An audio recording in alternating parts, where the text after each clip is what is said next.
Good afternoon, good morning, ladies and gentlemen, and welcome to round 5 of the Daniel Ricciardo Series. We're at Little Rissington, the second time we've been here in the series this year. Slightly different conditions, it has to be said. We were here in the baking heat earlier on in the calendar back in July. We're now here in, well, the sun's shining at the moment, but it is an overcast day due and potentially some rain this afternoon as well. We're here just outside of Cheltenham, old RAF airbase, wide open, fast flowing circuit here at Little Rissington. And earlier on this morning, I headed out to have a look at the challenges that the drivers face here at Little Rissington. Welcome to the Daniel Ricciardo Series. We're here at round 5 at the historic Little Rissington circuit. The second time we've been here this season, and certainly a lot more things for the drivers to consider in terms of the weather this weekend. Let's go and have a look at the circuit.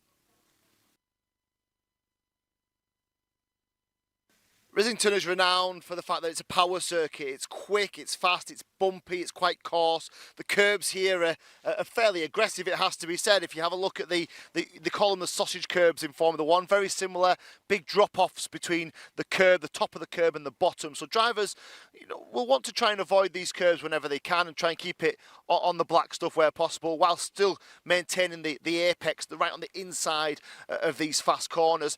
This is the first corner, they call it Paddock Bend here at Rissington. They come off a very, very fast right-hander. Up the start-finish straight, you probably see most of the overtaking in here, but it's quite high speed, and drivers have to make sure they carry as much momentum as they possibly can on the way into the next couple of corners.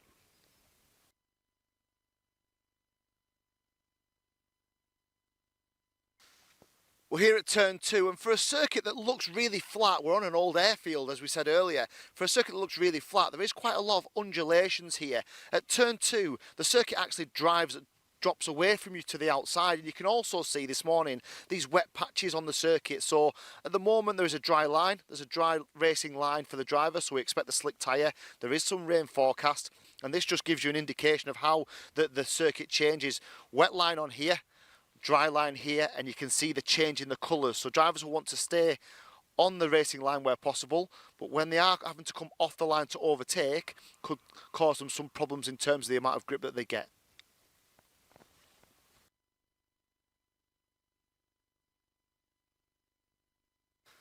And on the exit of turn 2, drivers are in a real hurry to get the car back over onto the right-hand side of the circuit. Now that's a tough thing to do at high speed, and with the camber sloping away from the drivers as well, makes it really tough. So they have to manage their speed on the way through turn 2, get the car right back over onto the right-hand side and into the right racing line, ready for the loop.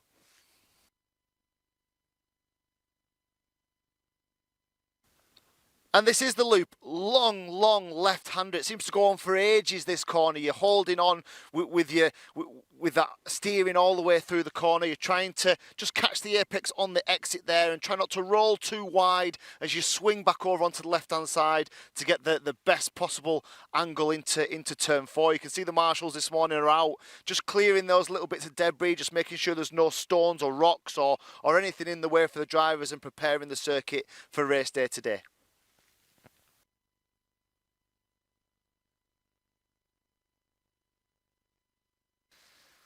And this is Top Bend, the furthest part away from the paddock of the circuit. Another long right-hander, and there is an opportunity to overtake here for the drivers that can hang on to the inside line as they come off the loop and just effectively drive up the inside. But this is another fast sort of mid-range corner for the drivers. Two things to consider here.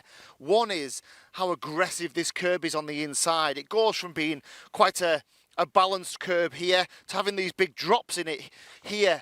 It becomes a real sausage curb effectively halfway around the corner. So the drivers that do catch this inside curb are in for a bumpy ride. The other aspect here is, if you look really down, if we can try and get down onto the circuit here, you can see how it started to come away and crack. This is an old historic kart circuit. It's been here for years.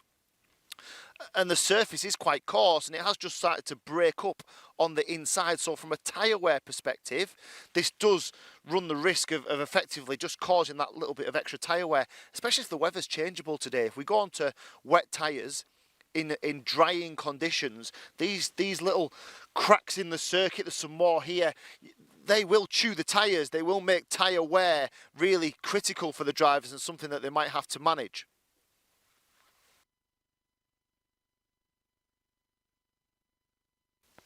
And drivers will want to get the best possible line, the best run, the most momentum out of Top Bend, because if you look from here, it's quite a long way all the way down into the dogleg. There's a little right-handed kink, as you can see, but effectively this is an opportunity to get right into the slipstream, to tuck right in behind your opposition and try and get the inside line into one of the harder braking zones here at Little Rissington.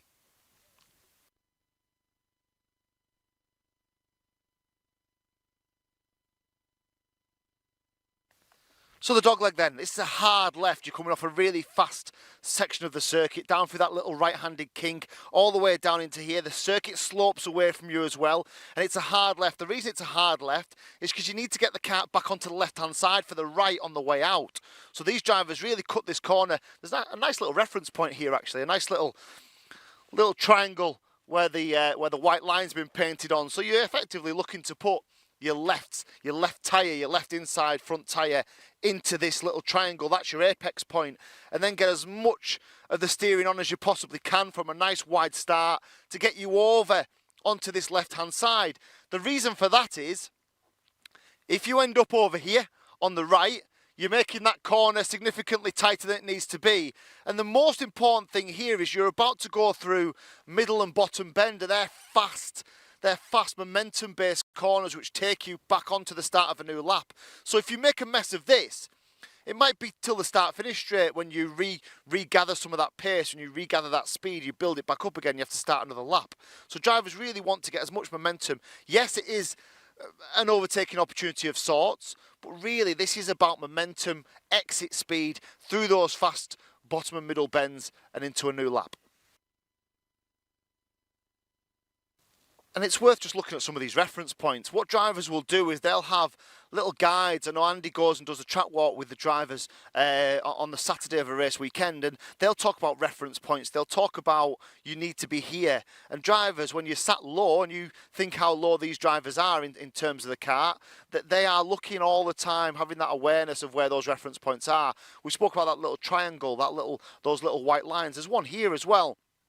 Just the faded white line is your exit point. That's the point where we want to get to. We're coming from wide onto the left, trying to hit this exit point, and ultimately the best way to drive quickly around a kart circuit like this is try and make corners into straight lines. So if you can get high on the exit, that effectively from there to here is a straight line. If you have to come all the way around this corner, it's obviously slower to do that than to set the kart up early for the way into the corner to make it as straight as possible.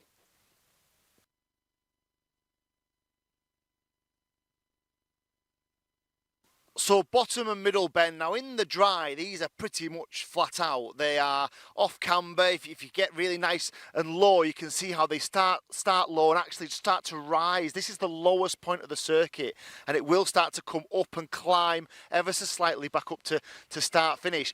This is fast. I had an off here in 1999. I seized a 125 kart and ended up in that field somewhere all those years ago. So it just gives you an indication of how quick it can be.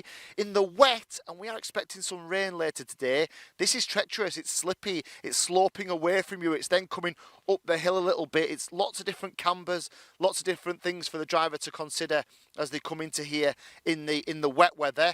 In dry conditions, we'll be racing line nice and tight, letting the kart flow out onto the rumble strip on the exit. In the wet, expect drivers to be more over here, away from that racing line where the rubber is, trying to pick up some of those marbles, trying to pick up a little bit more grip with the wet tyre as they drive on and up into middle bend.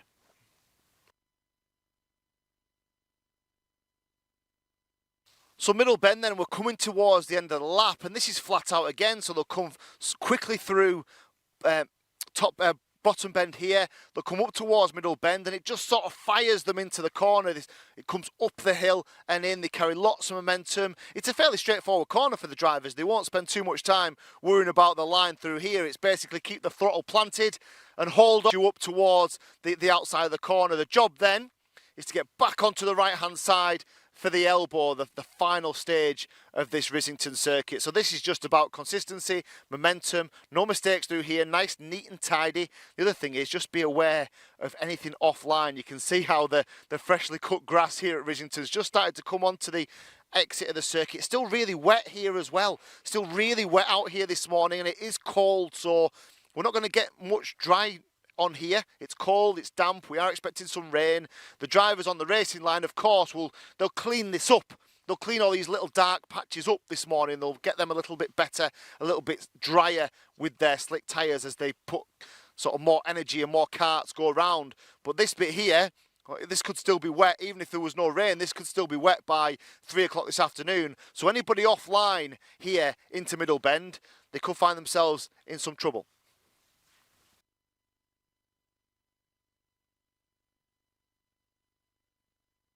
So the final couple of corners here at Little Rissington start with the elbow. This 90 left, and drivers will come in. You can almost see the rubber and the racing line from on the circuit there. They'll want to come in nice and wide, carry as much speed as they possibly can do onto the inside of the circuit, let the kart roll, and then you can almost see the line there, can't you? They go out to the outside of the circuit, they then come back over to the left, and it's a flat out left. Flat out right that takes them all the way up to the top of probably the best overtaking opportunity as well.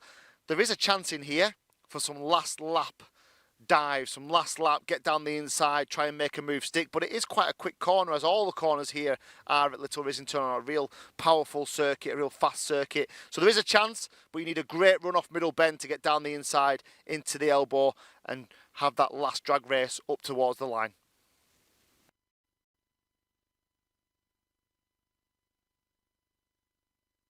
And that's it. That is a lap of Little Rissington. Lots to keep the drivers occupied, lots of concentration required here, because a little mistake usually hurts you for 3 or 4 corners until you can build that speed back up. We were here a few months ago in the blistering heat. This is a different proposition for the drivers. It's damp, it's really cold. There is rain threatened for this afternoon, and the track conditions could be changeable. Drivers, mechanics, parents, helpers, they're all going to have to find the right setup here for a different sort of challenge to what we had a few months ago. The championship is tight. We have 2 rounds left to go in this series. Let's see how our 3 classes get on in qualifying.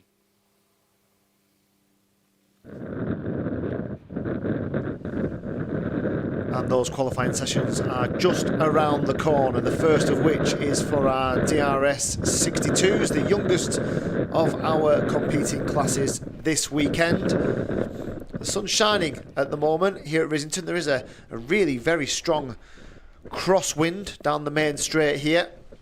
So just watch for that in terms of how that changes the dynamic of what the drivers have to deal with. All of our 3 classes, so the DRS 62s, you can see them preparing on screen at the moment. The DRS 100s, our junior category, and then the DRS 125s, the senior class. They'll all take part in one qualifying session this morning. They'll all take part in one heat. The first of those starts just around 12:30. Then we break around 1:30 and we're back with the 2 finals for each class. The first, the pre-final, and then that main grand final. The 3 grand finals this afternoon are around about 20 to 4 for the DRS 62s, just after 4 o'clock for the DRS 125s, and then 4:30 for the DRS 100s. Remember, you can follow us on Facebook and YouTube. The live stream is on both of those social platforms. You can also join in with comments and support for your favourite drivers on Facebook and YouTube. Get involved in the day's racing here this weekend. Round 5, remember, we are getting towards the business end of the season. We go from here off to the final round of the championship, where we will have new champions crowned. That race weekend is the 30th and 31st of October. So just 2 rounds left, and those that are looking to make a championship push, well, now is just about the time where you'll need to get as many points on the board as you possibly can. The championship standings are close. If we look at the DRS 62 championship standings so far. Remember, the drivers take part in 6 races, of which they count their best 5. Oh, sorry, they're allowed to drop their worst 3 heats and their worst 1 final throughout the season. And then all the rest of the points totals are accumulated to give them a grand total. So at the moment, in terms of these DRS 62s, Conor Scarisbrick with 951 points leads the way, but it is very, very close indeed. Jack Robinson, second in the championship, just 6 points behind. And if you bear in mind that the drivers get 65 points for a heat win and 130 points for a final win, 6 points, there is not an awful lot in this at all. Keep an eye on Harry Bartle as well. He's won 2 finals already this season at round 1 at Hooton Park, and last time out at Wilton Mill. He's third in the championship, 932 points for him, so just around about 19 points the difference. There's the 1-1-3 of Ollie Morrish, 24th in the championship. He only actually completed the last round. That was his first round of the championship so far, was at Wilton Mill last time. Finished 6th in the final there. So a good display from him. He was on the front row as well for one of the heats. We had a little chat with him a few weeks ago. So lots of talent in these young 8 to 12-year-old drivers. And they are preparing themselves for the first qualifying session of the day. They will get 10 minutes to navigate as many laps as they possibly can around this Little Rissington circuit. It is the fastest time that gets the points and gets the track position in terms of the start position on the grid for the first heat. As we say, sun is shining at the moment. There are some clouds in the distance, and because of the amount of breeze, the very stiff breeze that we've got here, those clouds will come and go throughout the day. As we say, the weather forecast here is for some rain just around about 12 o'clock, so 60% chance of rain at 12, and then just a breezy and sunny for the rest of the day. So how much of that rain we will get and what sort of difference that will make. Remember, that rain could take us by surprise as we start to get towards the first heat here. So there is the circuit. We've been here before this year, and they gave us, the circuit gave us, some very entertaining racing indeed. It's not the easiest place to overtake around this Rissington circuit. It's a very mid to high power circuit. It's one of the fastest, if not the fastest, circuits on our calendar here at the Daniel Ricciardo Series. Lots of mid-range, fast sweeping corners, backed up by a couple of slower corners. Certainly the dog leg a little slower, the loop and top bend a little slower as well. But from there, they blast out onto the outskirts of this huge World War II airfield. A couple of different configurations here as well. There is a wider circuit. You'll see when the drivers come off to complete races, or when they start races on the rolling lap, the formation lap, they take a slightly different configuration of the circuit. So there is our man second in the championship, Jack Robinson. A couple of heat wins to his name. He won the final as well at round 3.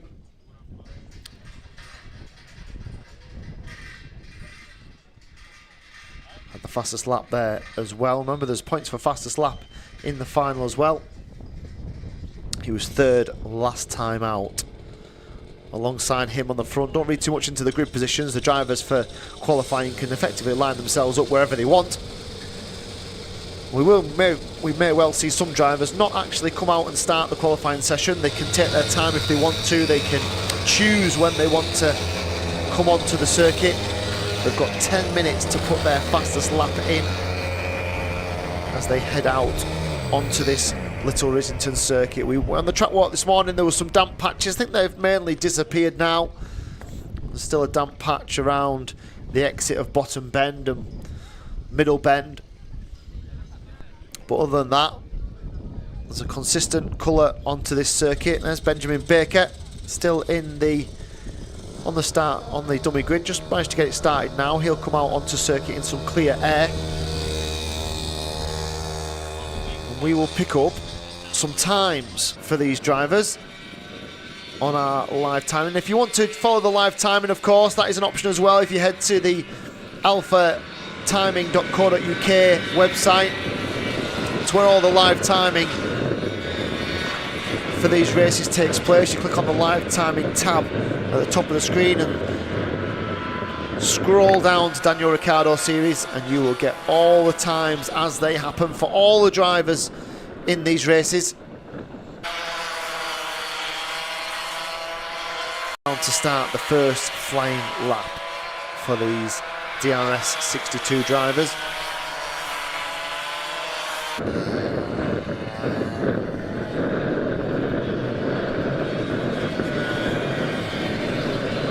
Just seeing them there through the dog leg, that sharp left hander, then they try and swing back over to the left hand side to get the best possible line, and it is power and speed all the way around the bottom bend, middle bend, up towards the elbow, swing over, start finish to complete another lap. Now, who has the best of the early running here? So Conor Scarisbrick has completed his first flying lap, and it's the fastest flying lap as well. Championship leader, but with a very slender championship lead to protect. 50.437 is the fastest lap.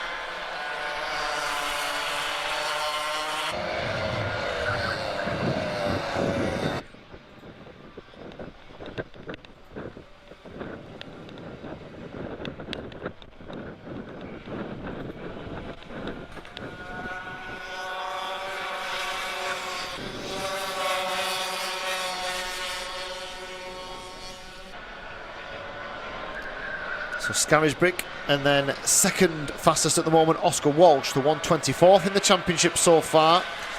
Had a second place finish at Wilton Mill last time out as well. So 50.4, first lap from Conor Scarisbrick was his fastest lap, the fastest lap. They completed a second flying lap. I'm just looking now down from our commentary position at the number 6 of Harry Bartle, who's gone 5th fastest. 51 flat for him.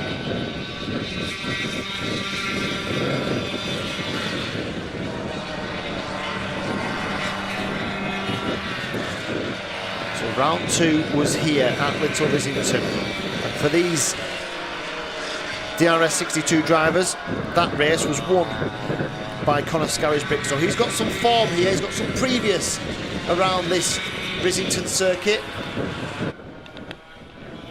Jack Robinson was second that day, Harry Bartle was third that day. They're 1, 2 and 3 in the championship.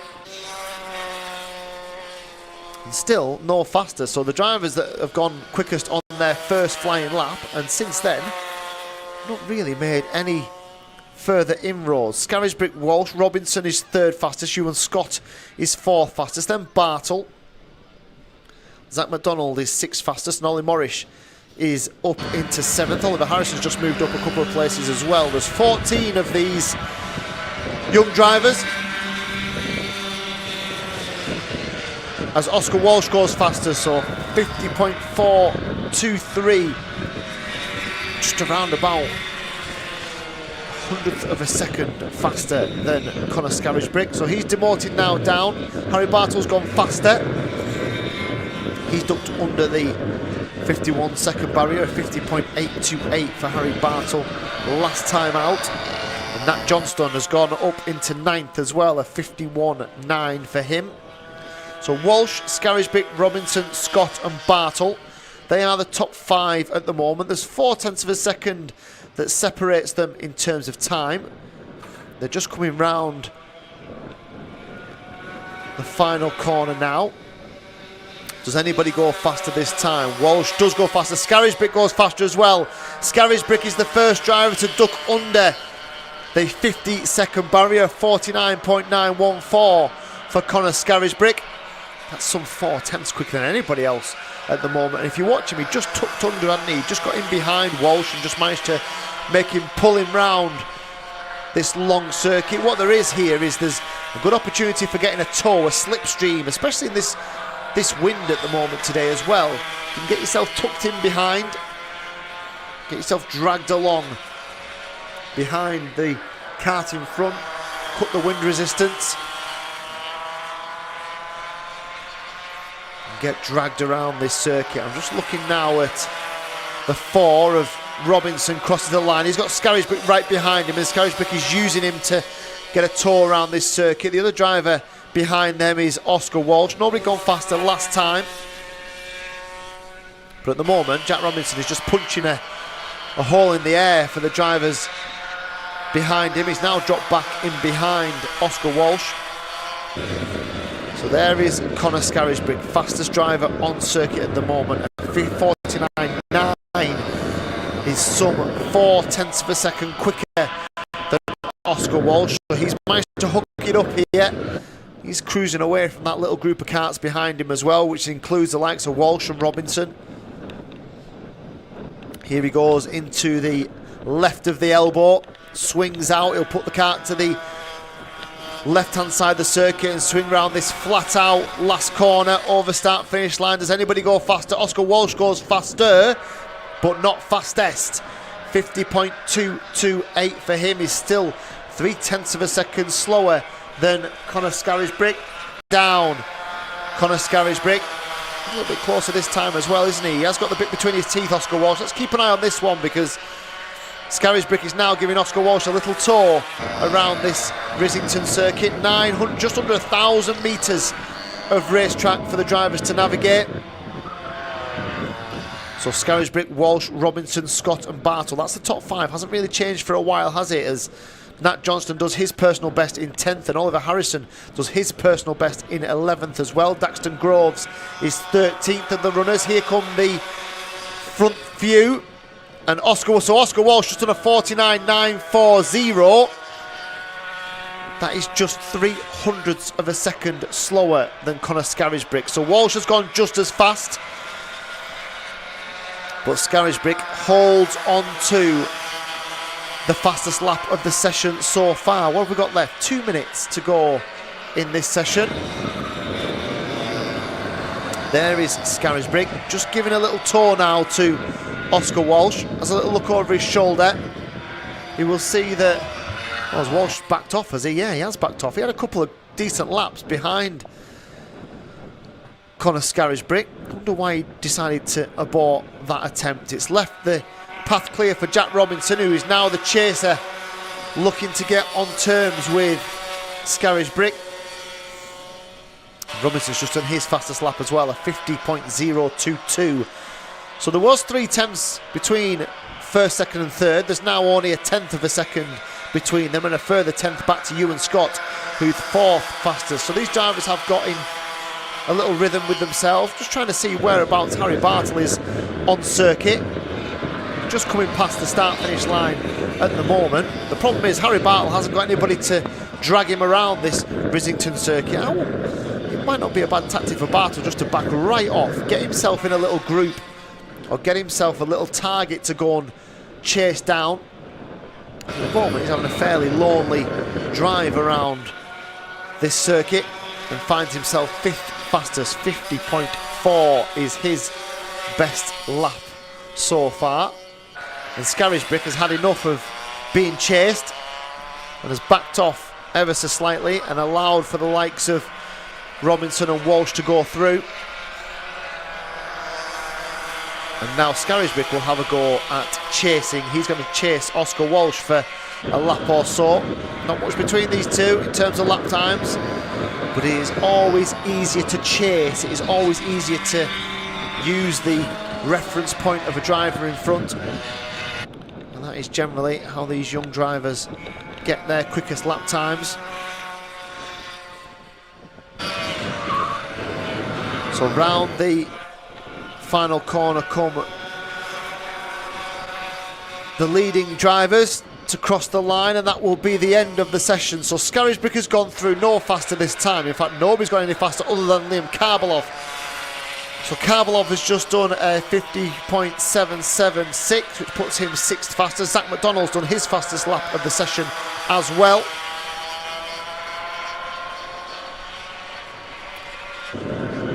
So it looks like, just see what Harry Bartleton can do on this closing lap. Does he go any faster? Yes, he does, only by a 1/10 of a second. Doesn't improve his position, but it does improve his quickest lap time. So a 50.425 for Harry Bartle will only be good enough for 5th fastest. So Scarisbrick then, fastest in the session. Oscar Walsh, 2nd fastest. Just seeing some of them come through now. I thought they had already completed the session, so those last lap times won't count.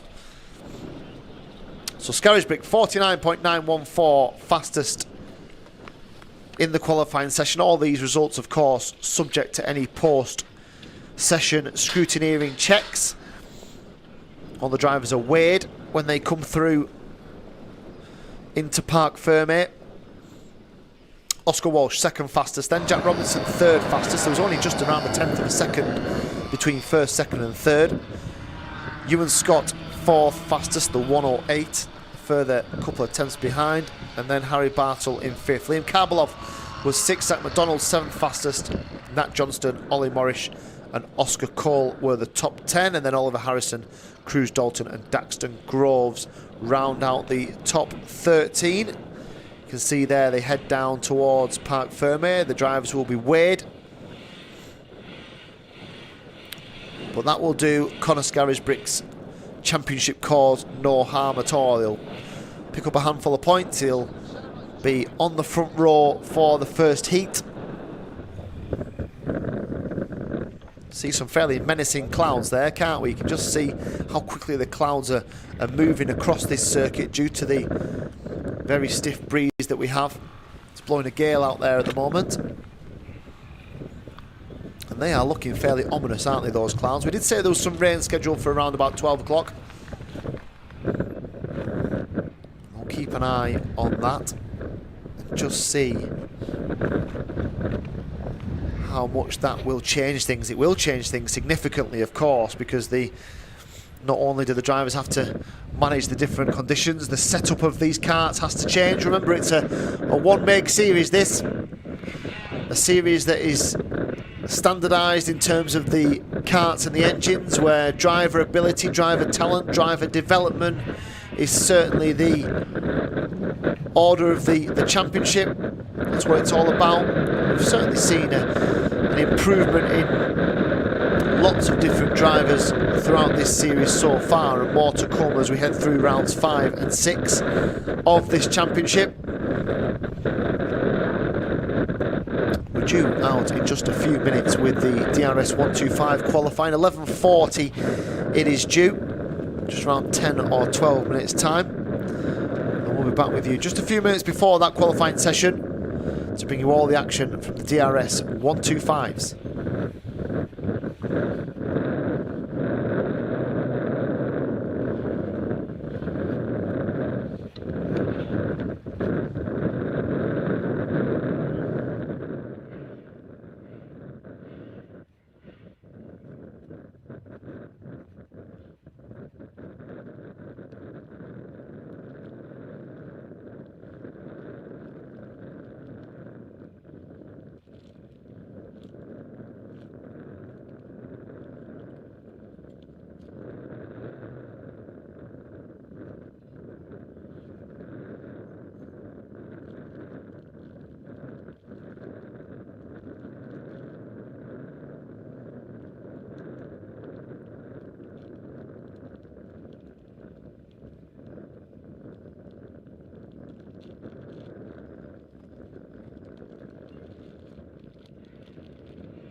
Hooton Park. Ben Gartside didn't take part last time out at Wilton Mill. He's 4th in the championship. Dylan Reid 5th in the championship. As Elliot Stanley crosses the line to do the first flying lap of the session. So just the 8 of the DRS 125s here with us this weekend.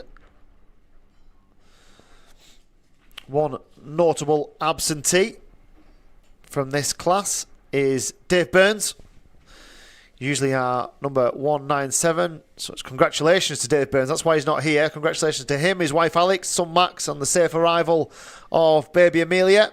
Congratulations from everybody here at the Daniel Ricciardo Series, and we look forward to seeing Dave back in action as soon as possible. 10th in the championship so far, Dave Burns.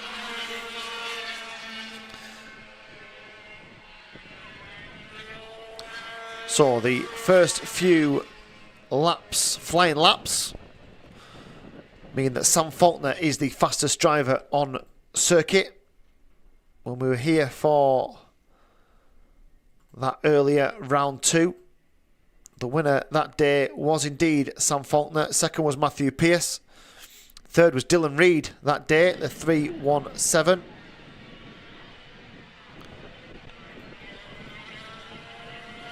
So 10 minutes for these drivers to put in their best possible qualifying lap time, pick up a handful of championship points and give themselves the best possible position on the dummy grid for the first heat. So Faulkner, Stanley and Rigg. Just looking now as well, we've no Matthew Pearce here on the entry list this weekend. So Matthew Pearce will drop these, will have to drop this round's scores.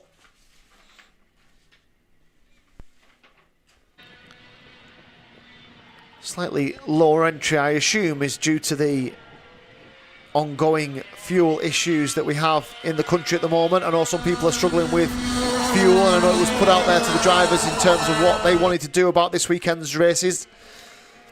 But we are here, we are racing. And it'll still undoubtedly be very competitive indeed. There is Elliot Stanley going through the right-hand kink and then down. I wonder if we're just getting some little spots of rain at the moment. Just having a little look out of our window. There's a sun to the south of the circuit, but very, very overcast. Some really dark clouds over the central and northern parts of the circuit. So Elliot Stanley now comes through that final corner, heads up the start-finish straight and into turn 1. He's second fastest. He's only just around a couple of hundredths of a second slower than Sam Faulkner. Jack Rigg is third fastest. He's around about a tenth slower on that last lap. Firas Balbezi is fourth fastest. Just having a look at Jack Rigg in terms of where he is in the championship. 7th in the series so far. His best result came here, 6th place in round 2. He was 7th at Wilton Mill last time out, giving away just around about 90 points between himself and Sam Faulkner, who leads the championship. He's certainly showing decent pace here in qualifying, number 316.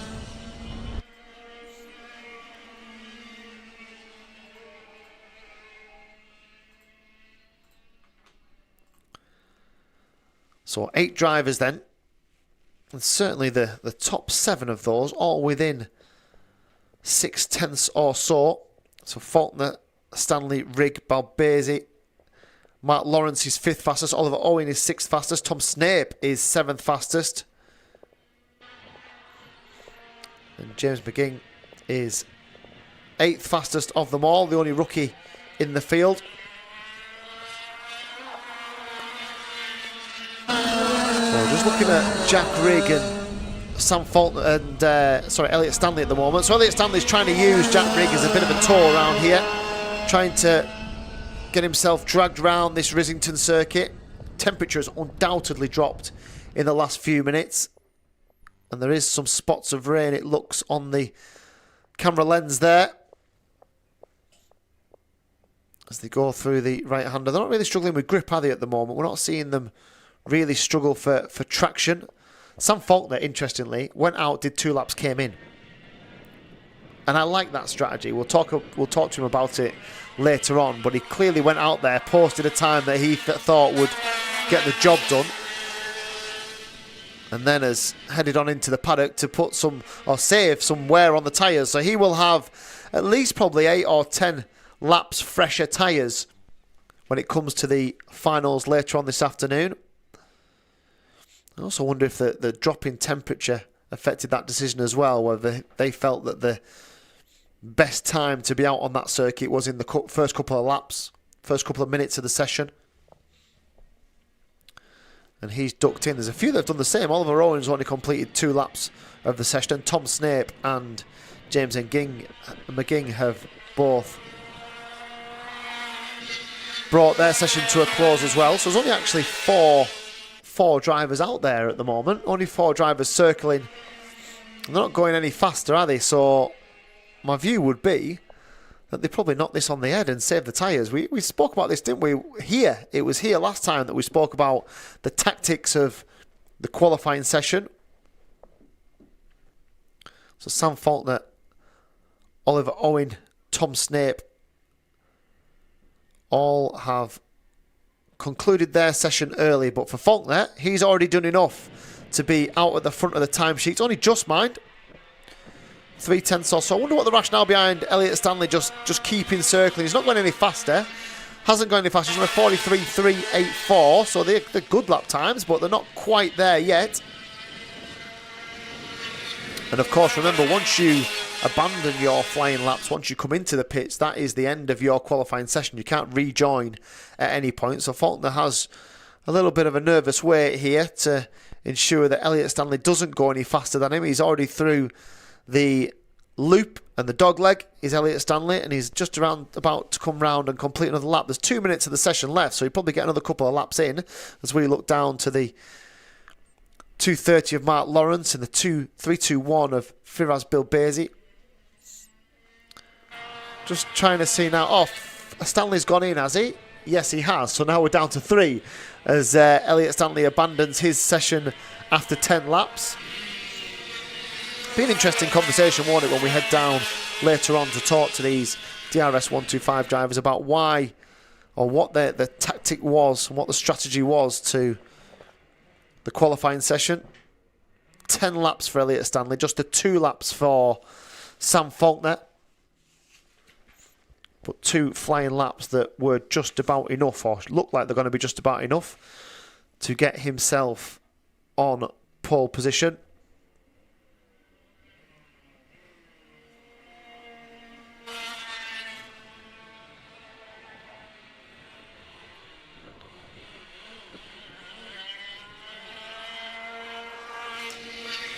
As the rest of the group keeps circling. I'm just checking on the lap times here. Mark Lawrence just on a 43.8, so he's 2/10 slower than he has been.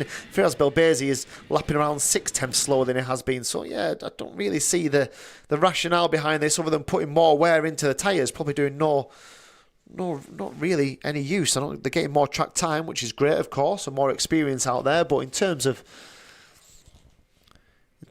trying to go faster for the qualifying session, I wonder if they'll head in, or the checker flags come out now anyway. So these drivers will complete another lap, will they? No, they won't. They're all into the paddock. And that is the end of the DRS 125 qualifying session. Sam Faulkner, 43.353, the fastest lap of the session. Second fastest, Elliott Stanley, 43.376. So just to show, not very little between the front 2. And less than a 1/10 of a second back to third as well. Jack Rigg, third fastest, the 3:16. Then we've got a further 1/10 or so back to Firaz Bilbezi. Mark Lawrence, a further 1/10 back in 5th. And then a further 1/10 back from that, Oliver Owen in 6th place. So just 3/10 or so separating the top 5 or 6. Tom Snape in 7th and number 5. And James McGing, the 3:20 in 8th place. The DRS 125s, their first heat just around 5 to 1 this afternoon, 12:55. Pre-final just before 3 o'clock, and the grand final just after 4 o'clock this afternoon. A little look at the weather because there's, well, some very dark clouds around. Just checking on the, just back in to check on the forecast. We are expecting rain now, the forecast is saying. It's certainly got significantly darker around here. And now it's saying 80 and 90% of rain, chance between 12 and 1. Which is just about where we are, isn't it? It's certainly imminent, it looks, at the moment. So the challenge for these drivers then is obviously they need to have a good look at the weather. We've got DRS 100s on the grid preparing for their qualifying session. It's due off around 5 past, so around 12 minutes to go until that session. A lot can happen in 12 minutes. Just looking at the moment, none of the drivers are actually on the dummy grid now. The reason for that is once you get onto the dummy grid, you cannot make those tyre changes.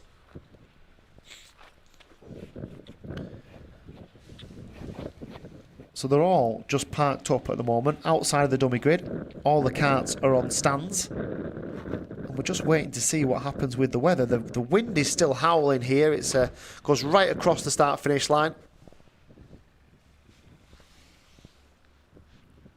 So I wonder if anybody will take a bit of a risk here. I mean, obviously, if they all head out on slick tyres and it's dry at the start of the session, those initial lap times are going to be the fastest anyway. So it might be the driver that can hook a lap up in the quickest possible time here. That could do the job. If it starts to rain during the qualifying session, we might as well knock it on the head because nobody's going to go any faster. They'll probably all dive into the pits anyway. But if it starts wet, it could be very different. Could be changeable here. I'm looking out of we've got a commentary position right on the start-finish line. I can look out of the window here and just see that all the drivers prepared. They've all got bags of wet tyres ready, the grooved wet tyre. They're all ready to make that change should they need to. Nobody's taken the jump onto the dummy grid as yet, and there's no need for them to do that either.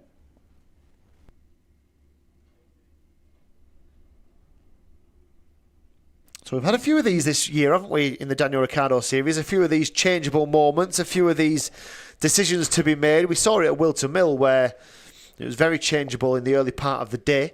Some drivers took a risk, took a chance, and jumped onto an alternate tyre to the rest.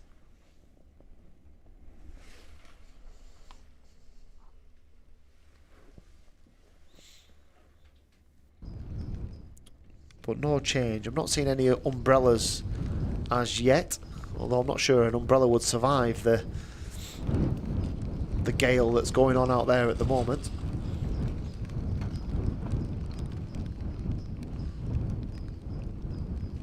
Just going to put my head out of here and just see if we've got any rain at the moment. It's certainly in the air. It's certainly a swirling breeze, and I can just feel a few spots of rain out here at the moment. So now there is a decision to make. We've got 10 minutes before this session starts. We've got 10 minutes before the DRS 100s come onto the circuit. How do they play this? There's a lot of fingers in the air and looking around and trying to second guess what happens here. Of course, remember, it's a 10-minute qualifying session, so in theory they don't have to go out at the start of the session, but I think the start of the session might be the driest period of the session, if I'm honest. So they're going to have to make a judgment call here. They've probably got a few minutes to do it. You can change a set of tyres on any kart in, you know, literally 2, 3, 4 minutes. So the speed isn't really the issue. The issue is trying to make the right choice. It's certainly brighter to one side. You can see the spots of rain there on the camera on the dummy grid. You can see the wind as well. Look at the flags and how breezy and gusty it is out there. And that probably lends itself to changeable conditions. The cloud cover moves quickly. certainly some spots of rain. Nothing to suggest that you would go full wet at the moment. Nothing to suggest that there would need to be a tyre temperature. Tyre change. What I would say is that drivers need to get as much temperature into these slick tyres and get a lap in the bank. They need to get a lap on the board as quickly as they possibly can do, to ensure that when the rain, or when or if the rain does come, they've got that lap in the bank, which will serve them well further down the line. Of course, here they come onto the grid then. So from here I can see we are on the slick tyre. I think everybody's on the slick tyre. There is the odd umbrella gone up now.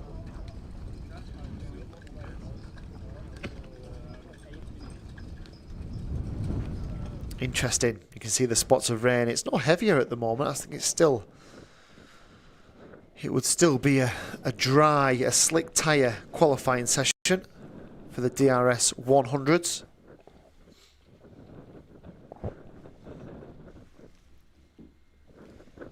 And actually just behind the dummy grid, it's actually pretty bright. There's some blue sky behind the dummy grid. There is a lot of cloud in the distance, but over us now, it's fairly clear. Actually, towards, the only issue is really towards bottom bend and middle bend, and then down towards the elbow, there's some dark clouds. There's some very grey clouds. But over on dummy grid, over on start-finish line, at the top of the circuit, at the loop, it's fairly bright, it has to be said. So another challenge for these drivers, another thing to consider. Here we are then. They look like slick tyres to me.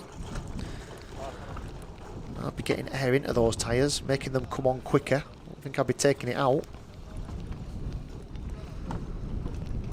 So they're all there and lined up. There is the odd umbrella. There's the odd spot of rain which you can see on the camera lens. Driver's just trying to work out what to do here. There's the umbrella. Another umbrella goes up.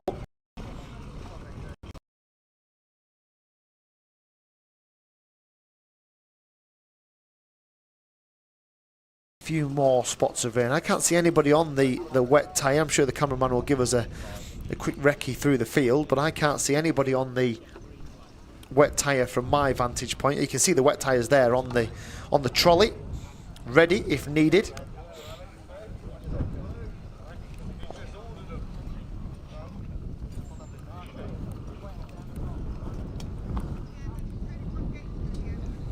There's the 135 there of Maximilian Salarski. He's won a couple of races, hasn't he? Won round one at Hooton Park. He won the last round at Wilton Mill. Probably one of the most entertaining races we've seen for a long time.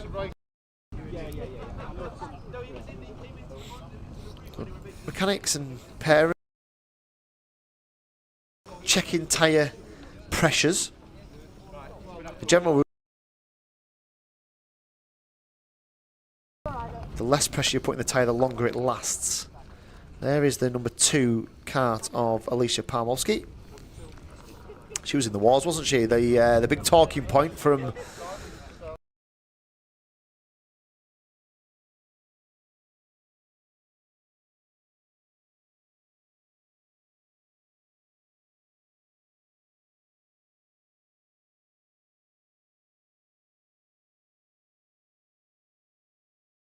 gap between them is, what is it now? It's 23 points between Alicia Parmowski and Rowan Campbell-Pillin. And the issue that Alicia Parmowski has is that she cannot drop any more scores. She missed the second round of the championship, which was here. So it's her first visit to Rissington this year.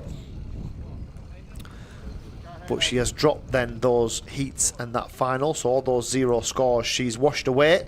But she's got to count every single score from here on in to the end of round 6.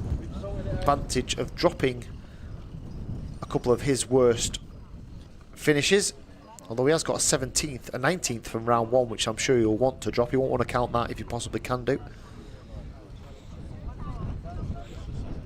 So we're all on the slick tyre. this will be a race to get out there. There'll be nobody waiting here. There'll be nobody hanging on to see what the weather does. They'll all be out, and they'll all be out quickly because they'll need to get a time on the board. So don't expect much gamesmanship here. Expect them all to sprint out and get around this Rissington circuit as quickly as they possibly can do. There is the 152 kart. The 152, the rookie of Ethan Critchley. 11th in the championship for Ethan. 812 points, about 120, 130 points behind Ron Campbell-Pilling. Charlie Radford, the 121 there, is the leading rookie driver. 6th in the championship, but the best of the rookies so far. Umbrellas have gone down, haven't they?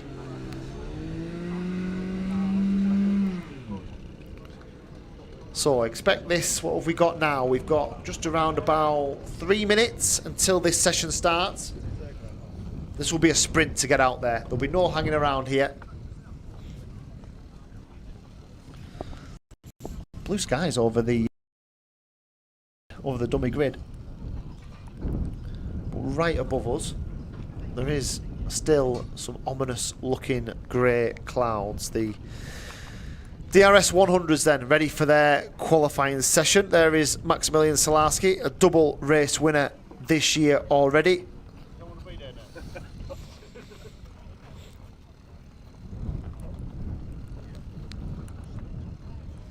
The 155 of Kai Newman at the front of this field as well, ready to get out there. There is Rowan Campbell-Pilling, championship leader, race winner here for round 2. 2 second place finishes have backed that up, backed that form up, and kept him at the top of the standings. Alongside him there, the 144 of Freddie Cox. You'll see the drivers, some of the drivers are wearing a wetsuit, which is there's a lot of clear ones nowadays, isn't there? It's effectively a clear, it's like plasticky, rubbery texture, and it basically keeps the drivers dry. Actually, wetsuits do a rubbish job. They don't keep drivers very dry at all, but they do help to protect from the wind. They do offer a minimal amount of resistance from the rain, I suppose. But ultimately, when you're travelling around at speeds of 50, 60, 70 miles an hour, 80 miles an hour, then there's not an awful lot that's going to keep you dry from rain if it's raining.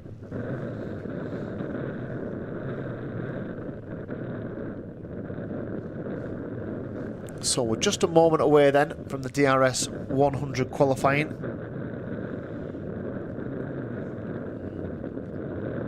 Very little action going on down on the dummy grid at the moment. Everyone's settled with their setup, settled with their tyre choice, ready for the start of this session. The dummy grid marshal opens up the gate. Surely they're all going to sprint out. Surely. Ron Campbell-Pilling's not even in his car, so he's maybe not. Certainly, if this was me, I'd be out there. I'd want to be out there. If it's changeable weather, if there's a risk of rain, you need to get out there before that rain and put a time on the board. Forecast says it's due rain now. Due rain now has actually dropped from 90% chance of rain to 40% chance of rain the next hour, it says now. Charlie Radford just struggling to get started. Mechanic comes in to help.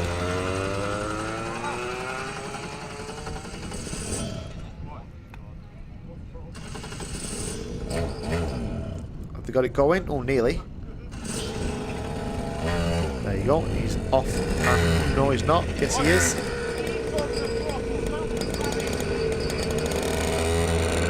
Radford is involved and back off. Now, let's see who hasn't gone out there. So, Pamovsky's just gone out behind Radford.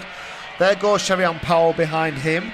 Who is left on the dummy grid? There is a couple that are still left on the dummy grid. I'm just seeing the number 9 of Sam Halley Hinksman. Just joined us. So, who is left down there? There's at least 1 or 2. There's definitely the number 5 of Dylan Briley. So Briley's not joined in just yet. I think they're just trying to get themselves some clear air at the moment, so they're all going to come out, I think, on this first lap, but they're all trying to get themselves a little bit of space. Has Rowan Campbell-Pilling joined us yet? Let's have a quick look and see where he is. So the first couple of laps here could be really key. A couple more just joining us now. 152 of Ethan Critchley's just come onto circuit. The start marshal still has the gates open of the dummy grid, so there is still a couple of drivers, Briley's one of them, that haven't come onto circuit as yet. We've got a yellow flag at the bottom of the circuit as well. Who's that for? There's got one driver right at the bottom of the circuit on the way into the pit lane by the looks of it. See if we can pick up who that is. It's somebody who's trying to come round. They're trying to get going and get restarted. They are going to come past us in a moment. Let's just see who this is as they come back into view. It's the 9. So the 9 of Sam Hicksman had some sort of problem, didn't he, there? Just couldn't get going, couldn't get it started. So, drivers have completed 2 flying laps. Fastest driver on circuit at the moment is the 157 of River Welsh, who was, until Daniel Weir has gone faster, the 142. So Daniel Weir is the fastest on circuit at the moment. Pawlowski's third fastest, just completed 1 lap so far. Right, where's everybody else at? Who's playing a waiting game? Here comes Pawlowski to complete a lap. Does she go faster?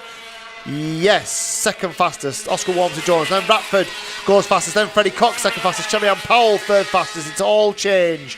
Riven Welsh back up to 5th. And Oscar Walmsley-Jones up to 6th. So all change in these early stages. There's a lot of these DRS 100 drivers, and very competitive a class it is as well. 20 of them here this weekend. The only driver we haven't seen on circuit yet, I think, is Briley, who's just gone on. But where is Rowan Campbell-Pilling? Is he out there at the moment? He's not crossed the timing beam as yet. See, the issue now is if it just dumps some rain down now, Rowan Campbell-Pilling's in big trouble, because he's not going to have completed a lap. He will be the slowest driver because he won't be able to go faster than these guys in the wet. So it's a risk. What I would say is it's maybe a calculated risk, because it certainly has brightened up in the last couple of minutes here. I can see Campbell-Pilling. I can see his helmet, the yellow and red helmet. He's not even in his kart at the moment. I don't think there's a problem. They don't seem to have any urgency to go and fix anything. I don't think there's a problem with him going out there. We're just seeing the 135. So Solarski's just come out as well. So Maximilian Solarski is the other driver who hadn't come onto circuit. As we look now to Alicia Parmowski, who is 5th fastest, just been demoted to 5th by Sam Halley-Hicksman, who's up into 4th, and Henry Foote is 3rd, and Charlie Ratford is 2nd, and Freddie Cox now leads the way, 43.6 for Freddie Cox, as Ethan Critchley goes up into 4th. Shelly-Ann Powell is down in 11th at the moment. Was really impressive here, wasn't she, in round 2? Came on really strong in round 4 as well a couple of weeks ago at Wilton Mill in the final. Bryn Calder up into 5th. So Shelly-Ann Powell moves up to 9th, so makes a couple of places. So what have we got now? We've got 4.5 minutes left. So where is and when is Rowan Campbell-Pilling going to enter this battle? I can see a mechanic just down there, just trying to see at which point he should enter the circuit. He's entering the circuit now, so that's them all out. So 22, 23 DRS 100 drivers on circuit. Fastest of them so far is Freddie Cox, but we now have the championship leader on circuit. Let's see how quickly he goes around this Rissington circuit. So at the moment, it's Cox, Daniel Weir, Henry Foote, Charlie Ratford, Bryn Calder, Ethan Critchley, Sam Halley-Hicksman, Alicia Parmowski is down in 9th. Solarski on his first flying lap is 7th. So up to 7th. So Freddie Cox then fastest. He's completed 7 laps. Now there is going to be a tyre degradation consideration here, as we have a driver stopped on the way into the final corner. Can't pick the number. 142. So Daniel Weir, 3rd place. Daniel Weir has stopped on the way out. It's not in the best of positions, that one. Might need to get that recovered into a safer area. There is wave yellow flags now on the way into the elbow as Andy Cox goes over, and they will have to move that into some sort of safe place as Andy Cox picks that up and will... Oh, he's got a chain off. You can see the chain hanging down there, so he's thrown off the chain. And that is the danger we spoke about in the track walk this morning. That is the danger of these curbs. They are quite aggressive curbs here, really old-fashioned racetrack curbs here. And if you do get on them in the wrong place at the wrong time, it can mean that you throw off a chain, which is exactly what's happened to Daniel Weir. And he will now not be able to affect his fastest lap time. And he's already dropped one down to 4th because Ethan Critchley has gone fastest. Now, what has the championship leader got? Rowan Campbell-Pilling. He's done his first flying lap, only good enough for 14th at the moment. So wide open, isn't it? Yeah. Championship 2nd place down in 10th. Alicia Palmowski down in 10th at the moment. 3rd in the championship, Maximilian Salarski, only good enough for 8th at the moment. 4th in the championship, Dylan Briley, only good enough for 11th at the moment. So, really interesting stuff here. Shows the competitiveness of this category as well, as Campbell-Pilling goes fastest, 43.4, some 10th and a half quicker than Ethan Critchley. Rowan Campbell-Pilling goes out and on his 2nd lap does the fastest lap of the session so far. Salarski up to 4th. So Maximilian Salarski up to 4th. So it's Rowan Campbell-Pilling, Ethan Critchley 2nd, Freddie Cox 3rd, Maximilian Salarski is 4th, Henry Foote is 5th, Daniel Weir is 6th, not going to get any better than that. Charlie Ratford is 7th, Bryn Calder is 8th, and Oscar Walmsley-Jones is 9th. Hallie Hicksman is 10th, Alicia Palmowski 11th, Dylan Briley 12th. So have those two got something else up their sleeve? Sherry-Ann Powell 13th. Would expect all 3 of those drivers to be a little bit further up the field as Briley does go better. He goes up to 8th on his last lap. So this could work out perfectly for Rowan Campbell-Pilling, because if he can hold on to that top spot, he's also going to have less time in his tyres than some of the other drivers out there.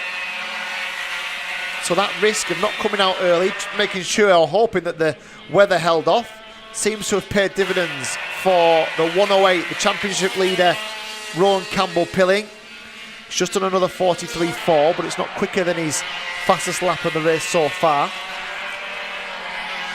So we've got some 30 seconds plus that one final lap. This is not a good qualifying session for Palmowski. It's not a good qualifying session for Dylan Briley at the moment. So those drivers that are in the championship mix, not quite got the pace out there at the moment. Palmowski has just done a 44.4, so she's 6/10 slower than her fastest lap and some 4/10 slower than the leader, the qualifying leader, the championship leader, Rowan Campbell-Pilling at the moment. There is the flag. So Campbell-Pilling has done his last lap. 43.4. Can anybody go quicker then? Let's see if anybody improves in these closing stages. Here is Briley. Does he go quicker? No. Few more just coming through. James Kochelek in 17th place. Here comes the 144 of Cox. Does he go faster? No. Salarski does his personal best of 43.6, but it doesn't improve his position. There goes Palmowski. No faster for her either. So the only drivers that have still got to come round and complete a flying lap are Ethan Critchley, who the 152, who I think may have already dived into the pits. I think Henry Foote has done the same. Daniel Weir only completed 6 laps. He was the driver who was off on the way into the final corner. So the way it stands then, subject to any post-race checks of course, is that Rowan Campbell-Pilling is the fastest of the DRS 100 qualifiers. Ethan Critchley second, some No, a tenth and a half, nearly 2/10 of a second slower. Freddie Cox third, Maximilian Salarski is fourth, Henry Foote is fifth, Daniel Weir is sixth, Charlie Ratford is seventh, Dylan Briley in eighth place, Bryn Calder in ninth, and Oscar Walmsley Jones in 10th, Sam Halley Hicksman 11th, Alicia Palmovsky down in 12th, Tristan Powell 13th, Sherianne Powell down in 14th place, and then Maximilian Reid and Riven Welsh, who was the early pace setter, finished off in 16th.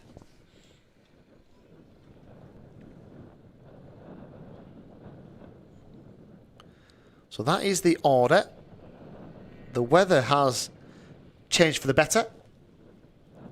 There's still loads of dark clouds around, but the sun is shining above us at the moment. We have some blue sky in the immediate proximity. The forecast tells us that we are still expecting rain between now and 1 o'clock, but only a 40% chance of rain, and it's only going to be showers. So might just get away with this in terms of the weather. And that is our 3 qualifying sessions complete. So 3 qualifying sessions, 3 lots of best timed laps, 3 lots of championship points, 3 lots of grid positions, ready for the first heats of the day. All 3 of these classes will compete in 1 heat in the remainder of the morning. Then we have a break for the 2 finals this afternoon for each class. The first of those heats is for the DRS 62s, scheduled for just around about 12:30. And we'll be back with you in a few minutes' time. We'll be down on the grid to speak to some of the DRS 62 drivers, and we'll see you then.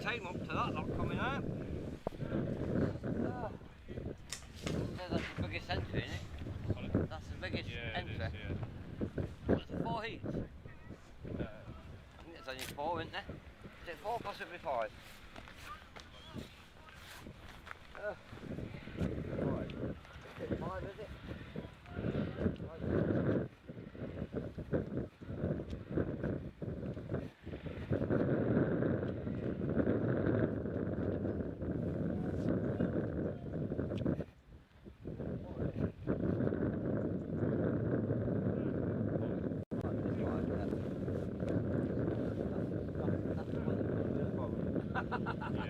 Don't add about it. Lots of very close contact. The cones, where you went through the cones. What code? Still about the cones there. Oh, on 4? Yeah, because when they come round, there's a bottom. When they do 4,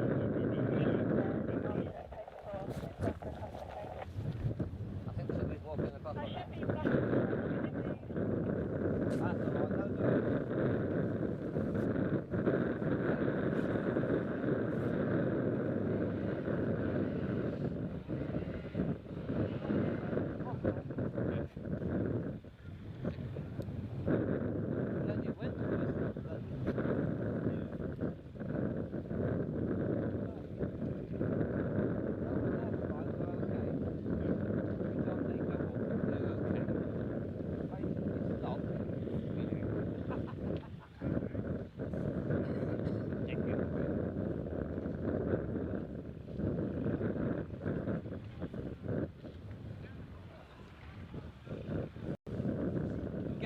side when you get me good side. What's that, sorry? When you catch me, just get the good side. Yeah, I'll try my best. If there is one. Yeah, I'm sure there is.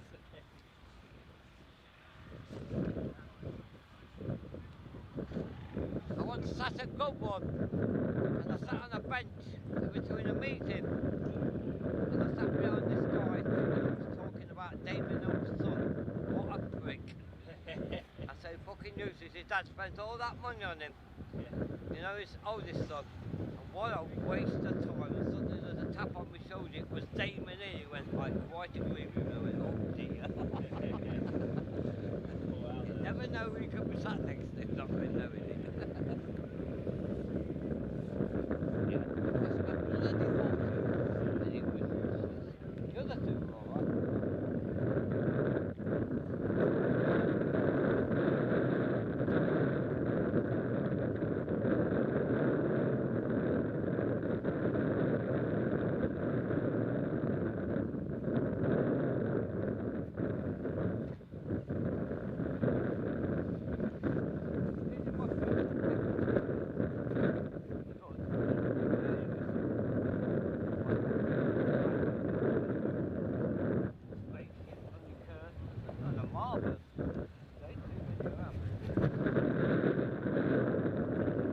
the grid here for the DRS 62's first heat.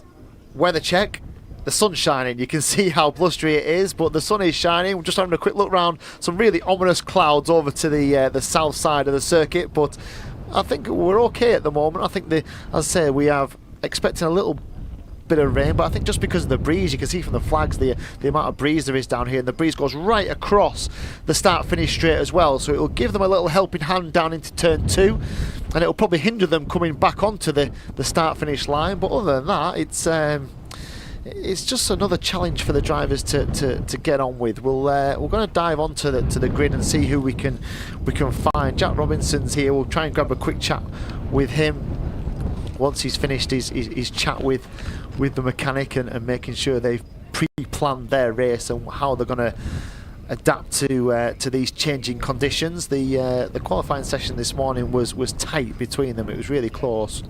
They're going down to he's having a chat at the moment with the 121 of Conor Scarisbrick. These are the first two in the championship as well. So Jack, just very quickly, really close qualifying session this morning. Not much between the first 4 or 5. How close are you expecting these races to be? I'm expecting them to be pretty close, and it will be a good race. The weather's been changeable. It's all right at the moment. The sun's shining. Are you hoping for a little bit of rain, or are you happy for it to stay as it is? I'm hoping for a little bit of rain. And why is that? Do you think you got a little bit more pace in the rain? Yeah, I think I'm just a bit better in the rain than in the dry. Absolutely, and we'll wish you all the best for this first heat. We'll try and grab Conor Scarisbrick at the moment as well. He's just on the front row of the grid here.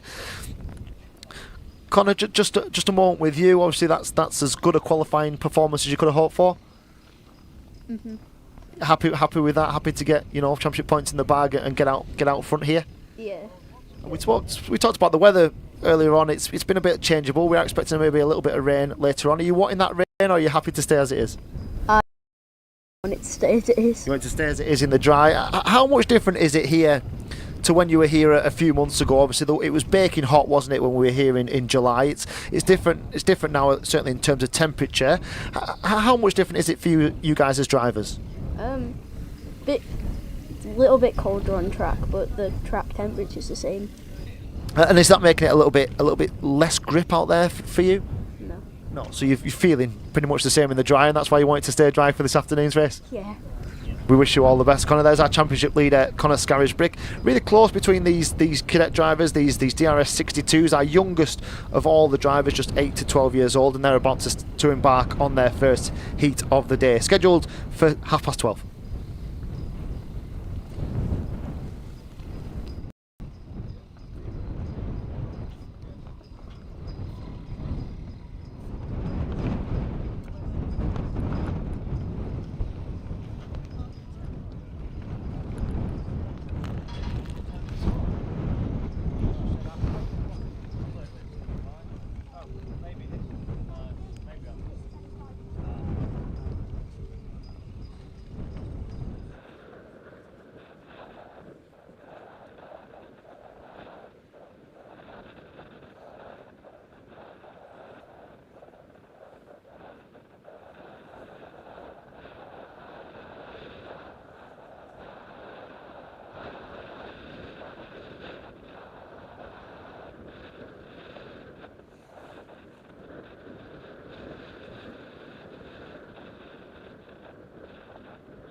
So the first heat of the day.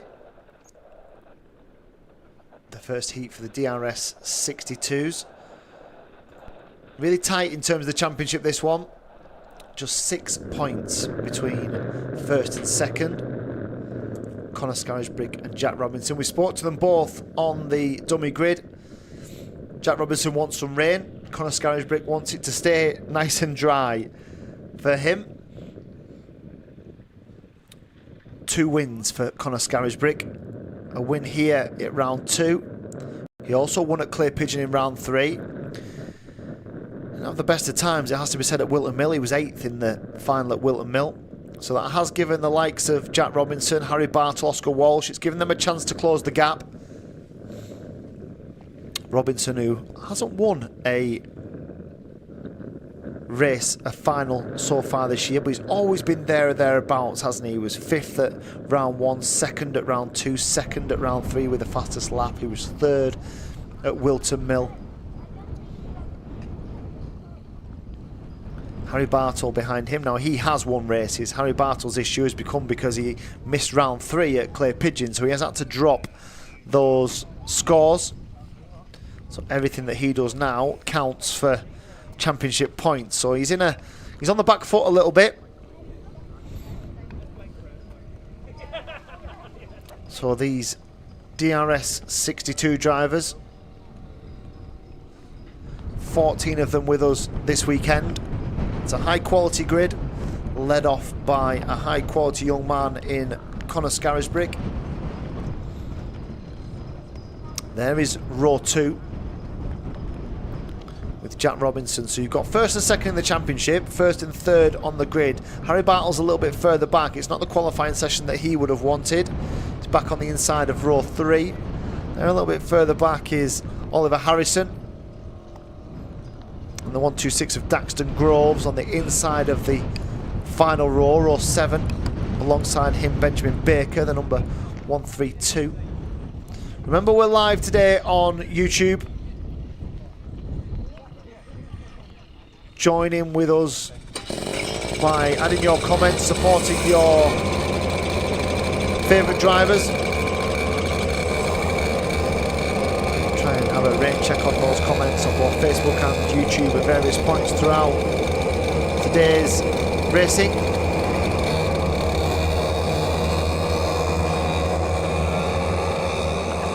And out go our first heat of the day, the DRS 62s. These junior drivers, one make, all on the same kart, the same engine. And all having to find their way around this Little Rissington circuit.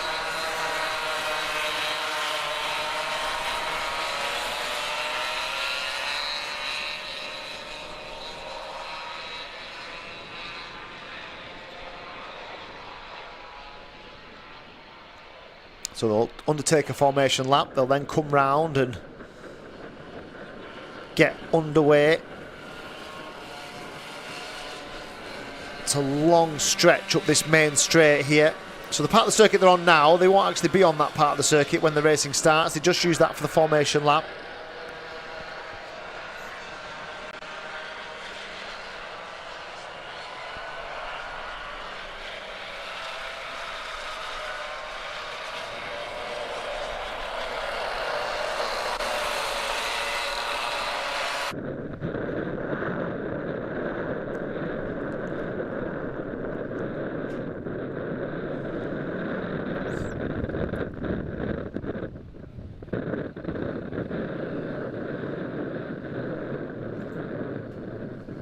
So led off by Scarisbrick. They're just heading now down towards the last corner. So it'll be Scarisbrick and Oscar Walsh on the front row. Will they go at the first time of asking? I think they will. And into the first corner they go. So Scarisbrick has got the best of the starts. Looks like Oscar Walsh has just dropped behind Robinson, who's moved up into second place as he streamed through the left-hander, the loop for the first time.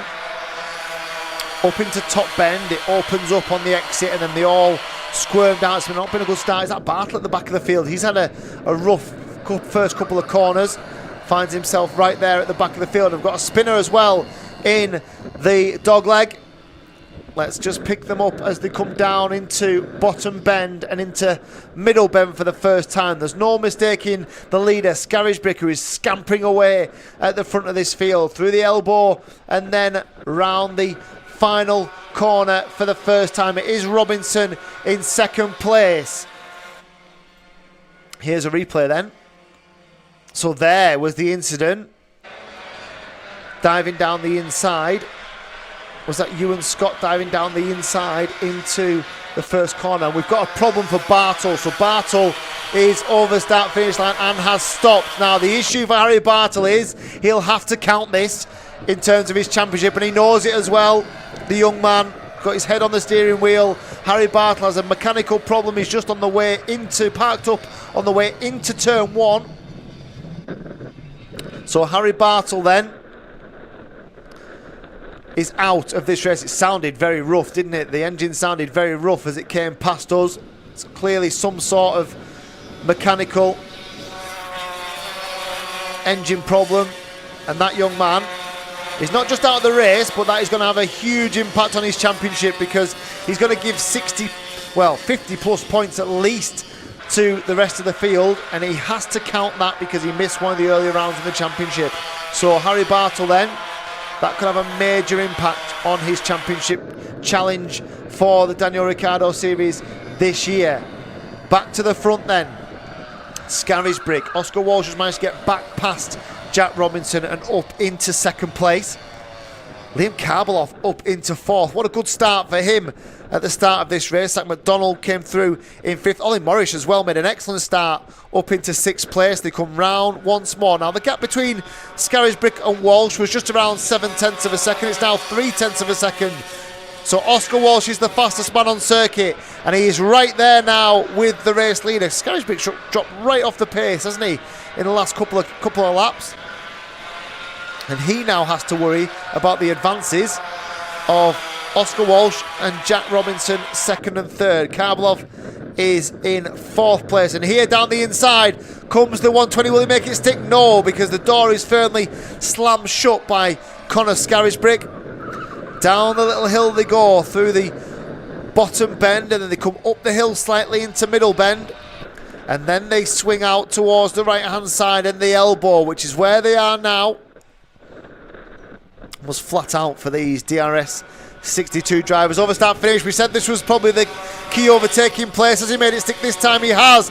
He's not just made it stick, but Robinson is down the inside as well, and Robinson then moves up into second place. So first to third for Connor Scarisbrick. He had that little lead at the start and got reeled in no time at all by Oscar Walsh, it has to be said. And here is the move from Robinson on Scarisbrick down the inside into the right-hander at turn 2. And now they drop down towards middle bend once more. Put back into our view. Up to the elbow. This 90 left. Really quick. Needs accuracy from the drivers. And Robinson then is right there now. Will Robinson go down the inside over start finish? He does. Robinson to the inside. Can he make it stick? Yes, he does. So the carbon copy of the move that Walsh put on Scarisbrick, Robinson has just put on Walsh as they go through the left-hander of the loop. We've got 3 minutes to go here. It is an 8-minute plus a lap race. And these front three, absolutely nothing between the three of them as they head down towards the dogleg.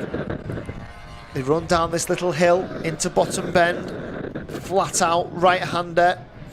They'll keep the foot firmly on the throttle, flat out right-hander again, and then up a little tweak of the steering, and down the inside goes Scarisbrick. So into the elbow, Scarisbrick retakes the lead. He may come under some pressure though, over start finish. He does. Does Robinson look down the inside? No. Under investigation for Nat Johnston as well in 8th place at the moment. So Karbeloff is 4th.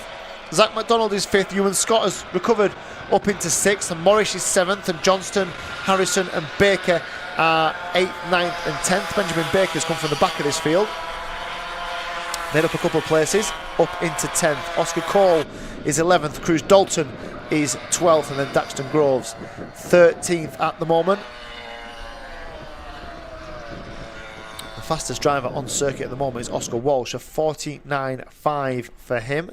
Here is Robinson and Walsh. Oh, didn't quite make it stick, did he? He had a little look down the kink. He's not really placed to overtake, it has to be said, down there. Here comes Robinson down the inside, takes the lead back away from Conor Scarisbrick, and here comes Walsh again, and once more Scarisbrick goes from first to third in the space of just a couple of corners. We've got a couple of laps to go here.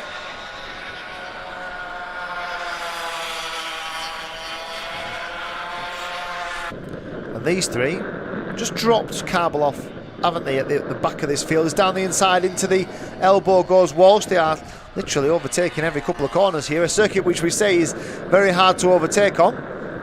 These DRS 62 drivers dispelling that myth at the moment. Into the left-hander of the elbow. These three absolutely together. Now, can Walsh hold on over start finish? I think he probably can. Usually you need to have had that move done as you come over the start finish line if you want to get down the inside into turn one, into Paddock Bend. Here then are your leaders. No change. Oscar Walsh, Jack Robinson, Conor Scarisbrick. Karbeloff still fourth. That McDonald is fifth. Ewan Scott and Ollie Morris are sixth and seventh. That Johnston is eighth under investigation as well. Then Oliver Harrison, then Oscar Cole.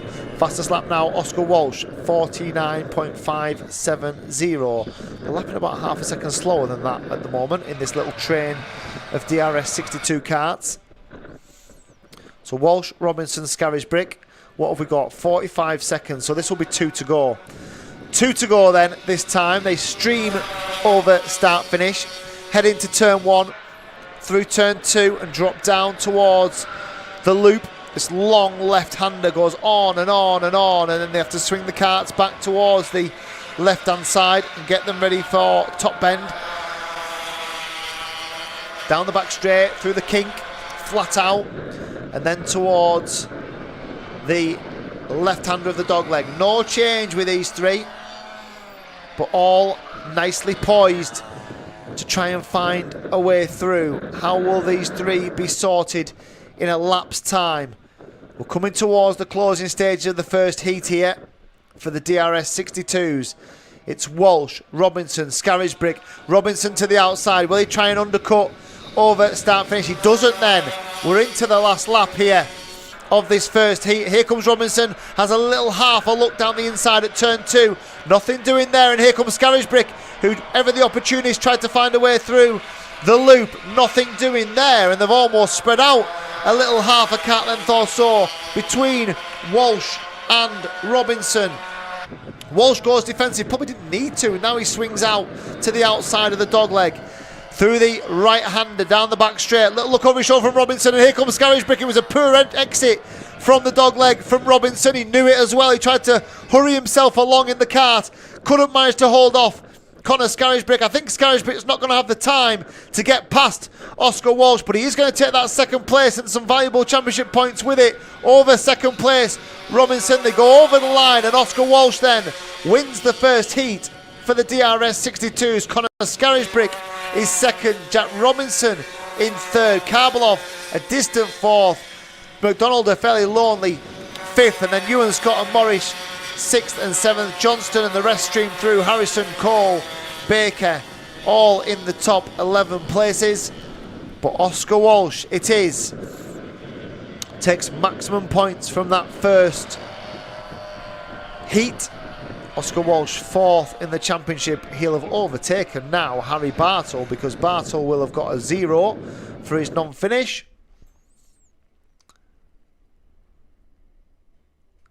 As they bump fists, the front two.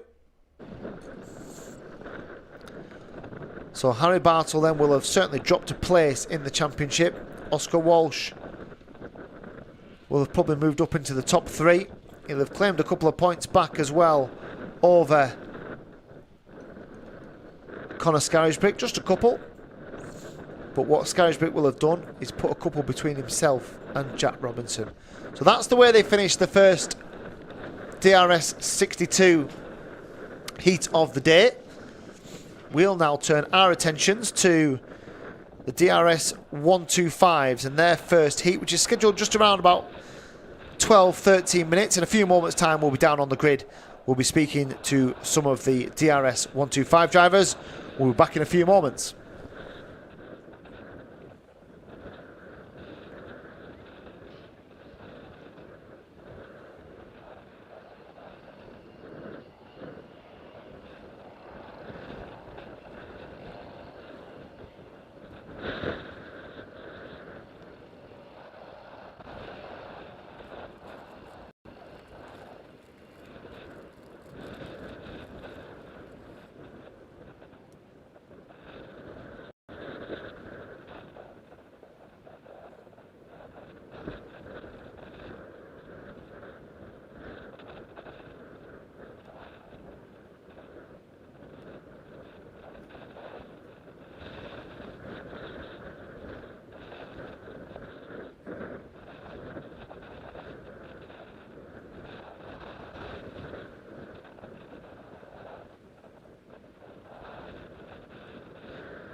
Testing, testing.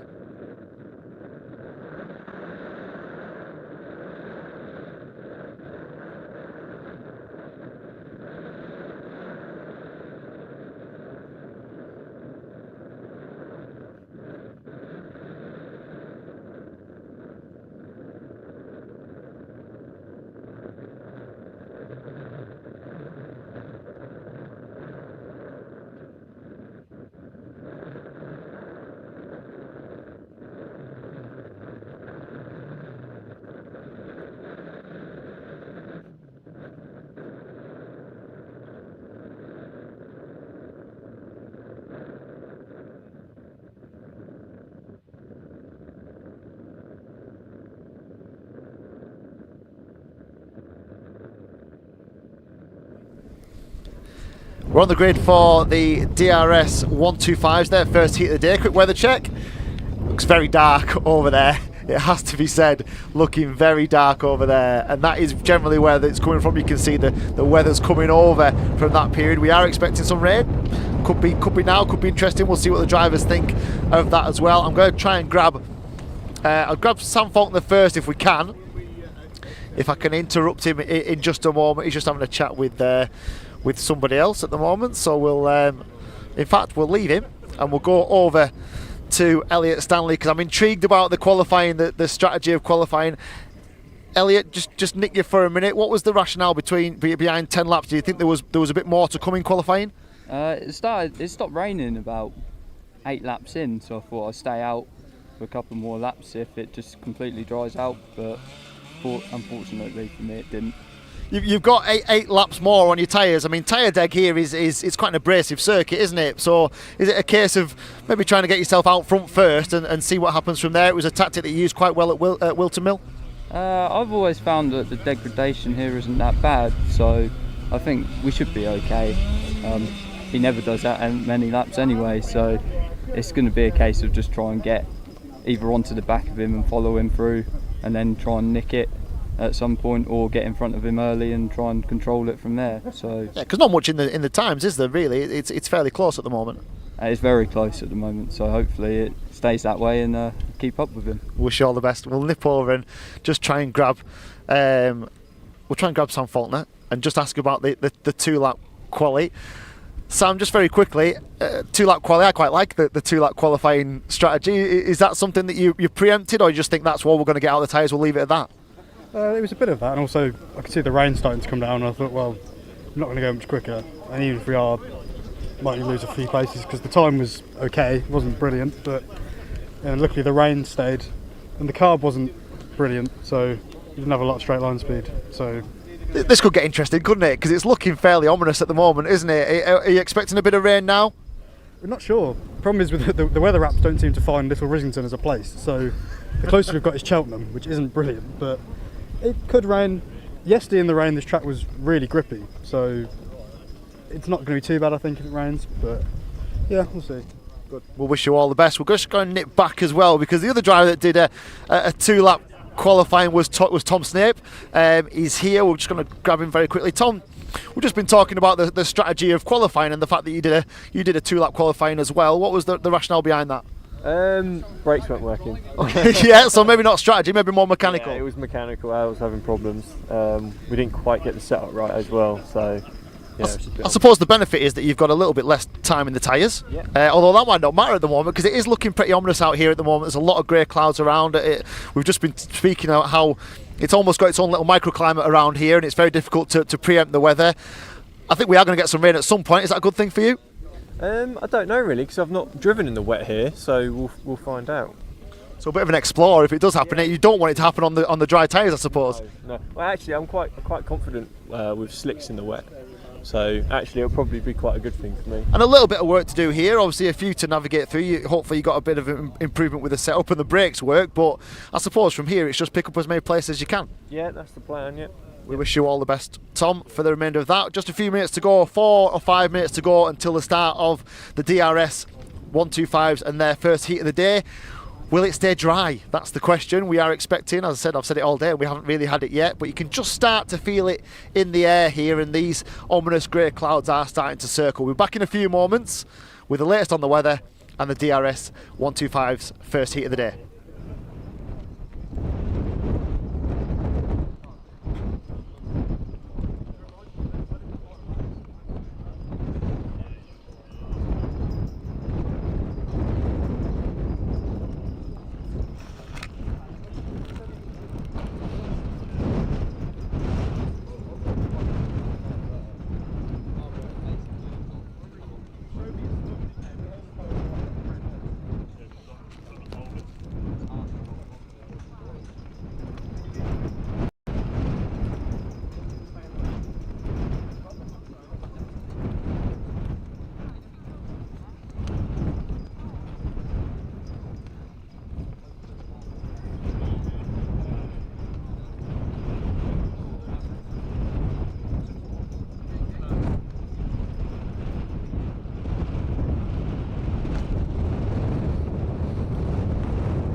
So the driver's just about ready.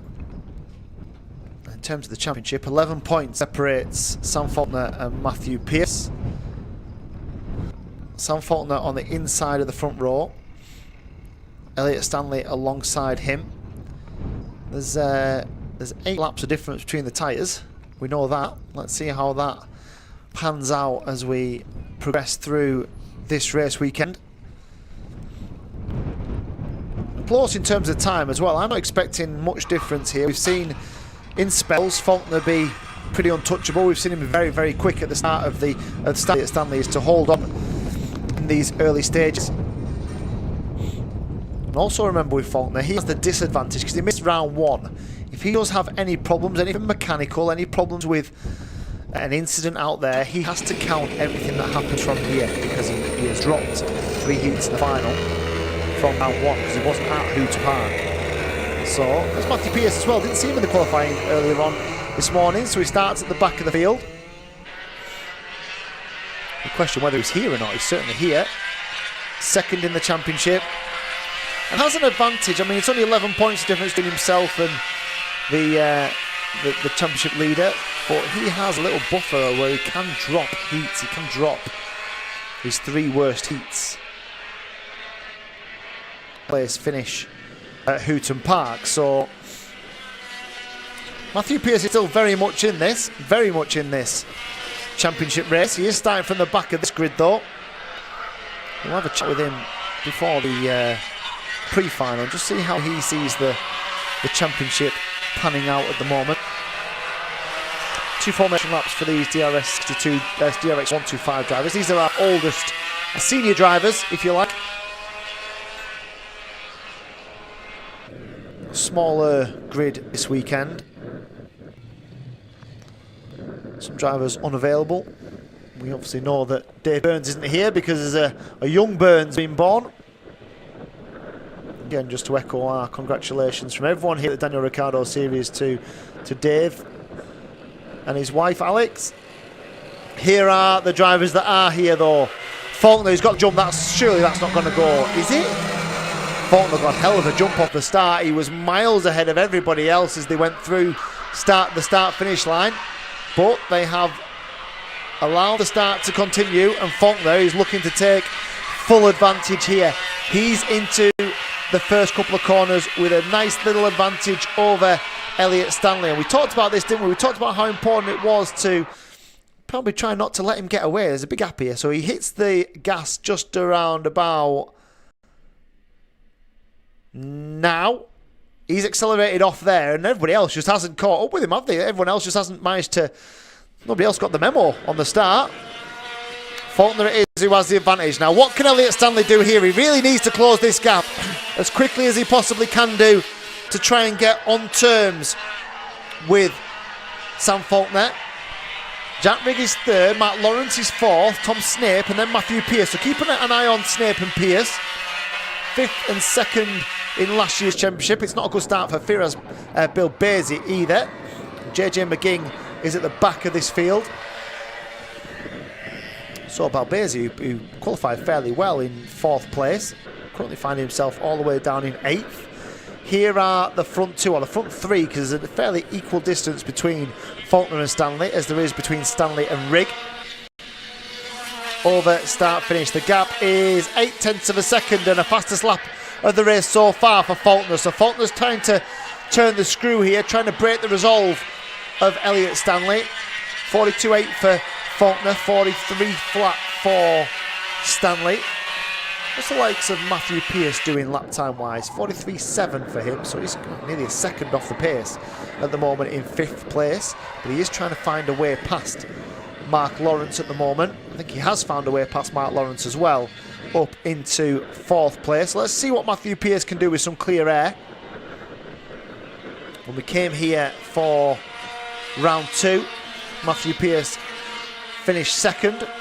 He was 2nd in every heat and 2nd in the final to Sam Faulkner that weekend.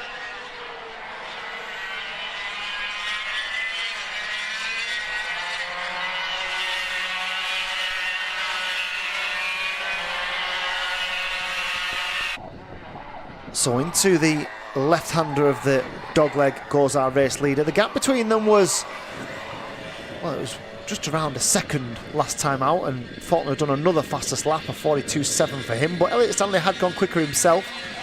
I'm interested to see the pace of Matthew Pearce now that he's got some clear air. He's got some clear air, but he's also got the 3.18 of Oliver Owen just tucked up behind him. Here is Faulkner. 42.7 last time round, extends the advantage again to 1.3 seconds, and Elliot Stanley not minding to have the answers at the moment. In fact, Elliot Stanley might have to be more concerned about Jack Rigg, because Jack Rigg has suddenly managed to close this gap. We've got under investigation for the 3.18, as we see the start again, the 3.18 of Oliver Owen under investigation. Is that for something here? Couldn't see much doing there. So Faulkner, Stanley and Rigg 1, 2 and 3. Matthew Pearce is 4th. Oliver Owen is 5th. Right, what did Pearce do last time round? He did a 43.5. It's still sort of 7, 8 tenths slower than Faulkner is at the front of the field. Faulkner's consistently lapping in the 42.7s at the moment. Although Elliot Stanley has done a one-off lap which was comparable, consistently he's not managed to match the pace of Sam Faulkner.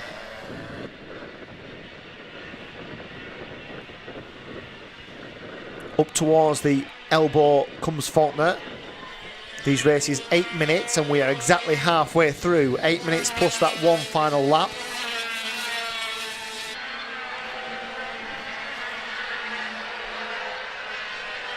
So Faulkner is coming up to top bend now. He's so smooth and so calm and consistent. He's a fairly laid back character anyway, Sam Faulkner, but he certainly drives that way, doesn't he? He's very, very smooth, very articulate in his driving style, very compact, neat and tidy. He certainly does the job. There is Elliot Stanley. Goes through the middle bend and heads up towards the elbow in second place. A little bit of understeer for Elliot there as he went through the left-hander. He turned and then had to give it a little bit more of a steering input just to make sure the car went into the corner the way he wanted it to. But he is under a little bit of pressure at the moment, Elliot Stanley, from Jack Rigg, who's managed to close this gap down to about 2 kart lengths between second and third. There's a huge gap back then to Oliver Owen, and Tom Snape has got ahead of Matthew Pearce. So this Pearce, who made lots of gains in the first couple of laps, now finds himself a little bit further down the field. He needs to get as many of these championship points on the board as he can. Second in the championship for Matthew Pearce. Well, the man he's trying to chase, he's going to take maximum points unless something goes awry in the next 2 minutes or so. Sam Faulkner's got a very comfortable 2.2 second advantage at the front of this field. The battle is more for second place between Elliot Stanley and Jack Rigg. No changes from 5th downwards. Tom Snape is still 5th, Matthew Pearce is still 6th, and then Mark Lawrence is 7th, and Firas Bilbezi is 8th, and JJ McGing is in 9th place, the only rookie driver that we have in the field for these DRS 125s.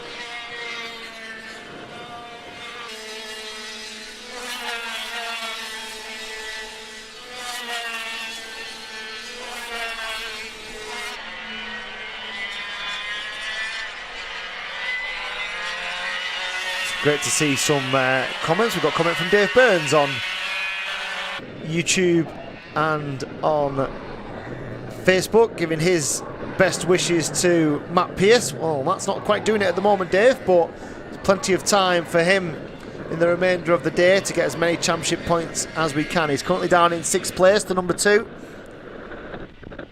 Lapping around, well, around 7/10 slower than Faulkner. 42.8 for him last time round. Fastest lap of the race is a 42.7. So Elliot Stanley and Jack Rigg have managed to do 42.8s. They've managed to be comparable in their lap times to Faulkner, but just not consistently enough. They're both lapping now 43 flat. They're giving 2 tenths away per lap. here is that battle for second place then. Stanley and Rigg. The 316 of Jack Rigg. In terms of the championship, down in 7th place. But good drives like this will do him no harm. He knows that Ben Gartside and Dylan Reid aren't here this weekend, so he's probably going to overtake them in the championship. Here is your race leader. He's going to have 2 laps to go. The time has just ticked away, so when he comes back round this time, he'll see the last lap board as we see JJ McGing just come through to complete another lap. Around 7 seconds covers the field. So Jack Rigg on his fastest sector 1 of the race so far, but the gap is still around about 2 tenths between himself and Stanley. He's going to need to do something very, very good in the closing stages here to get himself on terms. Over, start, finish he goes as the leaders begin their final lap. Oliver Owen a distant 4th and Tom Snape a lonely 5th, and then Pierce, who's got Mark Lawrence within maybe 4 or 5 kart lengths, but not under any real pressure or real threat just yet. Faulkner for the final time then is through the last couple of corners. It's another great sector 2 from Jack Rigg. He's not quite close enough, is he? He's still 2 kart lengths or so between them. Closes up in the top section and just loses out a little bit as they go through the dog leg. It's going to be Faulkner though. Lights to flag, did his hard work in the opening stage. He's got the best of the starts, and then Elliot Stanley and Jack Rigg come home 2nd and 3rd. 4th for Oliver Owen, Tom Snape in 5th, Matthew Pierce in 6th, Mark Lawrence and Firas Bill Basie come home in 7th and 8th. James McGing is about to complete this race in 9th place. So the first heat of the day for the DRS 125s is complete.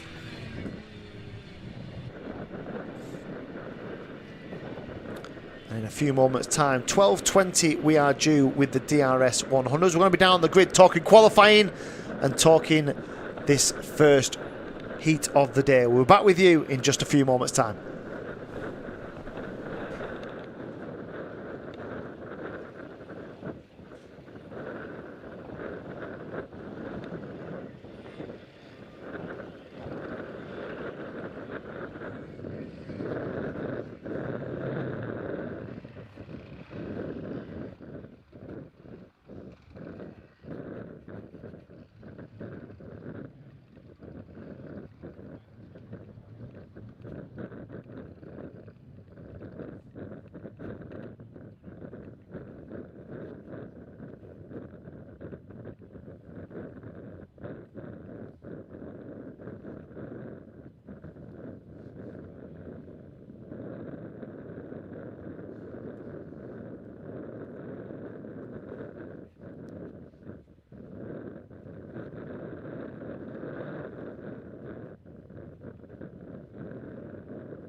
questions on that? Thank you very much. You've got a question now, haven't you? Basically, round the outside, right? Yeah. Round the outside. And then when you go round, come up, come up.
So we're at the top of the dummy grid because there's a hive of activity, or well, not yet there isn't, but there could be a hive of activity here because it is just starting to rain in the paddock. Now the question is, will any of these DRS 100 drivers be brave enough to go for the wet tyre? It is certainly, well, showery, overcast. It's a bit dark, certainly over in that direction it's a bit dark. You can see from the tent here how blustery it is and how it's blowing a gale.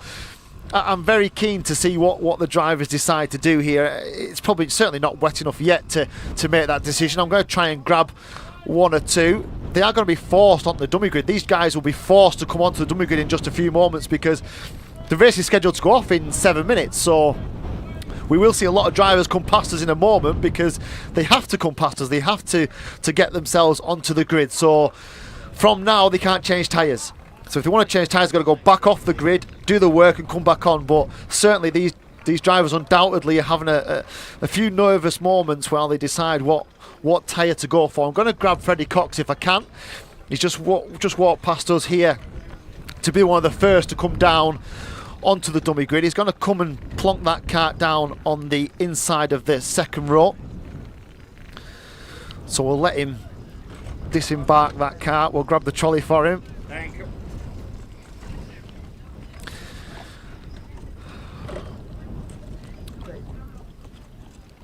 Freddie, if we can just grab a quick moment. What are you expecting here? It looks like it's about to pour down. No idea. Does rain work for you? Sort of. I mean, when I'm on slicks, haven't had that much practice, but it's a lot heavier than it was in qualifying now. So I think if this had been 5 minutes ago, I think quite a few would have gone for the wet tyre, would they? Yeah, 100%. And in terms of the championship, we're having a look at the standings. Obviously 9th at the moment, but not a million miles away from getting certainly significantly higher up there. Your issue, I suppose, that you've dropped all your worst scores because you weren't here at a round. Yeah, obviously I missed Rissington last time for isolating and at Clay Pigeon we had a problem in qualifying, so that was a tough round as well, but hopefully we'll make it back up. And a good place to be in terms of, you know, the inside of the second row. You can potentially follow the leader through and go from there. Yeah, I mean, yeah, that's the plan really. Excellent, wish you all the best. We're just going to try and grab a quick chat with Rowan Campbell-Pilling as well. So Rowan, inside the front row, it's a perfect place to be. Yeah. So just same strategy as last time, pretty much. Letting the track dry out in quali, and hoping for the best, and it paid off this time. I thought it was a bit of a risk. I liked it. I liked the risk, but I thought obviously the danger was if the rain did come, you wouldn't have had a time in the bank there, would you? I mean, we could see that there was clear sky on its way. We know which way the wind directions are, courtesy of the flags behind us. Yeah. So we saw there was clear sky coming, and you sort of know that it's going to develop. The track's going to. So just taking that risk happened to pay off. Yeah, good calculations. Championship-wise, a little bit of a buffer, a little bit of a gap. We won't talk about Wilton because I know you'll have an opinion on it, and other people have an opinion on it because you're all racing drivers and that's the way that the game works. Let's talk about here and now. Let's talk about the weather. Does the rain work for you or not? I'm happy either way. I don't mind it. We're quick in the wet, we're quick in the dry. I mean, making it dry would be a bit easier, but that's not our decision. If we were 5 minutes ahead and you were still stood out there outside of Parc Fermé, would you go for the wets now? No. You'd stay on the dries. Yeah, good bit of fun. Absolutely. All the best for the race. Some interesting stuff. Let's just see if we can just grab. We've got a couple of minutes. Let's just see who else we can grab on the grid as well. Let's speak to Ethan Critchley on the outside of the front row. Ethan, the top rookie in qualifying on the outside of the front row. Are you pleased with that as a result? Yeah, it was a very decent result to be fair. I was happy with top 5, so to be P2 I'm ecstatic, to be honest. The thing on everyone's lips is the weather. It is raining now, just about. You can see the moisture on the karts at the moment. Does the weather work for you? Would you rather this disappear very quickly, or does it almost equalise the race with the uncertainty of wet weather? Yeah, I think the unpredictability will kind of make the pack a bit more even. I think, if it was dry conditions, I think the top 5 would just walk away with it, but it's anyone's race, I suppose. No one really knows what the grip's going to be like, but yeah, the first 2 laps will be quite interesting. Yeah, it could be dicey out there. Wish you all the best, Ethan, for that race. This could be entertaining. The DRS 100s undoubtedly have been the class of entertainment, haven't they, in the last few rounds? It is now undoubtedly raining. Let's just grab Andy for 30 seconds. How does this change the complexion of this race? Wow. I mean, Matt's obviously the one who's got to decide. So at the moment, everyone's slick. So we just need to see over the next couple of minutes if it's going to carry on. Because obviously, out of safety, then Matt might decide, to change everybody onto wets, which is the fairest thing. So, if this was 5 minutes ago, would you be on wets now?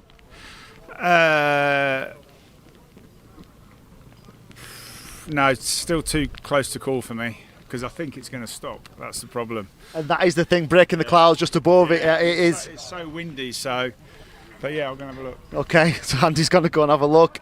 I would be tempted to roll the dice at the moment with the wet tyre. It is certainly going to be very greasy on the surface. It's going to be tough out there on these tyres. The officials do have a decision to make on whether, on safety grounds, we would stop this. I think at the moment you'd let it go and you'll see how they get on in the first couple of laps and go from there. Certainly means the drivers have got a tough challenge ahead of them. They've got to find a way of navigating around this Rissington circuit in the rain. Although I do think there's a break in the clouds, it could stop very quickly. We will wait and see what happens here, but the DRS 100s are due on circuit for their first heat in just a few moments' time.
So our final heat of the day, as we scamper up from the dummy grid back into our commentary position, the dry and warmth of our commentary position, because this could be very entertaining indeed. The DRS 100s have undoubtedly given us some superb racing so far in this DRS series.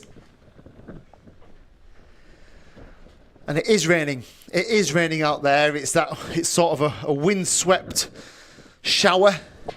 It feels like it's coming down quite heavily, but think probably more to do with the intensity of the wind. All these drivers are on slick tyres, so they are all on the dry weather tyre. I just eavesdropped on Matt, the clerk of the course, who was telling the drivers they will go on the slick tyre. It does look to be quite a significant break in the clouds behind. You can just start to see it there, can't you, above the karts on the dummy grid. It does look to be a break in the clouds. So we're scheduled off in 2 minutes. The race is due out at 1:20. So 2 minutes to go. Are we letting air out the tyres? Is that what they're doing? Trying to make some final adjustments and alterations, and there's drivers that are putting on protective clothing, and not many of them are wearing wetsuits. My suggestion would be that if this was 5 minutes ago, I would have gone for the wet tyre. Personally, I think they're going to find this really slippery out there. It's greasy, and that's probably the worst conditions. It's not full wet. It's just a bit greasy out there. It's there's a top layer of water on the surface now. So this will be interesting. It will be...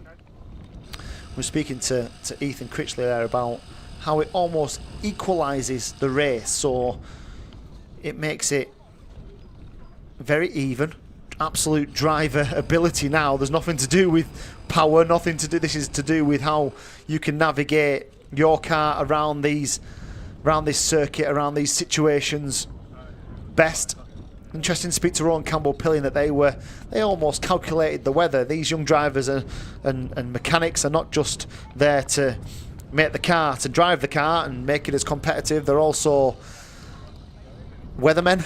They calculated a break in the clouds. They calculated the wind direction. They decided that shorter qualifying session was the way they wanted to go, and it's worked perfectly for them as well. And the other driver we spoke to, Freddie Cox, who was saying that he had to isolate for round 2, which was here at Rissington the last time they were here, so he's got to drop those rounds. He's got to effectively wipe that slate clean, but it means he has to count everything that is, every score that he gets. But it won't do him his championship any harm. Up there, third on the grid, good qualifying session for him. There's Sherry-Ann Powell on the inside of the 6th row. Dylan Briley as well on the inside of the 4th row.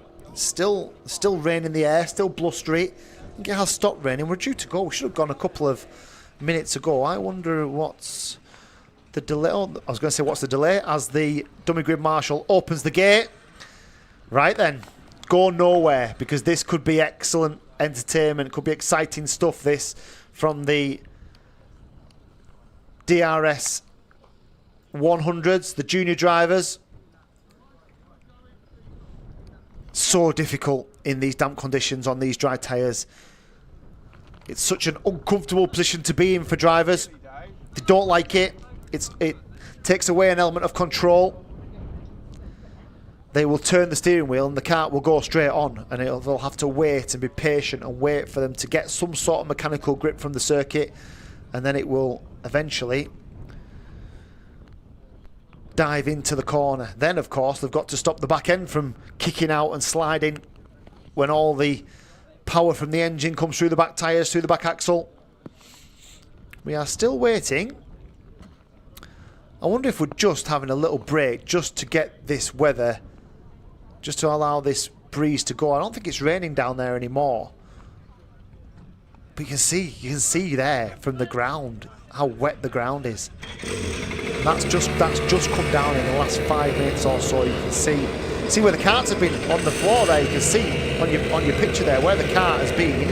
That's dry, and all around the car is the wet. So it's undoubtedly a really tough task, this, and we're just watching the first few corners of Rowan Campbell-Pilling as he tiptoes around the first lap here. This will be really exciting. This is an opportunity for the ones that haven't qualified so well, your Briley's, your Alicia Palmovskis, those sort of drivers that probably didn't have the qualifying session that they wanted or expected. All of a sudden, this could equalise this race for those drivers if they get this right. So, interesting stuff. This will be a really... And the other added element to this is, where the drivers are now, they're going around the old gearbox part of it. So on the first lap, when they get into Middle Bend, when they get into the elbow, that's the first time they've been round that corner. They have not been on that corner on the formation lap. So this is a completely, so expect some fireworks in the elbow first time round, because the drivers literally will never have been through that corner because they don't go through it on the formation lap. So interesting dynamic this. High drama, just as we like it here at the Daniel Ricciardo Series. This is the first heat for the DRS 100. It's our final heat of the day. From here we go into a break until around about 20 past 2, where we have the first of our pre-finals for the DRS 62 drivers. You see the little bit of spray coming off the rear wheels. Again, they won't have been through the elbow, they won't have been through the dogleg either. So a couple of corners here you've got to really watch out for. The dogleg and the elbow, first lap. Drivers have no prior experience of those two corners. Could be very entertaining indeed. Let's have a look at how they manage it, these young drivers. Highly skilled young men and women. First corner to navigate first. Campbell, Pilling and Critchley, 1 and 2. Freddie Cox is behind them with Henry Foote and Daniel Weir. Here we go. Look pretty good. Do we go first time? Yes, we do. Campbell Pilling has got the best of the start. A little bit of wheel spin in the first corner he goes and manages to get through. They don't all manage to get through. There is contact further down. Include, I can see Sherry-Ann Powell. I can see a lot of the rookie drivers involved as well as they all rejoin. They're all through the... Now they've all managed to get away by one, I think, on the exit. It'll be interesting to see that again through the first corner. It was probably always going to happen. Such little mechanical grip and so tough to get into that first corner first. Here is the replay of the start again. Look into the midfield. So the leaders managed to get through. A little bit of wheel spin from Campbell Pilling. Leaders get through okay. And then what happens a little bit? Oh, a little bit of contact there. There was the contact. It spun everybody else round. Knock on, concertina effect. And there was a few that have had to rejoin at the back of the field. The only one I could identify was Sherry-Ann Powell. But we will get all those drivers as they come back through. Here is Campbell Pilling who leads. This is how they've sorted themselves out in the first lap. Henry Foote is up into second place. Ethan Critchley, Freddie Cox, Daniel Weir, Oscar Walmsley-Jones, Dylan Briley. Oscar Walmsley-Jones up 3 places. Dylan Briley as well has gone through. Sam Halley-Hicksman has made 1 place. Alicia Palmovsky's made 1 place. 9th and 10th are those two. Tuscany Groves up 4 places. He was involved in that initial incident, as was Sherry-Ann Powell, Sam Branston, Riven Welsh. Daniela Sutton was in there as well, I think. Isaac Kite and Archie Cole is the last one to come round. They are slipping and sliding their way through this Rissington circuit. At the moment, Rowan Campbell Pilling is making the best of the slippery conditions. He is just getting tracked a little bit by Henry Foote. The gap was 1.3 seconds last time. I think it'll be less than that this time. It's now 1.2 seconds, so a new fastest lap of the race for Henry Foote. There goes Critchley with Freddie Cox just tucked in behind him. And then Dylan Briley's made a couple of places. He's taken a place from Daniel Weir and from Oscar Walmsley-Jones as well, and another place gained from Halley-Hicksman and Palmovsky, and bring Calder now up into 10th as well. Charlie Ratford's lost 3 places on that last lap, and Tuscany Jones has made a couple as well, down in 18th place. Daniela Sutton is 17th. Sherry-Ann Powell is in 14th at the moment. So they still tiptoe their way around. You can see them manhandling the Daniel Ricciardo kart, trying to find the grippiest parts of the circuit. What have we got that time? Better lap for Campbell Pilling, 51 flat for Henry Foote. Freddie Cox 52.2, and he's up into 3rd place at the expense of Ethan Critchley, who now drops to 4th. He's going to come under pressure from Dylan Briley as well. Calder has got back past Alicia Palmovsky up into 9th place. So at the moment, really interesting to see the gap between 1st and 2nd. A little mistake from Campbell Pilling. He clattered the curb on the way through the dogleg. Might have just cost him a couple of tenths of a second as they head up now towards the elbow. What confidence can Henry Foote take from that as he clatters the curb on the way into the elbow? The gap is certainly smaller than it was before, and these drivers are starting to find a little bit more grip than they did. A 49.3 for Henry Foot, a 49.6 for Campbell Pilling. That mistake did cost him a couple of tenths of a second last time round. So Cock, Critchley, Brierley, Walmsley Jones, Hallie Hicksman, Ware, Calder, Palmowski is 10th, Charlie Ratford is 11th, Maximilian Reed 12th, Tristan Powell 13th, Sam Branston 14th, and Sherry Ann Powell is in 15th place. Archie Coles made a place up into 19th as well. So the front two then, probably made the right decision, the officials, because the weather has changed quite quickly. The wind certainly helps the circuit to dry a lot quicker, and the drivers are now taking pretty much their dry racing line. Good response from Rowan Campbell Pilling. He took that time back away from Henry Foot last time round. 47.9 for him, 48.2 for Henry Foot. And Brierley is up past Ethan Critchley into 4th. So the top rookie is now in 5th. Walmsley Jones is 6th. Hallie Hicksman is 7th. Weir, Calder, Palmowski. That's your top 10.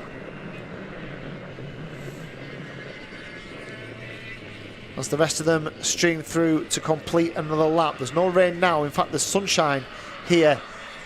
And Campbell Pilling has just managed to hook it up, hasn't he? He's just managed to find a little bit more grip. He's just managed to get that gap extended between himself and Henry Foot. In terms of the championship, Henry Foot 5th place in the championship. So this second place finish will help him to try and close the gap on Dylan Brierley, who's 4th in the championship.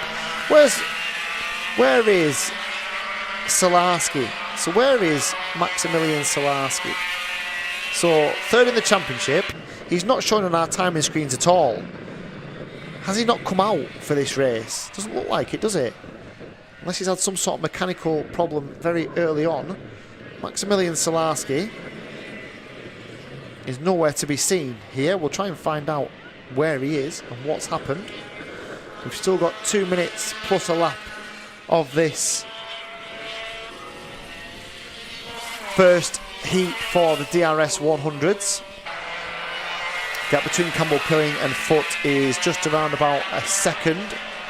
Little mistake from Campbell Pilling last time round, gave 3 tenths back to Henry Foot, but the gap's still a comfortable one. It's still around about a second between first and second. Blue flags then, because Campbell Pilling has got 2 back markers to deal with. Now he'll want these 2 out of the way fairly quickly. Drivers have had to adapt here very quickly to the changing conditions, because it was very slippery early on. I think the track has pretty much come back to them completely now. They're all taking the normal dry racing line. They look to be circulating at comparable lap times to the dry. And Campbell Pilling puts in his new fastest lap of the race, 44.8 for Rowan Campbell Pilling. He's managed to get a back marker between himself and Henry Foot as well, which will be useful to him. Cox is 3rd, Brierley's 4th, Critchley's 5th, Walmsley Jones, Hallie Hicksman, Ware, Calder and Palmowski. No change in the top 10. Charlie Ratford is 11th, but has done the fastest lap of the race so far. So Charlie Ratford, second rookie on the road, 44.4 for him last time round. So 8 laps complete. We've got a minute plus a lap still to go here. And the race leader has a comfortable advantage over second place Henry Foot. 1.5 seconds last time round. It's 1.5 seconds this time round. And we're seeing personal bests every single lap from these drivers at the moment. Which gives you a good indication of how the track is coming back. And the other drivers that will be watching this as well, just to make sure that they're well aware of what's going on out there in terms of track position, track temperature, what the clouds are doing. The forecast here is still for some rain. In fact, the forecast is now saying we'll get more rain at 2 o'clock this afternoon. It's ever changing. There is a chance of drizzle in the next hour, the forecast says. We are on our last lap with our race leader, and it is Rowan Campbell Pilling. We've said that very, very often, haven't we, this season? He's out front. He's got 1 more back marker to get through. That's probably the only risk he's got here. He's got a 2.3 second advantage now over Henry Foot, who's dropped right off in the last couple of laps. Freddie Cox is still a distant 3rd. Then Brierley, Walmsley Jones, Critchley, Hallie Hicksman way. Palmowski has managed to get past Brincolder, so change for 9th and 10th.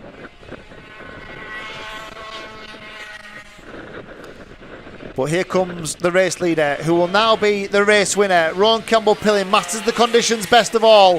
Henry Foote finishes in 2nd place. A lot of back markers to come through before Freddie Cox, the 144, in 3rd. Dylan Briley holds on for 4th. Oscar Walmsley-Jones and Ethan Critchley come through together in 5th and 6th. And Hallie Hicksman in 7th. Weir in 8th. Palmowski in 9th. And Brincolder in 8th place. And that is how they finished the final heat of the day for the DRS 100s, with Rowan Campbell-Pilling backing up his championship lead with another heat win, another maximum heat points to add to his total so far.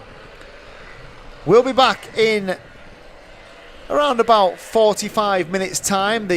We'll be back with you just before 2:25, which is the start of the DRS 62 pre-final. We'll see what the weather is doing at that time as well, but we'll be back with you live on YouTube and Facebook. The Daniel Ricciardo Series here for round 5. We'll be back just before 25 to 2.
Welcome back to the Daniel Ricciardo Series, round 5 here at Little Rissington.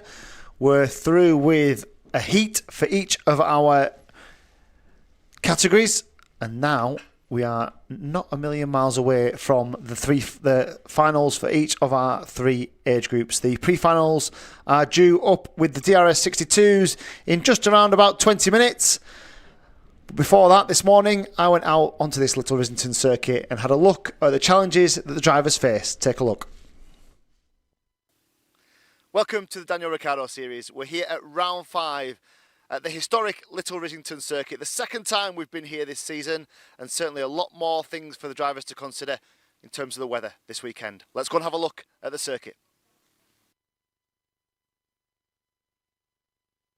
Rissington is renowned for the fact that it's a power circuit. It's quick, it's fast, it's bumpy, it's quite coarse. The curbs here are fairly aggressive, it has to be said. If you have a look at they call them the sausage curbs in Formula 1, very similar, big drop-offs between the curb, the top of the curb and the bottom. So drivers, will want to try and avoid these curbs whenever they can and try and keep it on the black stuff where possible, while still maintaining the apex, right on the inside of these fast corners.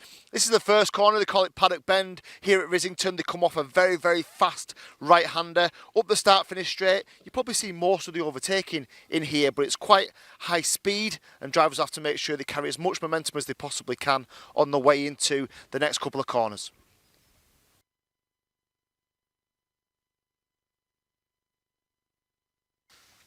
We're here at turn 2, and for a circuit that looks really flat, we're on an old airfield as we said earlier, for a circuit that looks really flat, there is quite a lot of undulations here. At turn 2, the circuit actually drops away from you to the outside, and you can also see this morning these wet patches on the circuit. So at the moment there is a dry line, there's a dry racing line for the driver, so we expect the slick tyre. There is some rain forecast, and this just gives you an indication of how the circuit changes.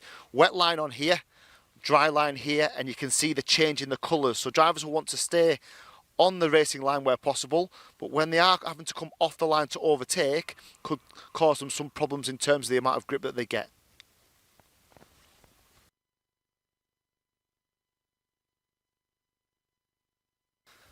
And on the exit of turn 2, drivers are in a real hurry to get the car back over onto the right-hand side of the circuit. Now, that's a tough thing to do at high speed, and with the camber sloping away from the drivers as well, makes it really tough. So they have to manage their speed on the way through turn 2, get the car right back over onto the right-hand side and into the right racing line, ready for the loop.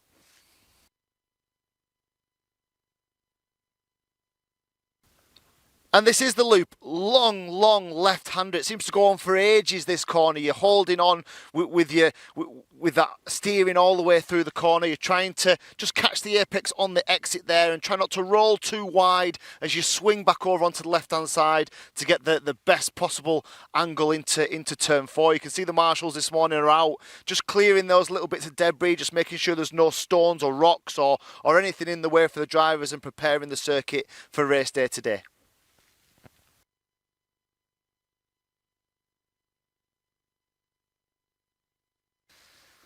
And this is Top Bend, the furthest part away from the paddock of the circuit. Another long right-hander, and there is an opportunity to overtake here for the drivers that can hang on to the inside line as they come off the loop and just effectively drive up the inside. But this is another fast sort of mid-range corner for the drivers. Two things to consider here.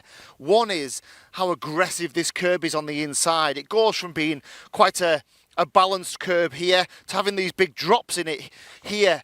It becomes a real sausage curb effectively halfway around the corner. So the drivers that do catch this inside curb are in for a bumpy ride. The other aspect here is if you look really down, if we can try and get down onto the circuit here, you can see how it started to come away and crack. This is an old historic kart circuit. It's been here for years. And the surface is quite coarse, and it has just started to break up on the inside. So from a tyre wear perspective, this does run the risk of effectively just causing that little bit of extra tyre wear, especially if the weather's changeable today. If we go onto wet tyres in drying conditions, these little cracks in the circuit, there's some more here, they will chew the tyres. They will make tyre wear really critical for the drivers and something that they might have to manage.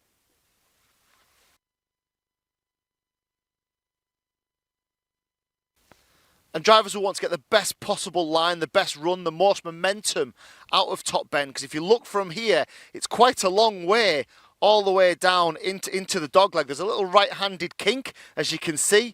But effectively, this is an opportunity to get right into the slipstream, to tuck right in behind your opposition and try and get the inside line into one of the harder braking zones here at Little Rissington.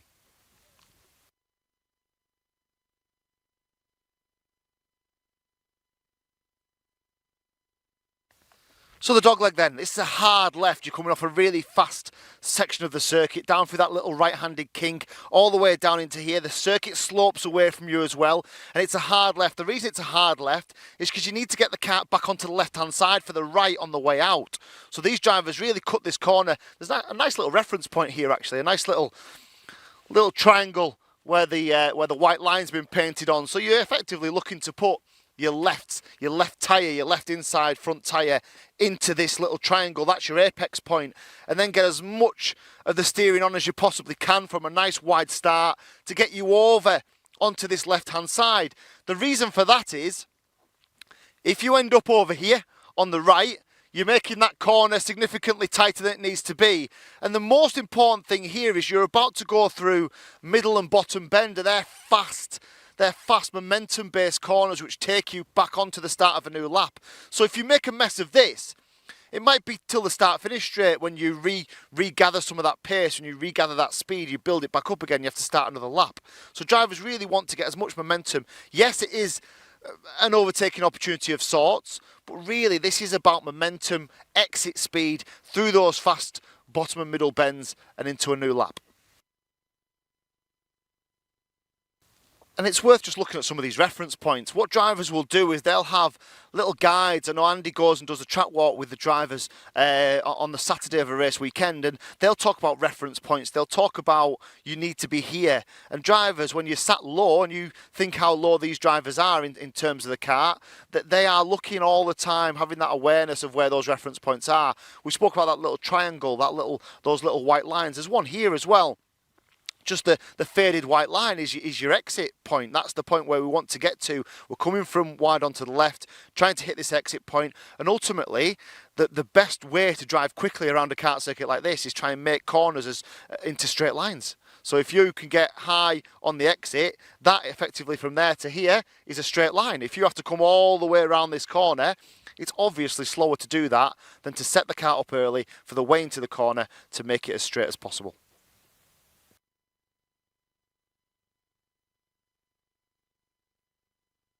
So bottom and middle bend, now in the dry, these are pretty much flat out. They are off camber. If you get really nice and low, you can see how they start low and actually start to rise. This is the lowest point of the circuit, and it will start to come up and climb ever so slightly back up to start finish.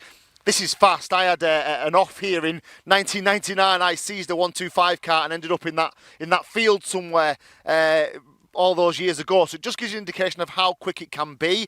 In the wet, and we are expecting some rain later today, this is treacherous, it's slippy, it's sloping away from you, it's then coming up the hill a little bit. It's lots of different cambers, lots of different things for the driver to consider as they come into here in the wet weather.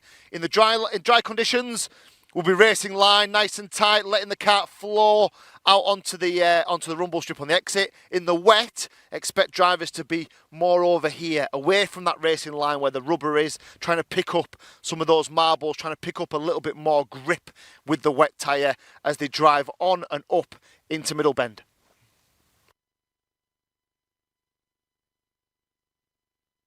So middle bend then, we're coming towards the end of the lap, and this is flat out again, so they'll come quickly through bottom bend here, they'll come up towards middle bend, and it just sort of fires them into the corner. It comes up the hill and in, they carry lots of momentum. It's a fairly straightforward corner for the drivers. They won't spend too much time worrying about the line through here. It's basically keep the throttle planted and hold on as it takes you up towards the outside of the corner. The job then is to get back onto the right hand side for the elbow, the final stage of this Rissington circuit. So this is just about consistency, momentum, no mistakes through here, nice, neat and tidy. The other thing is just be aware of anything offline. You can see how the freshly cut grass here at Rissington's just started to come onto the exit of the circuit. It's still really wet here as well. Still really wet out here this morning, and it is cold, so we're not going to get much dry on here. It's cold, it's damp, we are expecting some rain. The drivers on the racing line, of course, they'll clean this up. They'll clean all these little dark patches up this morning. They'll get them a little bit better, a little bit drier with their slick tyres as they put sort of more energy and more karts go around. But this bit here, this could still be wet. Even if there was no rain, this could still be wet by 3 o'clock this afternoon. So anybody offline here into Middle Bend, they could find themselves in some trouble.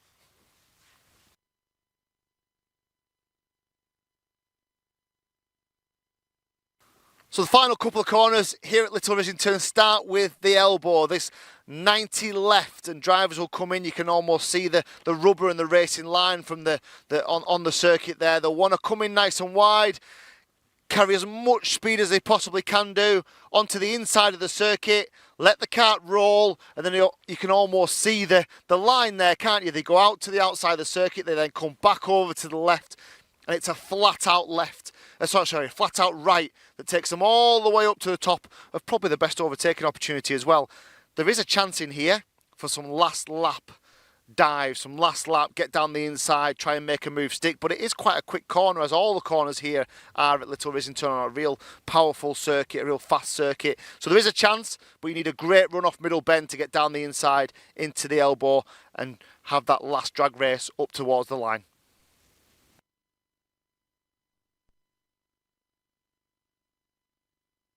And that's it. That is a lap of Little Rissington. Lots to keep the drivers occupied, lots of concentration required here, because a little mistake usually hurts you for 3 or 4 corners until you can build that speed back up. We were here a few months ago in the blistering heat.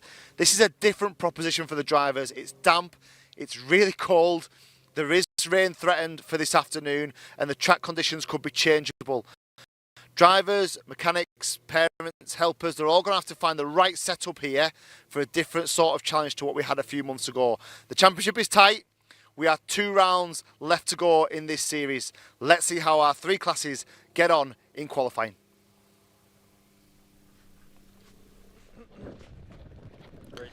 And we've seen those qualifying sessions. We've also seen a first heat for all of the drivers here today. Those first heats won by Oscar Walsh for the DRS 62s, Sam Faulkner for the DRS 125s, and Rowan Campbell-Pilling for the DRS 100. At our finals, there's a pre-final for each of the 3 race categories, the first of which the DRS 62s, 8 to 12 years old, and they are about to start their pre-final in just around about 6 or 7 minutes. The weather is, well, it's okay at the moment. We've got some blue skies. We've got a few clouds look to be rolling in from afar, but I think the likelihood of rain has certainly dropped from what it was earlier on today. There you go. That's what we're dealing with at the moment. So yeah, a little bit of rain potentially to come, but certainly it's in the distance at the moment. I suppose the danger is with the amount of wind that we've got at the moment, those clouds could be on us very quickly indeed. So we'll see how that progresses. The DRS 62s in terms of the championship.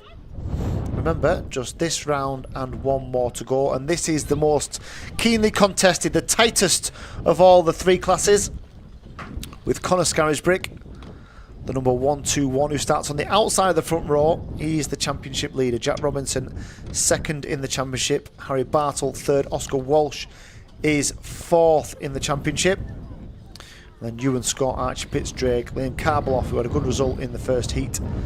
Adam Bourne, 8th in the championship. Zach McDonald, 9th. And Nat Johnston is in 10th. And they're just getting themselves ready for their pre-final. For Jack Robinson on social media, on our YouTube channel, where you can see the live stream from Little Rissington.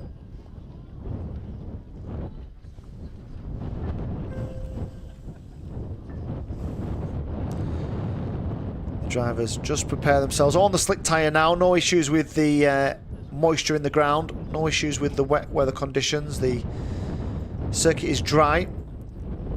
Conditions are cold, but not really affecting the lap times. Lap times aren't a million miles away from what they were when we were here in July. So when it was really hot, it was stifling here in July when we came for round 2.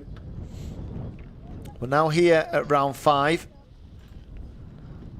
Still an awful long way to go in this championship. We head from here in a few weeks' time to Fulbeck in Lincolnshire for the final round, the 30th and 31st of October, where we will crown new Daniel Ricciardo Series champions for 2021. It's been a monumental effort from everybody behind the scenes here to get this championship on in really tough conditions with COVID, and now we have a petrol shortage to deal with as well. But we're here and we are racing, and what high quality racing it has been as well. We've got 4 or 5 minutes before we see our first final of the day, the pre-final for the DRS 62s. 14 of them on the grid.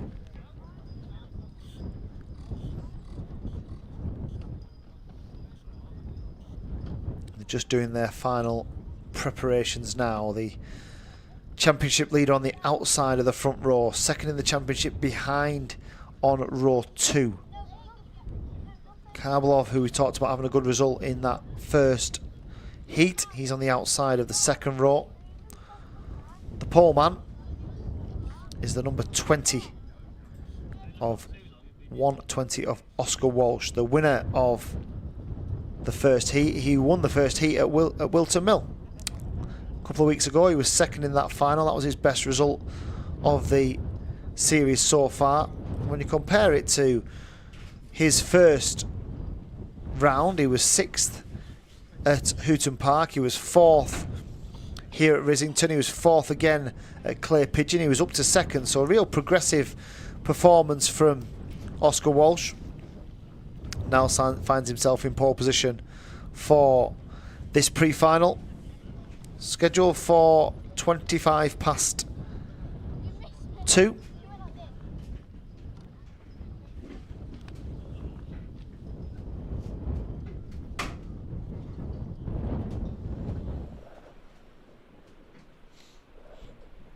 And there is how they line up. Oscar Walsh, Conor Scarisbrick on the front row, Jack Robinson and Liam Karbalov on row 2. Row 3, Zach McDonald and Ewan Scott, and then Ollie Morrish and Oliver Harrison on row 4. Row 5, Oscar Cole and Nat Johnston, and then Benjamin Baker and Cruz Dalton. And then finally Daxton Groves and Harry Bartle, who had a technical problem in the first heat. We saw the officials just trying to do some running repairs to that in the paddock during the lunch break. Let's see if he's managed to fix that mechanical problem and trying to keep his championship hopes alive. He's 3rd in the championship at the moment, but as we said before, he's dropping a full round of points at Clay Pigeon because he wasn't there in attendance, so he will have to count that did not finish in the first heat earlier on today. So he needs to make amends where he possibly can do, pick up as many places, get as many championship points into his back pocket as he can.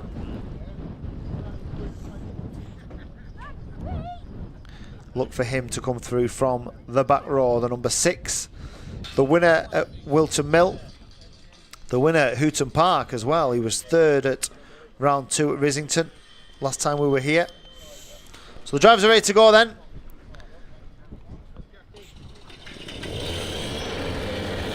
The engines are on and the start official prepares to get us underway. The green flag is aloft. The drivers are on circuit to begin their formation lap for our first pre-final of the day for the DRS 62s. It's one that we just haven't quite got away just yet. It's the 126. Driver of Daxton Groves. Daxton's best performance was here at Rissington, a 12th place finish here back in July was his best of the season so far.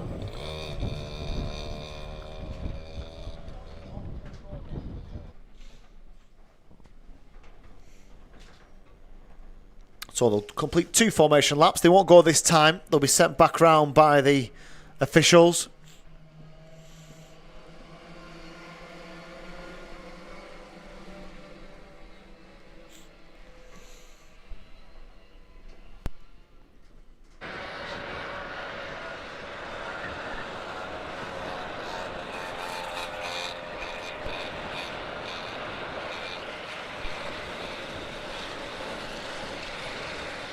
A quick check on the forecast. It says that we are expecting 70% chance of rain by 3 o'clock. There is some pretty nasty looking clouds just coming to view behind us, although they're fairly broken. So let's see what transpires with that. That would be an interesting twist, wouldn't it, to the remaining finals that we've got here. Drivers have shown a real adaptability, haven't they, to these changing weather conditions. Fullbeck could be interesting in end of October. There's every chance of a wet race there as well. But again, good experiences for these DRS drivers, developing these young drivers. Are they going to go this time? No, don't think they are. They're going to go around again. And they're going to go around again because we're still waiting, I think, for Daxton Groves to catch up with everybody else. So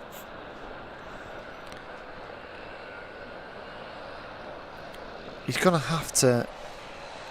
Daxton's going to have to chase them here. I wonder if they'll just park him up. There they go. They've parked him up on the way into the middle bend, and he'll just rejoin at the back of this group when they come back round.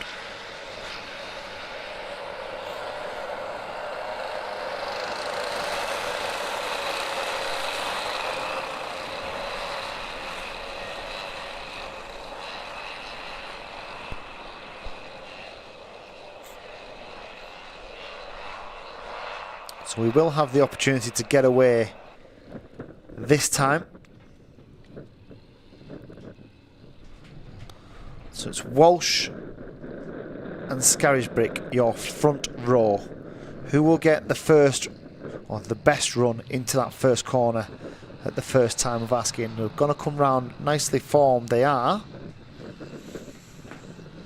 And they're heading up this hill towards turn 1. They come under the starter. The lights change from red to green, and we are away. And Karbalov makes a move down the inside, just trying to pick up any bits and pieces that are left behind from the front 3, but there's nothing doing. Karbalov slots back into 4th place. In fact, he loses a place into 5th place as they go through the loop for the first time. They head up towards Top Bend, which is where our leader is now, and down the hill for the first time into the left-hander.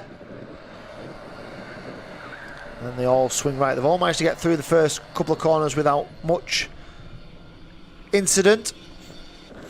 And the leaders then are into middle bend, and it is Walsh who leads. Scarisbrick in behind in second. Robinson a little bit further back and has the attentions, I think, of Ewan Scott. The 108 he has in 4th place. Then Karbalov. And the 104 of Zach McDonald is up into 6th as well. Harry Bartels made 5 places on the first lap. He's already up to 9th. So whatever technical gremlins were causing Harry a problem in the heat, he seems to have repaired them.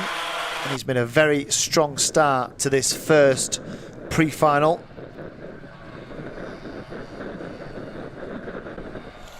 So the leader swings through the dogleg and then down towards bottom and middle bend. He's still got Scarisbrick right there behind him.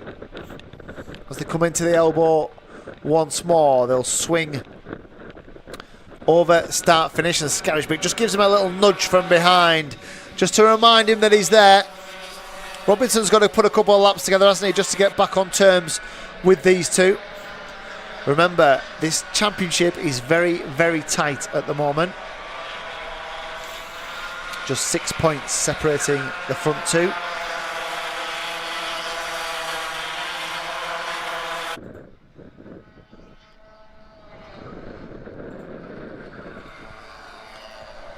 And the one in second place is the one who is trying to get on terms with the front two at the moment, Jack Robinson.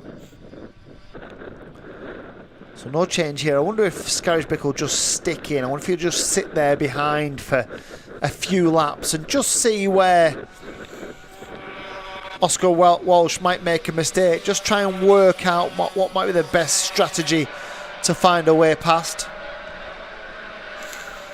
No change on the last lap, no change in any position on the last lap. So it's Walsh, Scarisbrick, Robinson, Ewan Scott, Liam Karbeloff and Zach McDonald, the top 6. Then Harry Bartle is now up to 7th, Ollie Morris 8th, Oliver Harrison is 9th and Nat Johnston is 10th, and Oscar Cole, Benjamin Baker, Cruz Dalton and Daxton Groves.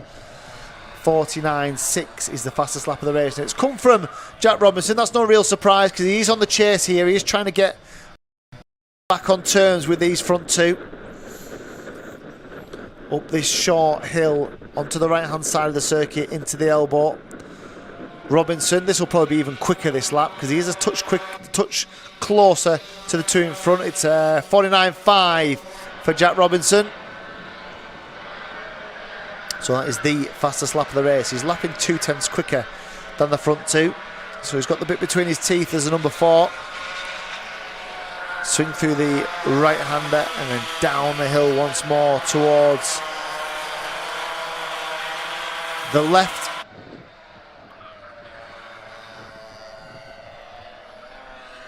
They're in there now and then down towards the right-hander at bottom bend and then sweeps right again, slightly off camber uphill to the elbow. Nothing doing between the front two, is there? I think he's just sat there, Scarisbrick. But just got to be careful, hasn't he, of Robinson, that Robinson doesn't pick his pocket in the closing stages. These three have been the class of the field all day.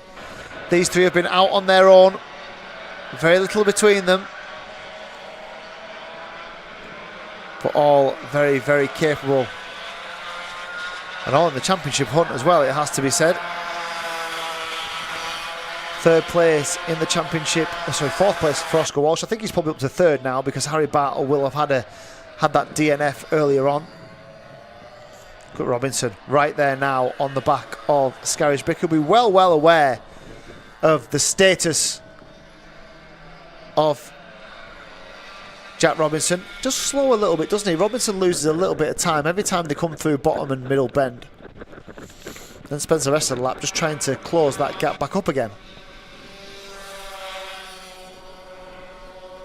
So, right back with them now. Where does he make his move? Where does Scarisbrick try and make his move for the lead? He isn't going to sit there all day. There will be movement between these three. There will be an overtaking manoeuvre made by one of them. It's just who blinks first. We've got 2.5 minutes plus a lap, so plenty of time. We've probably got 4 laps still here to go.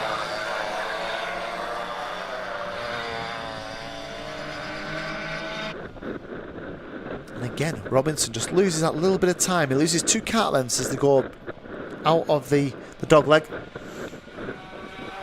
and up towards the bottom bend, and then he spends the rest of the elbow in the first corner trying to get back on terms again, which is where he just about is now. Through the left-hander of the loop. Here he goes. I thought he was going to have a look down the inside, Robinson then. A little bit wide from Walsh. Will that give Scarisbrick a little bit of impetus to find a way past? He doesn't, and they swing down the long back straight through the right-hand kink and then into the dogleg once more. Here he goes down the inside. Scarisbrick then takes the lead for the first time in this pre-final. What does Robinson have up his sleeve? He's down the inside into bottom bend, and likewise just started to find a way through, or look for a way through. Did Walsh back onto Scarisbrick. They go through the elbow once more, and then round the right-hander up the hill. What have we got now? So we've got just about, and here is that move. Scarisbrick pulls out of the slipstream, sticks it down the inside, makes it stick. Not an awful lot that Oscar Walsh could do about it. He did try to re-attack or counter-attack on the exit, but didn't have much success in doing so on it. Actually, now sprung out a little bit, aren't they? Because the gap between Walsh in second and Robinson in third There's the move. Oh, there's the incident. So, not much really doing there. He just sort of lost it on the outside. I don't think there was that much contact, but it has dropped Jack Robinson. They've got a penalty for Nat Johnston as well. So Nat Johnston, who is currently in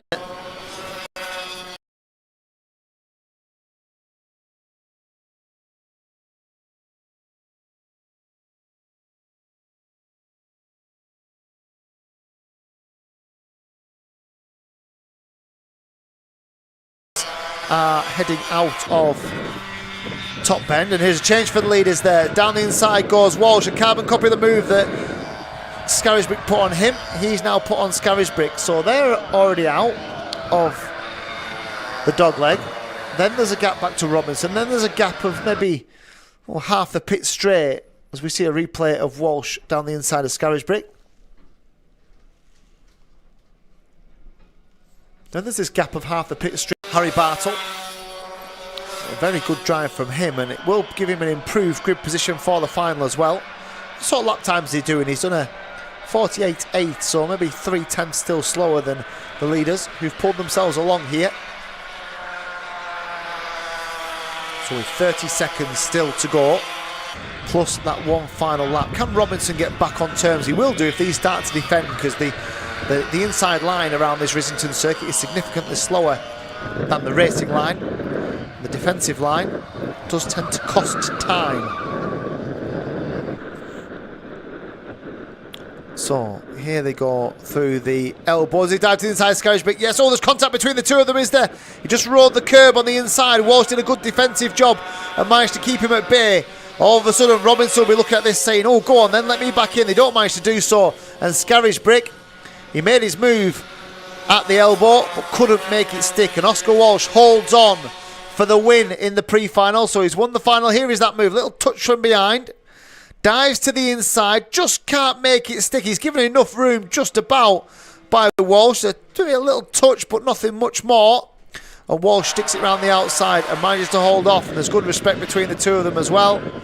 So Oscar Walsh then wins the heat, wins the pre-final, and will have his eyes firmly set on the final and firmly set on mounting his challenge for the championship here as well. He's only, how many points behind is he? He's 50 odd points behind Scarisbrick. He'll have taken a few out of him already today, and winning pre-finals will do him no harm at all. Oscar Walsh then wins the pre-final, and we'll be back in around about 10 or 12 minutes time with the pre-final for the DRS 125s.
So the pre-final for the DRS 125s, our senior class, is just on grid at the moment. Weather is good. We've still got the breeze, of course, but the sunshine is out. I don't think we're anything expected for rain-wise for at least an hour. So hopefully we can try and jump onto the outside of the third row and speak to Matthew Pearce if I possibly can do. He's deep in conversation with someone at the moment, but I'm going to go around the back and see if I can just grab him for a moment. If I can interrupt, sorry Matthew, if I can just interrupt you for a moment. Not the date you would have hoped for, I'm sure. What was the situation with qualifying? Carb issue basically. So yeah, we had a severe carb problem, but managed to sort it out. But unfortunately, we only sorted it out after qualifying. So missed the whole session, couldn't get out, had to start at the back. So and the last session just then, or the last race was a bit rubbish because we overcooked the tyres. So got the tyre pressures completely wrong. So was okay to begin with, and then by lap 3 I was just struggling to hold on, just dropping away. So just talk to me about the championship, because you are in a decent position here, because I suppose the issue that Sam Faulkner's got is that he's dropped all of his scores. He's dropped a round effectively, so you've almost got to stick in there, haven't you, get as many points as you can, and you know that you would be the benefactor if anything was to happen down the line. Yeah, I mean, coming into it, we're all really relatively close. So Sam was only a few points ahead of me, Elliot's only a few points behind me, so the three of us were there or thereabouts. So today hasn't been the best for that from a championship point of view, but you know, anything can happen. Yeah. Elliot is quick, they look pretty decent in the first race, so if Elliot can make a move and start fighting, then I need that, and these other drivers need that for have a chance to catch up, because otherwise, just like the first race, it spreads out, you can't have a pop. That is the key, isn't it? Almost get ahead of Sam and make him work a little bit harder, and bring the rest of you all a little bit closer together. I suppose makes it, especially for you, that's in this position from the outside of the third row. That's probably the perfect scenario, is it, just to get you back in the mix of the rest of them? Yeah, exactly. I'm hoping, obviously, with the changes that we've done now, that it'll be a bit more competitive and we can hang on to the back of these guys and start to make our way through, really. So. All the best. Cheers. So the championship's still very much alive here, although Sam Faulkner's been dominant in the races that we've seen so far. Because he's dropped that full round by not attending one of the meetings, he can't afford to drop in the race. He has a mechanical problem, he has to count that score. So yes, the tactics here are going to be very interesting. We expect, you know, the likes of Elliot Stanley to try and get the jump on that first couple of corners, and bring the likes of Matthew Pearce and Tom Snape from the third row, and the drivers ahead of them, the likes of Ollie Owen, back into this as well. So it could be a really interesting race, but probably dictated by the first couple of corners. The DRS 125s for their pre-final is coming up in just a moment.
So the pre-final for the DRS 125s is on circuit.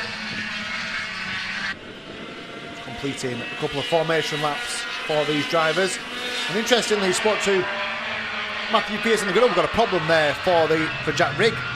So Jack Rigg, from the inside of the second row, has got a problem.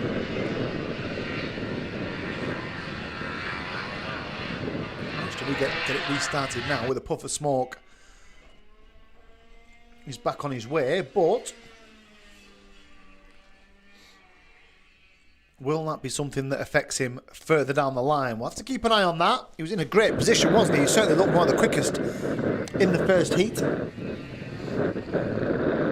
So the tactics, spoke to Matthew Pearce about the tactics here. And we've spoken about this a couple of times, haven't we? Wilton Mill, we said the same. They're going to go around again for another formation lap.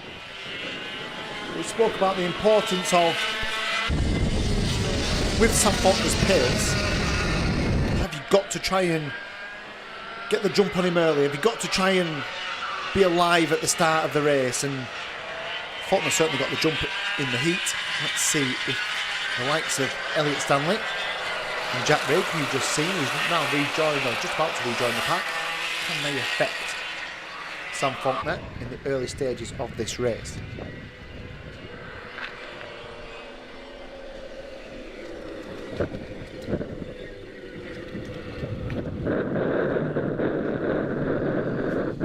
So they slow themselves down just to come under the starters' orders. Clerk of the course is on the start-finish line, just making sure they're all where they should be. They're all lined up in the way that he expects them to be. So our 10 DRS 125 drivers are off and racing. And it is Faulkner who gets the best of the starts. Now, can Elliot Stanley find a way through? Can he force the issue? If he runs wide, that might be an opportunity that for Faulkner, because Stanley ran wide through the left-hander of the loop. It's just given Faulkner already 2 or 3 kart lengths advantage over the rest of the field. They go into the dogleg for the first time, just struggling for a little bit of grip out. There's contact further back as well, involving the 5 of Tom Snape. They squabble over 6th, 7th and 8th at the moment. But there is the gap already for Sam Faulkner.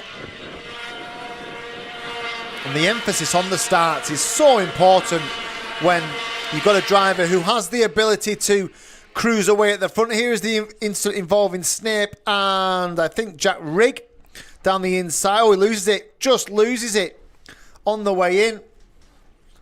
Gets a nudge from Jack Rigg for his troubles. Not much Jack Rigg could really do about it. Through the dogleg once more. Let's keep an eye on this gap between the front two, because that's the key at the moment. 0.7 of a second on lap 1. Sam Faulkner pulled out over Elliot Stanley. Is there any response from the number 8? And any response from Oliver Owen, who's doing a good job up there in 3rd place at the moment. Pearce a little bit further back in 4th, said that they got the tyre pressures wrong in the first heat. That led to them not being able to effectively go the distance in terms of pace. So into the dogleg goes the 2.83, the championship leader, Sam Faulkner. Heads down towards bottom bend, and then he'll sweep up the hill slightly to the right-hander of middle bend, and then bring the car over to the right-hand side for the right line into the elbow. The gap was 1.1 seconds last time round. What have we got this time? We've got 1.4 seconds. He's cruising away here. No answer for the pace of Sam Faulkner from Elliot Stanley or Oliver Owen or Matthew Pearce for that matter. 42.8 for Faulkner. Everybody else lapping in the 43s. So at the moment, they cannot match this man at the front of this DRS 125 field. The championship's still very much alive. We've said it a few times now. Because Faulkner missed the first round of the championship, he has dropped those scores. He cannot afford any more dropped scores. He cannot afford a non-finish, because that will all go towards his total, and the championship's still quite tight. There's only 11 points between Pierce and Faulkner on drop scores, so we've got an under investigation for Snape as well. Not sure really if that is for the first lap incident. Not sure there's much Tom Snape could have done. He just lost control as he went down into the dog leg for the first time, unless something else has happened when he's been circling round in 5th place, the number 5. Another fastest lap from Faulkner last time round, 42.7 for Sam Faulkner. What's he got in his locker this time? 5 laps complete, 42.9, so he drops off a little bit. Stanley does his personal best, but it's still not faster than Sam Faulkner has been. So Faulkner, Stanley and Owen, then Pierce. Just see if Matthew Pierce is getting a little bit closer to Oliver Owen. I think he has done on the last lap. If anything, Owen's getting slightly closer to Elliot Stanley. Tom Snape is 5th. Jack Rigg recovered, not quite showing the pace that he had in the heat either. Jack Rigg, he hasn't got track position like he had then.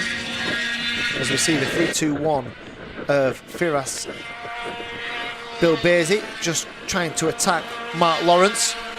That's for 7th and 8th place. Jack Rigg's ahead of them. And JJ McGing is last of all the runners at the moment in 9th. Here is that battle for 7th and 8th. Bilbezi and Lawrence. Mark Lawrence, who was the pole man, wasn't he, in the rain-swept qualifying at Wilton Mill.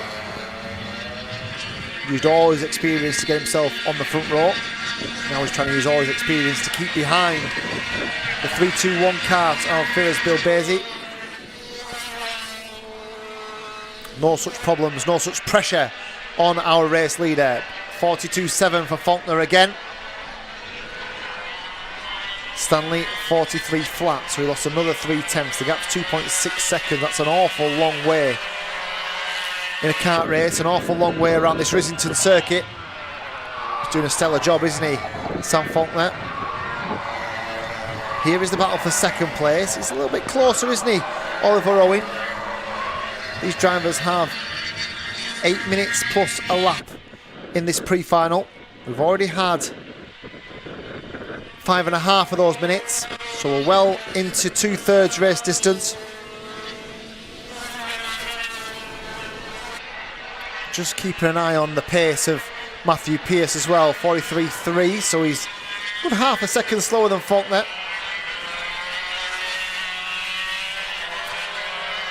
Nobody has been below 43 seconds other than Sam Faulkner, 42.7. So maybe back to the drawing board for some of these guys. The grand final, their only way has got to be to try and get the jump on Faulkner early on. They've got to try and find a way of smothering him in the first couple of corners. They've got to make a stronger start than they are doing, because all they're doing is allowing him to cruise away at the front of this field. They've got to make him work harder, Sam Faulkner. They've got to attack him in the first couple of corners, the first lap. Try and get the jump on the start. Not really sure why they haven't just tried to play a little bit of cat and mouse from the outside of the front row, or from 3rd even. Try and be a little bit more aggressive on that, into that first corner. But take nothing away from Faulkner. He's kept them all at bay so far. Put in a couple of really consistent early laps to ultimately get the job done early doors here.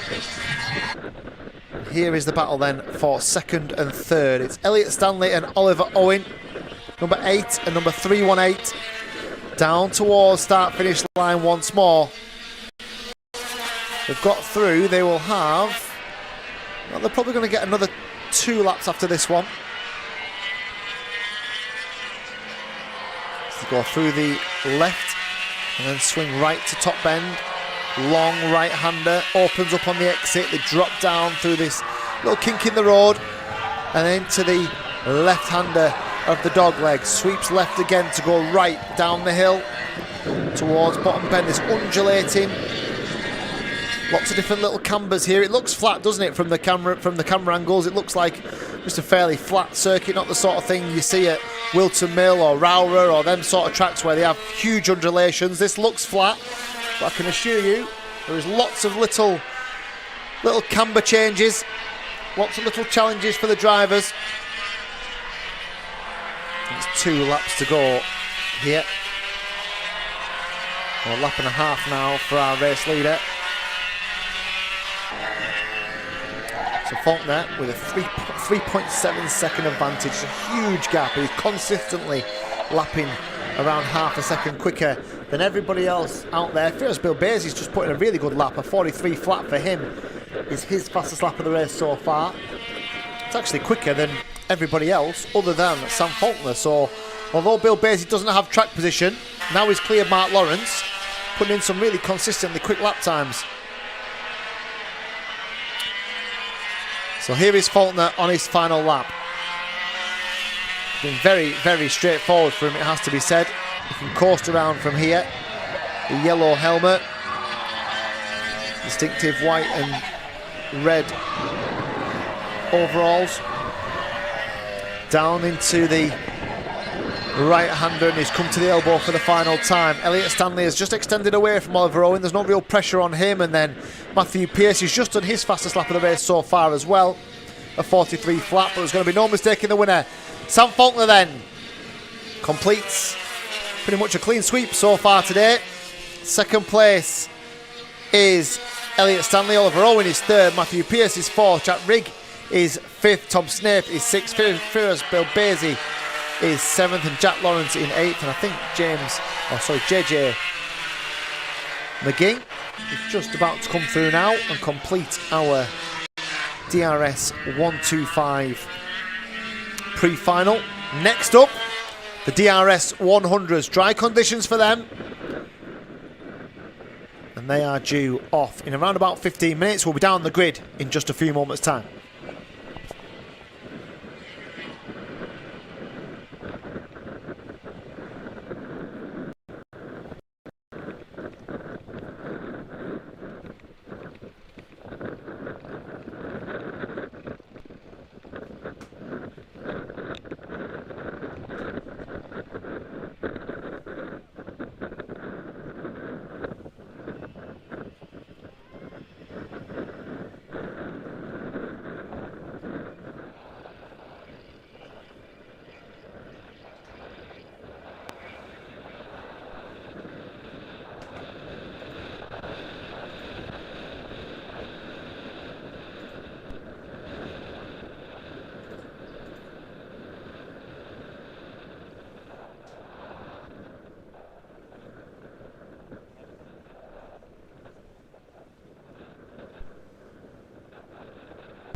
So we're back on the grid for the DRS 100 pre-final. We're going to jump right to the back of the grid. A driver we wouldn't expect to see there, but he is there. Maximilian Solarski is on the outside of the, well, next to back row it is. We're going to try and grab a quick chat with him. Max, this isn't where you want to be, is it? We're going into the pre-final. What's led you being here? Well, we had a problem in qualifying. I qualified 4th, but I had a snap bracket which gave me a non-compliance. And then in the pre-final, no, in the first heat, we were late to the grid because we decided to gamble for the wets. Yeah. And yeah, that's caused me to be here. Because from a championship perspective, there's only 40 points between yourself and the top of the championship. It's not actually an awful lot for heats and pre-finals and finals. You've almost got to stick in there, haven't you, and make as many places as you can and just keep yourself in touch. Yeah, well, it hasn't favoured me in the championship at all, but I'm just going to try to get as many points as I can from now on, so see how it goes. Yeah, we wish you all the best. And listen, there's a few to be picked off there, isn't there? Yeah, a few. Not the easiest circuit to overtake, but I'm sure you'll get through plenty of them. We'll wish him all the best. We'll dive down here as well and just see who's around. I'll tell you what, we'll try and grab Sherry-Ann Powell, the 147. She's right in the middle of the field here. Not making the job easy for the man behind the camera, but we'll try and dive in here. Sherry-Ann, just grab a moment with you. Really, you were really competitive, really racy when you were here in July, when the temperature was a little bit warmer. What's been the difference this time round? It's just that last one it was a bit slippery through half of it, and then when my tyres started gripping, then I got past a couple of people. Still a chance of rain, would that suit you? Yeah, but no at the same time. Yeah, but no at the same time. Interesting. So Sherry-Ann Powell saying that she's just struggling for a little bit of grip there. We'll grab Bryn Calder as well while we're here. Bryn, outside of 1, 2, 3, 4, 5th row here, what can you do from here? Well, we can only go forward. We struggled in Heat 1 when it dried up, so hopefully we can just go forward as we qualified 8th. So. And there's still a chance of rain. Are you looking for some rain? Definitely, we love the rain. Definitely looking for some rain. I saw him in the hotel last night. I got a telling off because I'd said that his bumper had come off from a mechanical last week. It hadn't, so I blamed Andy Cox. So I'm sure that will go down well as well. We'll grab one more while we're here. We'll grab Sam. Sam, just very briefly, inside of row 4, what can you do from here? Well, hopefully move forward, to be honest. Inside seems to be the preferable line into turn 1. Grip, few talking about lack of grip, it being a little bit greener than it was obviously when we were here in the summer, and obviously been a smattering of rain. Are you struggling with grip? Well, depends what tyre pressures you're running. Compared to everyone else, we're all the same. I wasn't that bad or that good. Everyone was very equal in last session. I think we'll see more in this one, who's where. And still a chance of rain, would that suit you or not? Yeah, I think it would. Yeah, although the ones a little bit further back fancy a bit of rain, don't they? So we'll wish them all the best. The DRS 100s are due for their pre-final in just a few moments' time. We'll be back with you then.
So the drivers preparing themselves for the off. We spoke to Maximilian Salarski at the back of the field. Certainly not somewhere we would anticipate him being. He's got a job in his hands to keep his championship hopes alive. He needs to try and find a way through as many of these DRS 100 drivers as he can. Pick up as many points as he can. Give himself the best chance of being in and around it for the main final, the grand final for the DRS 100s, which is scheduled off for around about 4:30 this afternoon. From here we look at the grand finals.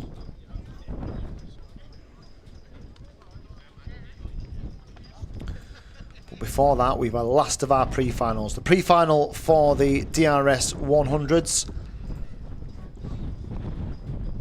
As we said before, still an awful long way to go. A lot of points to be had here. 65 points for a heat win. 62 points for second. 59 for third and so on. But the final, 130 points for the win. 127 for second.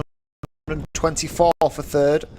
A lot of points on offer, especially if you are outside of the first few places, or you have a mechanical problem or an incident and you don't pick up as many points. There can be a big swing very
biggest issue for Dylan Brierley was the final at Clay Pigeon for round 4. He finished 10th in that. That's one that he'll want to drop, so he'll want to make sure he's higher up than that result.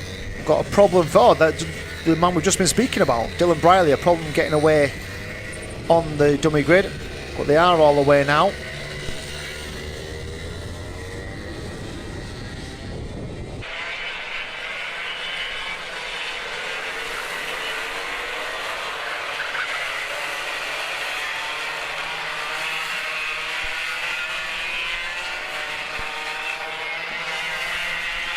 So 2 formation laps for the DRS 100 yet started. It's the 148 of Tuscany Groves.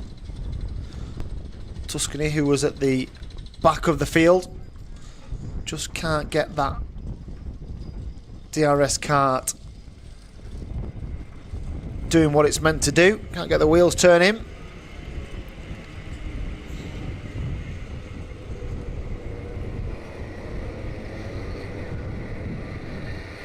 Plenty of people there trying to find the resolution, trying to work out what the problem is.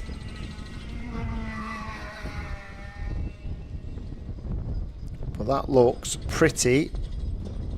Well, it looks like a problem, doesn't it? It looks like pretty terminal at the moment. They're not managing to get Tuscany off the grid and into this race.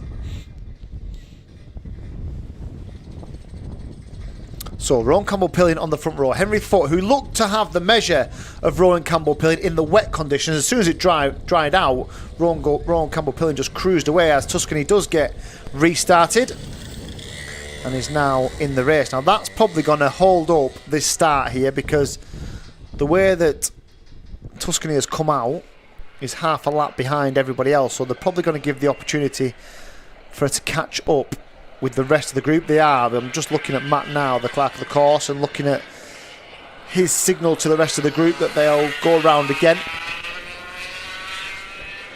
So they will do another formation lap. All the drivers signal to each other that that's what's going to happen.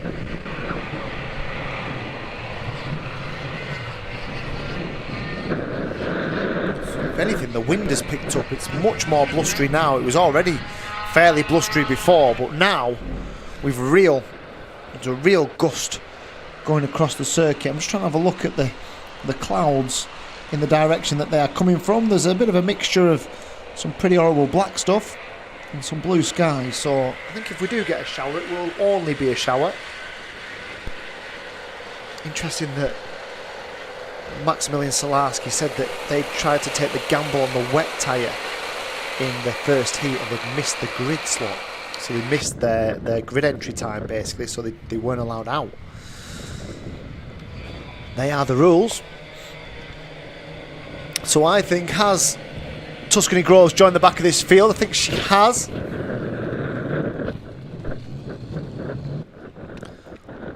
So we're all in position. They're really slow, aren't they? Heading up towards going on to the extended circuit here, which is where they'll start. It's a long drag up towards turn 1 here. Campbell Pilling and Henry Foote front 2. Freddie Cox in behind with Dylan Briley. They're looking at eyeballing each other, but it is the best of the starts again for Campbell Pilling. He's a master at getting away well, isn't he? Foote very wide. Briley down the inside. Foote just had no traction as he went into the first corner. He slid all the way to the outside. Oh, have we stopped? There's a few with... Oh, we have. False start. False start. Which will be absolute... That'll be a welcome sight, that green flag with the yellow chevron for Henry Foote, because he turned into the first corner and the kart refused to do as it was told. He slid all the way out to the outside, and Brealey, who made a good start from the outside the second row, nipped up his inside, didn't manage to make it stick, and now we have all slowed back down and we're going to go again. I wonder why that was. I wonder if they just thought that Campbell Pilling had got the jump. Never see anyone from the outside get the jump. I don't know why they're a little bit more, just take a risk. What's the worst that's going to happen? They'll send you around again on a false start. I get that it's gamesmanship, but listen, you take every advantage you can to try and win races and try and get on top of these starts. They are really well formed this time. They do go this time, and he's done it again. Campbell Pilling, he's got a good run. Henry Foote does go to the inside, but he'll get nowhere near. Does he have more traction this time? Just about. Comes under a little bit of pressure from Freddie Cox. But Campbell Pilling it is who's into that first corner first. They're through the left of the loop, up the hill. Henry Foote looks around him. Maybe should spend a little bit more time focusing on getting back on terms with Campbell Pilling rather than worrying about what Freddie Cox is doing at the moment behind him in third place. Quite late on the brakes is Henry Foote through the left hand of the dog leg. That's just allowed Campbell Pilling to scamper away on the exit as they head through Middle Bend. A little bit of contact further down, and looks like one had Isaac Kite, who looks like he's got a rear bumper failure.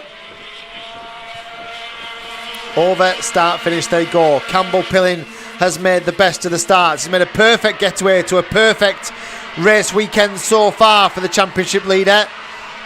All the drivers that are chasing, all the ones that want to reel him in, all the ones that want to close him in the championship, they're going to need to find more. They're going to need to find more pace. They're going to need to find more track position. They're going to need to hustle him a little bit more, because at the moment, very similar to Sam Faulkner in the DRS 125s,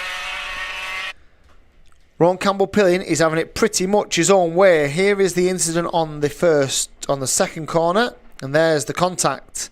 I think that's probably, well, it's been spun round as the 155 of Kai Newman.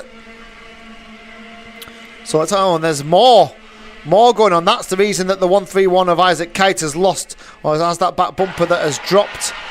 He should receive a technical flag. I'm just seeing one being prepared now. So there'll be a technical flag over start finish for the 155. Is it the 155 or the 131 of Isaac Kite? I'm just waiting for them to put the board into my direction so I can see it. Yes, Isaac Kite will receive a technical flag because that rear bumper is hanging off, and that will need to be repaired. So the leaders then, the gap was 0.8 of a second between Campbell Pilling and Henry Foote. It's now 0.8 of a second, so it's up. In fact, Henry Foot's just done his fastest lap of the race so far, 43.6, but it's been matched by Rowan Campbell-Pillion, also a 43.6. Freddie Cox, 43.7 in third place. Then Dylan Briley, the number 5 in fourth place. And Palmowski's made a decent start, hasn't she? Up into 5th place.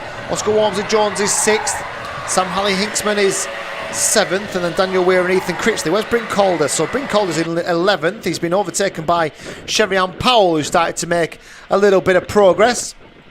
So here are the leaders then. Oh, just watch Palmowski take a huge chunk of curb through the elbow. Really messy, really sideways through there. Going to need to tidy it up, Alicia, if she's going to try and close this gap onto Dylan Briley in 4th. The gap's, it's probably about 10 or 12 kart lengths at the moment, so it's a big gap for her to get her teeth into, get her head down, try and put some consistent lap times in, try and get back on terms with this group of 4. If anything, the gap has come down between Campbell-Pillion and Henry Foot. He's settled into this, Henry Foot, and he's now just managing to put lap times in around about a 10th or so quicker than Rowan Campbell-Pillion. 43.3 last time for Foot. Still has a long look over his right shoulder. Don't worry about what's going on behind you, Henry. At the moment, you're making good inroads into Rowan Campbell-Pillion. Took another 2/10 out that lap, and he'll smell blood here. And what that might allow is it might allow for Freddie Cox and Dylan Briley to come right into this pre-final as well, because if these two start to scrap up front, Freddie Cox will very quickly ease onto the back bumper of the pair of them, and he's got Briley in close attendance in 4th place as well. 5th then for Palmowski, 6th for Walmsley-Jones, then Halley-Hinksman is 7th, Weir and Powell 8th and 9th, and Calder is up to 10th at the expense of Ethan Critchley. Just keep an eye on Max Solarski as well, up to 15th place, so he's made 7 or 8 places in the early stages here. His next target, I'm just looking down to see where he is in terms of track position. His next target is Bryn Calder. So another place made, 14th. Bryn Calder's dropped to 13th on the last lap as well. So something's happened between him and I think either Ware or Critchley in 9th and 10th. Here is the battle for the lead. Rowan Campbell-Pillion, 6 laps complete. It's an 8-minute plus a lap final. These two are cruising away, aren't they? Cruising away from Briley, who's got past Freddie Cox. What sort of pace has Briley got? What sort of pace has Henry Foot got? Well, he's got pace to get onto the back bumper of the leader, and he had a little look down the inside as well. Here is a penalty for Ethan Critchley, and there is who is the 9? Is that Halley-Hinksman? It is Sam Halley-Hinksman out of this pre-final. Spoke to him on the grid. You certainly want some rain now before the main final, that's for sure. So here is the leaders and a new race leader, and that new race leader is Henry Foot. He's managed to find a way past Rowan Campbell-Pillion, and it was on the inside down into the dogleg. Well executed as well. A little bit of opposite lock as he dives down the inside. So the two of them absolutely together. Just keep an eye. Well, keep an eye on a few things. Keep an eye on Briley, because if these two scrap, Briley will get on terms with them. He will get onto the back bumper of the two of them. Keep an eye on Palmowski as well, because she's putting in lap times now which are some 3/10 quicker than the race leaders. So Palmowski is on a charge in 5th place. Her next target is Freddie Cox. Wouldn't it be good if we can get all 5 of these nice and tightly bunched together? That could be one to happen in the main final later on this afternoon. 4:30 for those looking to tune in to the DRS 100 main final. Here are the leaders, and if anything, Henry Foot is just starting to cruise away from Rowan Campbell-Pillion. He's got himself a 2 kart length advantage as Henry, doing a stellar job at the front as he goes through the loop into top bend. This long right hander, a little bit wide, has another little look over his right shoulder, heads all the way down to the dogleg. 3rd for Briley, 4th for Cox, 5th for Palmowski, then Sherry-Ann Powell. So we talked to Sherry-Ann Powell about her being pretty racy. She's going to lose a place there though. So we talked to Sherry-Ann Powell about her being pretty racy when we were here in July. She said she struggled for grip a little bit more than she did in July. We're just in a little mistake as well from Henry Foote through the elbow, and that's allowed for Campbell Pilling to get right onto the back bumper. Will he attack as they go into the left? He will. Down the inside he goes. There's a little bit of contact between the two of them. Foote tries to hold it around the outside. He'll have the inside line for the right-hander, and he does hold on to that place, and that means that Campbell Pilling cannot find a way through. He had a dive down the inside into the loop, but couldn't make it stick. Now then, Briley will be taking a lot of confidence from this. He'll be taking a lot from the fact that he's getting a little bit closer, and they're fighting through middle bend, these two, and retakes the lead, does Rowan Campbell Pilling, and Foote goes all kinds of wide as well. He's made a couple of mistakes here. It's almost like he's lost all traction, Henry Foote. He just needs to gather his composure again. He was really untidy through the left-hander of the dogleg, and that allowed for Campbell Pilling just to get closer and closer and closer. He's wide again, Henry Foote. I wonder if he's cooked the tyres. I wonder if it's just completely gone off the Daniel Ricciardo kart, whether he's just got the setup wrong, and it was set to come on so early that he did get on terms with the race leader, but all of a sudden he just looks really ragged. He looks really out of sorts in terms of his lines. Here is the move. He's just got loads of understeer. His hands are really low on the wheel as well. He had this was the move down the inside where he manages to hold on. Is the contact there? Little tiny bit, I think. Not that much doing. Probably nothing for the officials to work out. But Campbell Pilling then made his move with a lap or so ago, and he's gone on to win the pre-final for the DRS 100s. Campbell Pilling, Henry Foote, that was the move. Just a nothing move into an area where you usually wouldn't really see overtaking get done in middle bend, but he was so wide, Henry Foote. It's almost like the tyres just gave up on him with 2 laps to go. We'll have a chat about with him later on and see what his view was. But it's another perfect result for the 108 of Rowan Campbell Pilling. Second place for Henry Foote. There was no change further back with Dylan Briley, but Alicia Palmowski did manage to find a way past Freddie Cox in the closing stages. What a good drive from Sherry-Ann Powell as well, up into 6th. Oscar Walmsley-Jones 7th, Ethan Critchley 8th, Daniel Weir is 9th, Charlie Radford got made up a couple of places into 10th, and Max Solarski all the way up from the back of the field to 11th place. And that is the 3 of our pre-finals complete. And now we are at the business end of proceedings. The main finals, 3 of them, the first of which is in around 10 minutes time with the DRS 62s, and we'll be down the grid in a few moments time to have a chat to some of those drivers.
So the start of our 3 grand finals. We start with the DRS 62s, and this is the business end, not just of the race meeting today, but the drivers that want to get themselves in the best possible position for the final round in just a few weeks' time at Fulbeck. We're going to have a chat with a couple of drivers if we possibly can. I was trying to find Harry Bartle, but he's just disappeared, so we'll come back to him in a minute. I will try and have a quick chat with Liam Karbeloff in just a second, if I can just have a minute. Liam, some really fast starts today. You've made a couple of places quite early in the races. Is that something you've been working on? Yeah, I have actually. I've been practicing a lot. Yeah. And in terms of obviously the inside of the third row today, have you got a target here? Do you think you can get amongst these boys and try and stick with them? I mean, I'm going to try. That's my goal for today. And in terms of, we're probably not going to get any rain now. Would you have preferred a bit of rain today? It has been changeable, the weather? No, not really. No, you're happy with it being dry? Good luck. We wish you all the best for the final. He is here, Harry Bartle, so we're just going to have a quick chat with him. He's just doing his final preparation, so we'll let him get his gloves on and get his bits and pieces done. He's been one of the victims of the fact that he missed a round, so because he missed a round, anything that happens now, he has to drop. He has to, if he has a bad result or he has a non-finish like he had earlier on with a mechanical problem, that means that he's got to count that for the championship. In fact, we'll grab a quick chat with his mechanic while we're here. Technical problem? Yeah. What was the technical problem? No idea. We've changed absolutely everything. So we'll never really know now, but yeah. So it seemed to work though. It seemed to make good progress. Right now, yeah, but it's too late now, I'm afraid. And that was, I was just saying about the difficulty of dropping the round, yeah, and that now ultimately anything you can't afford that incident, that mechanical technical problem, because you have to count it. Yeah, exactly. It's tough, isn't it? It is. It is fun now. Absolutely, but a couple of race wins this year and a very strong showing, it has to be said. So you get as many points on the board as you can and go from there. Yeah, great stuff.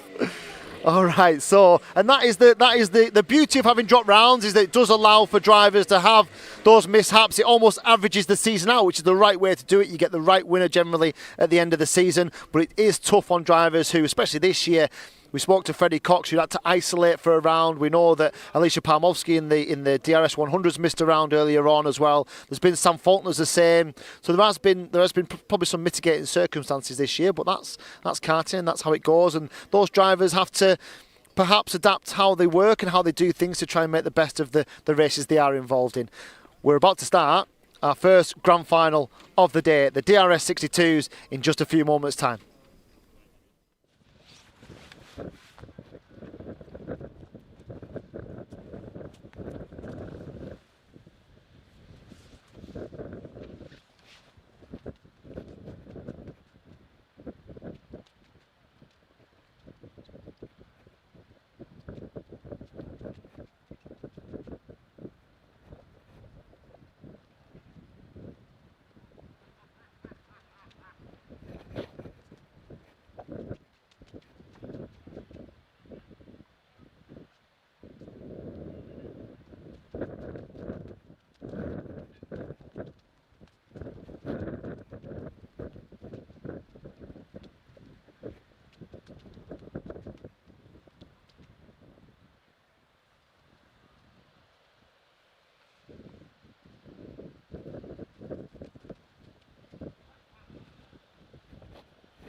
then. The grand final for the DRS 62s, 10 minutes plus a lap for this grand final. The DRS 125s and the 100s, they've got 12 minutes plus a lap, so an extended time for the grand finals. Quick weather check. It's still blowing an absolute gale, but blue skies pretty much all the way around this Rissington circuit.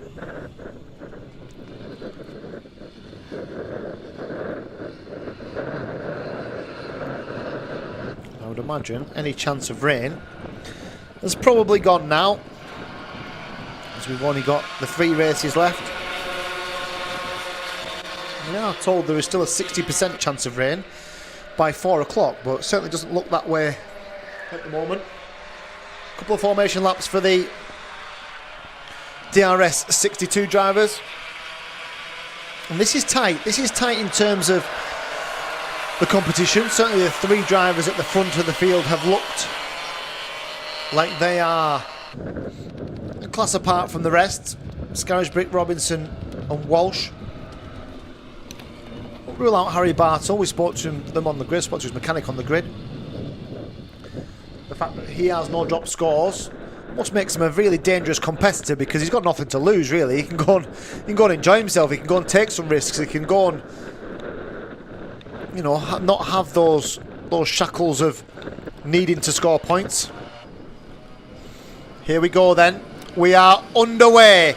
It looks like Walsh has got the best of the starts. Will Scarisbrick be able to go around the outside? No, he can't. In fact, Scarisbrick's going to have lost a couple of places, including, he got Bartle right in behind him as well. So Scarisbrick's got a little bit of work to do here, although he's trying to instantly make up a place at the expense of Ewan Scott. The 108 as they head down towards the dogleg for the first time. It's Walsh who leads. Second place is now Scarisbrick. Takes 2 in one corner, does Connor Scarisbrick down the inside. He's going to try and keep Robinson at bay as they go through the left-hander of Middle Bend. He's managed to do that. And Bartle as well has managed to get up and past and into 4th place. So Ewan Scott from 3rd to 5th in a couple of corners. Keep an eye on Harry Bartle here. We spoke about how dangerous he would be. And he's certainly got the pace. He's shown pace throughout. Harry Bartle, who's won 2 finals already this year. He won at Wilton Mill. He won at Hooton Park.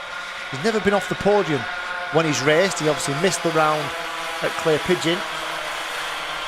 And that is ultimately what has put paid to his championship challenge. Well, I imagine he's still on for a top 3 or 4 finish. And certainly shown that he is very much one of the drivers to beat in this DRS 62 class. Up towards the elbow then. And Bartle is on the back of Robinson. There you go. 3rd and 4th. 4 and 6 are the numbers on the number plates. And then behind them is the number 55 of Liam Karbeloff. So Karbeloff we spoke to on the grid, hoping to go forward, hoping to make some inroads. He does start races fairly quickly, doesn't he? He tends to be always there or thereabouts. Down come the leaders then. So an awful long way to go here. Even done quarters race distance as yet. And they fling through the right-hander and down towards Middle Bend. 2 fast right-hand corners up the hill towards the left at the elbow. And then they swing right and over start finish. And he's right there. Scarisbrick, is he? Will he have a look down the inside? No.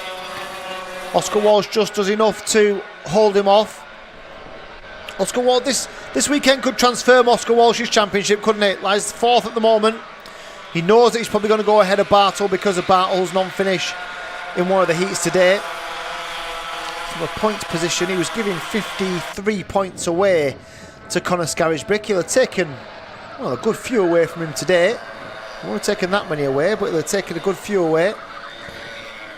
Really could make a difference to Oscar Walsh's championship challenge. It could send him to fullback with an outside chance. At the moment, it looks like it's going to be between Scarisbrick and Robinson, but there is still an outside chance for Oscar Walsh, especially if he wins today. Over, start, finish. He could probably do with the fastest lap point as well. Oscar Walsh.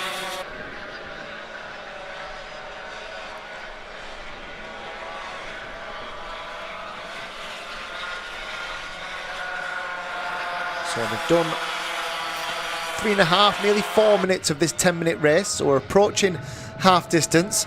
And we've got two groups of two at the front of this field. The first is the battle for the lead, Oscar Walsh and Conor Scarisbrick. Then a couple of kart lengths back to Jack Robinson and Harry Bartle. Front two are lapping around about 2/10 quicker than the two behind. And then there's a gap to Liam Karbalov. And then the battle continues between 6th and 7th as Zach McDonald finds his way past Ewan Scott. And then there's Ollie Morris, who's up into 8th place, making good progress again is Ollie, the 113. Oscar Cole is 9th, Oliver Harrison is 10th, then Benjamin Baker and Nat Johnston. Cruz Dalton and Daxton Groves are 13th and 14th respectively. 49.2 Oscar Walsh, fastest lap of the race so far on his last lap as well. 49.23 for Conor Scarisbrick, 49.34 for Jack Robinson. Into the left then, and then they head towards the right-hander. Under investigation is Oscar Cole down in 9th place. Wonder if there's something gone on with him and Ollie Morris.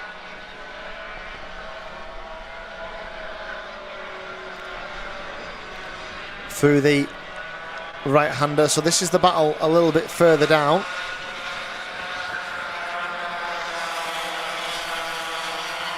And then back to the leaders then. So the interesting gap is between Scarisbrick and Robinson, 3rd and 4th. Can they drop this gap? It's about 9/10, just under a second at the moment, as Bartle has had enough of playing in. Oh, now he waves. See, don't really understand that from Robinson.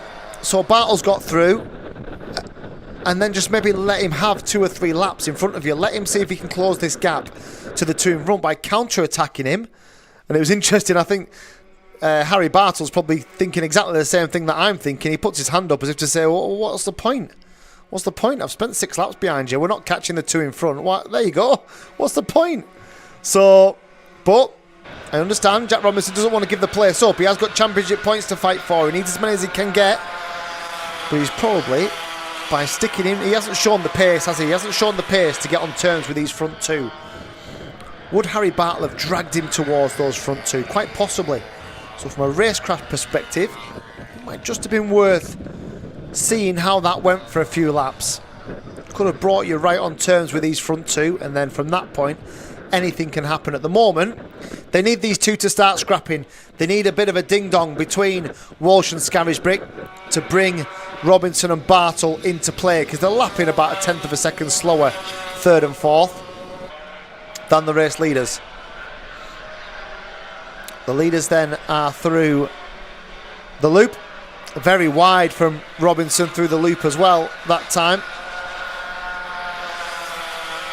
Here are the leaders then.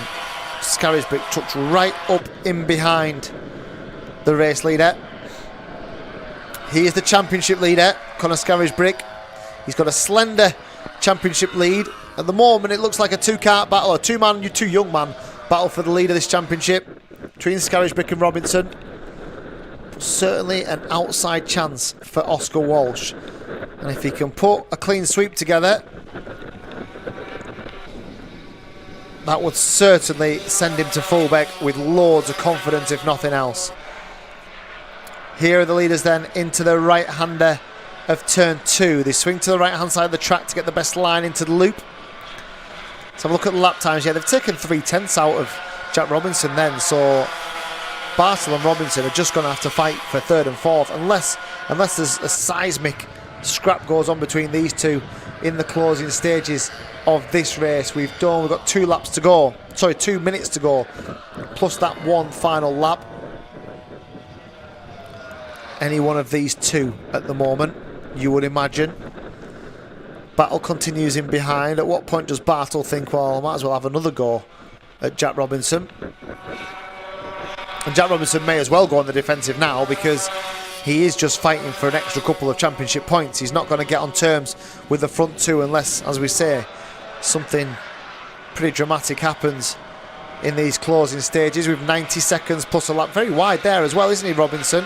Just allows for Bartle to cruise up on the back bumper. He's right there with him as they go through the kink. Will he have a look through the left-hander? You'll have to be heavy on the brakes. Here he comes. Decides against it last minute. Does Harry Bartle. He's certainly got the runner. He's costing him a lot of time. Jack Robinson. He's costing Harry Bartle. You can see the run he gets out of some of the corners. He just cruises onto the bumper, just gives him a nudge. Okay. They're lapping 2 tenths slower than the front two, and Bartle has shown that he can match the pace. He did a 49.3 last time round, which was a tenth quicker than Oscar Walsh is doing at the front of the field. When does the move come from Conor Scarisbrick? I would be amazed if he sits there for another couple of laps and doesn't make his move. He will make it somewhere. It is where he's going to make it. What will they have now? 2 laps after this one. They should get back round in time before the clock runs down to 0. They should get back, and they should be able to have 2 more laps to go. There's 15 seconds on it. It's going to be tight, isn't it, as they come through the elbow once more. 10, 9. Yeah, 2 laps to go then for the race leaders. Does he do it now, Scarisbrick? Does he not wait till the last lap? A lot of the more successful manoeuvres to overtake for the lead are done with a lap to go, and then you hang on for dear life, but you catch them unaware with a couple of laps to go. He's got a lap and a half now, has Conor Scarisbrick. Where does the move come? Is it in here, into the left-hander? Walsh has a little look over his left shoulder just to see exactly where the 1-2-1 is. And they head back down towards bottom bend. They are there now. Swinging back to middle bend. He's right there on the back bumper, isn't he? Will he have a look into the elbow? It's possible, but it's difficult. He doesn't. And Walsh just needs to keep neat and tidy now. Here is the chance then. He tries to duck under. Oh, there's contact! There's contact between the two. And Walsh hits the rubber tyres and bounces back out. There was definite contact. It's right underneath our nose here in the commentary position. He was sideways. He was making the turn of the corner, was Walsh. And Scarisbrick has just tagged the back of him and spun him round. Now then, what happens with that? That will undoubtedly be looked at by the officials. Here we go. Watch the contact. There. Really clear. I'm not sure you're going to get away with that, Connor. I think that will be a reversal of place or a penalty, I would imagine. He has tagged the back of Oscar Walsh. He's going to come through and win the race, but there will be more to this. There will be more to this. Bartle comes through. What a good job Harry Bartle's done. Comes through into second. Robinson is third. I wonder if Harry Bartle might win that race, because there will undoubtedly be, I would imagine, a penalty for Scarisbrick. So Bartle might have just picked Jack Robinson's pocket at a perfect time. So all that talk earlier on about them not being in to win the race, well, we said that something big had to happen. It was something big that happened, because Conor Scarisbrick tags the back of Oscar Walsh. He comes home in 4th place. Wonder if that will be promoted to 3rd. We will wait and see. So the provisional result is Conor Scarisbrick, Harry Bartle, Jack Robinson, Oscar Walsh, Liam Karbalov. Check out the podium presentation later. I would not be surprised at all if it doesn't quite work that way. It was fairly robust. He's tagged the back of him. It's probably right under the watchful eye of the officials as well, because I know there's a clerk of course that is stationed at that point. Here is the contact. Just wait for it. It's a little tag as he cuts across him. There. He can't control. There's no blame for Oscar Walsh. He tries to put the opposite lock on to try and prevent the slide, but there's no doubt that he's been tagged from behind, that young man. Interesting stuff. Right then. Oh, there you go. Under investigation, right on cue. 121 and 120. Let's see how the officials see that. So, We are on then with our next of the grand finals. Our DRS 125s, 5 past 4 scheduled. We've got 10 minutes before the start of the race. Let's head down and have a chat to some of the drivers.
Our second grand final is on the grid and just about ready to go. Our senior drivers, the DRS 125. So, Sam Faulkner, clean sweep so far this weekend. What can the drivers around him do to prevent that? Let's head over. We're going to try and grab Oliver Owen, the 318. He's just on the far side here. We'll see if we can interrupt his discussion with Sam Faulkner. Oliver, can we just borrow you for a second, Ollie? Is that all right? Good pace today. Been there or thereabouts. One of you has got to attack, haven't you, in the first couple of corners? Yeah, we've just got to go for it and see what happens. Hopefully I can get in and get behind Sam to get my head down and go for it and hopefully get a podium. And what would be the strategy? Because obviously Sam's disappeared in the distance because he's not had that big challenge in the first couple of corners. If you can get yourself on the back bumper, are you looking sort of through 3, 4, even down into the dogleg into 5 to have a move for the lead and make him work a bit harder for his points? Yeah, we'll have to see what happens because the first corner is always a bit of a well, you see what happens. Sometimes people spin out, some people crash, but we'll have to see. So yeah, see if Sam can hold the lead for the whole time. Is that so? The plan is podium. Anything else as a bonus? Yes, exactly that. Yeah, go for the podium, and if we can get up and go for a race win, would be good. Great stuff. All the best for the grand final. We'll see who else is around. So who have we got here? Some of them are they're all very friendly bunch, these DRS 125 drivers, all having a good chat and with each other and all friendly until they put the visor down, and then it's a different proposition. Let's try and have a look at let's go to Mark Lawrence. We'll go a little bit further back and make your life a little bit harder. at the back of the field. He's just about to put his helmet on. We'll grab him just before he does. Mark, outside of row 4, what can we do from here? Hang on. Anything else? Yeah, no, I'll take advantage of any carnage that happens, but apart from that, you know, these guys are quick. You know, it's going to be tough, but yeah, I'll do my best. Good. Enjoy yourself. Yeah, absolutely fantastic. Let's see who else we can find. I've got to speak to Jack Rigg. We wanted to speak to Jack earlier on, so we'll just grab Jack. I'll come round the other side of you, Jack, if that's all right. Jack, we've just been talking about the fact that Sam's had it all his own way. He gets out front and sort of disappears. Somebody's got to put an attack on, haven't they, in the first couple of corners? Can that be you? Well, it's always the aim. As long as we can get a good start and try pushing him along in the first 2 corners, we might be able to make a jump, but we never know. Because you've shown the pace, haven't you? You've shown the pace to be there. I suppose it's just consistent pace, isn't it, that's probably let a couple of drivers down in them first couple of laps where he's sort of skipped off into the distance. So is it, you know, try and get the thing to come on a little bit quicker, try and make an attack and see where we go from there? Yeah, well, we had a bit of an unfortunate start at the last race, so hopefully we don't have the same as we did in the pre-final, and we can try and give him a bit more pressure on the first couple of laps, and maybe we'll be somewhere near. Great stuff. Wish you all the best for the grand final. I just want to try and grab Elliot Stanley. He's over there talking to Matthew Pearce. We'll go and interrupt him because we can. He's we've still got 4 or 5 minutes. I'll just interrupt these conversations if that's all right. We were just saying that at some point somebody's got to go and attack, haven't they? And my view is that's got to be you from the outside of the front row. I've got to try. And it's easier said than done, I understand that, but surely I'm not expecting you to give us your strategy, but from my seat it's got to be, we've got to put a move on early to try and make him work. Yeah, I've got to try and get in front of him and then defend for the rest of the race because he is so quick. It's just, at the moment, setup's not really there. Struggled yesterday, it was wet all day, so it's hard to get a decent kind of idea of what today's going to be like, so I think we've done all right. And you say hang on, but once you're in front, there's all sort of things that can go on behind, isn't there? So I've been there. I know what you're thinking. I know your plan, and it would be nice. Listen, I'm sure Sam's thinking the exact opposite, but you know, from a spectacle perspective, we want a good race, don't we? And it'd be nice to see a move put on early. If I can get in front of him, that'll be a good race. Trying to encourage him along here. Yeah, good. All the best, and all the best to all the DRS 125 drivers. Could be an interesting start, this. We said it for the pre-final. Whoever maybe gets in that first corner first, or certainly gets around the first lap first, probably has the best possible chance here. Let's see how things develop. The DRS 125 main final is on its way.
So they're on circuit then, the DRS 125s. And a little preview there, we talked about what could likely happen here. So let's think about what we know. We know that Sam Faulkner's probably the quickest, undoubtedly the quickest. He's got 2 race wins today under his belt, fastest in qualifying. But we also know that the other drivers, certainly the 2 or 3 around him on the grid, have comparable lap times at their best. We know that. We know he hasn't been challenged really in the first couple of corners, and he's always made good starts. So the challenge to the likes of Elliott Stanley and to the other drivers, certainly the 2 drivers on row 2, Jack Rigg and Oliver Owen, try and put some real pressure on early on. Not to give too much away here, but if I was sat in Elliott Stanley, I don't mind saying this, if I was sat in Elliott Stanley's seat, I'd be looking to try and jump the first start, because at worst case they would put a green and yellow chevron flag out and we'd go around again and I'd have to behave myself the second time. At best case, you're in the lead of the race and anything can happen from there. Now let's see if that is the case. Faulkner on the inside, Stanley on the outside. He hasn't got the jump, has he? No. Faulkner into the first corner first. Now the emphasis that now then is on Jack Rigg. Jack Rigg up into second.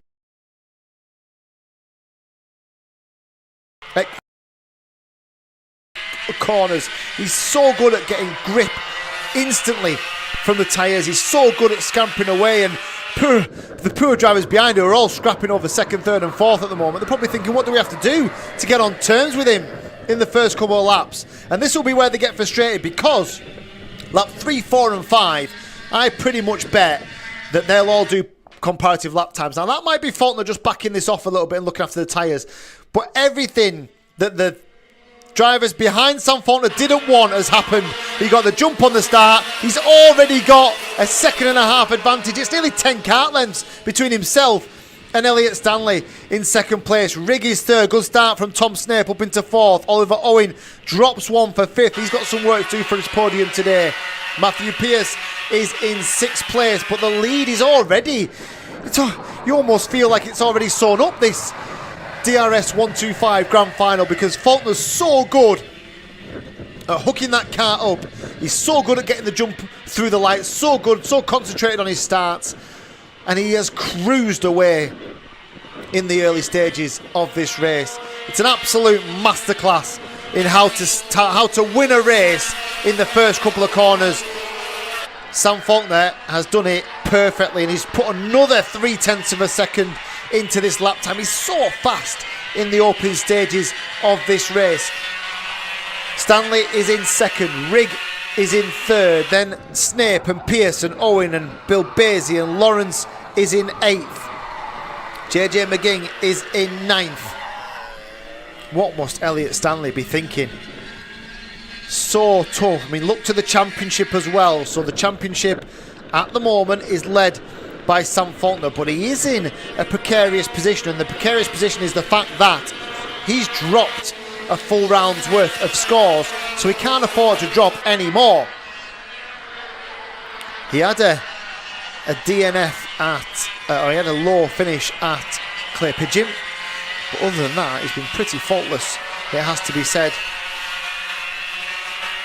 And today he's going to rack up another, if he continues like this, he's going to rack up another clean sheet of points. He's going to take maximum points from the day, so it's going to take something, and it's not over. And this is why the DRS 125 Championship isn't over, because he can't afford to have a DNF or an off or something like that. And whilst you've still got full bet to come, absolutely anything can happen. Faulkner then, gap is up again to 2.4 seconds. He's cruising away at the moment, 42.6, 0.2 quicker than Elliott Stanley. It looks like the battle then is for second and third, fourth, fifth and sixth. Matthew Pearce is up into fourth now. Tom Snape is down to fifth. Oliver Owen drops another place down to sixth, and then Bill Basie. Bill Basie had good pace, didn't he, in the pre-final? Not really managed to hook it up as yet in the main final. Faulkner. And he will be very, very comfortable sat in that seat at the moment. He'll know exactly where everybody else is, what reference points. So as he goes round this corner now, we can look across the circuit instead of looking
expected the pace of Elliot Stanley and Jack Rigg and Matthew Pearce to be close to Faulkner. He's blown them away, hasn't he, in this final? Absolutely blown them away. He's lapping consistently.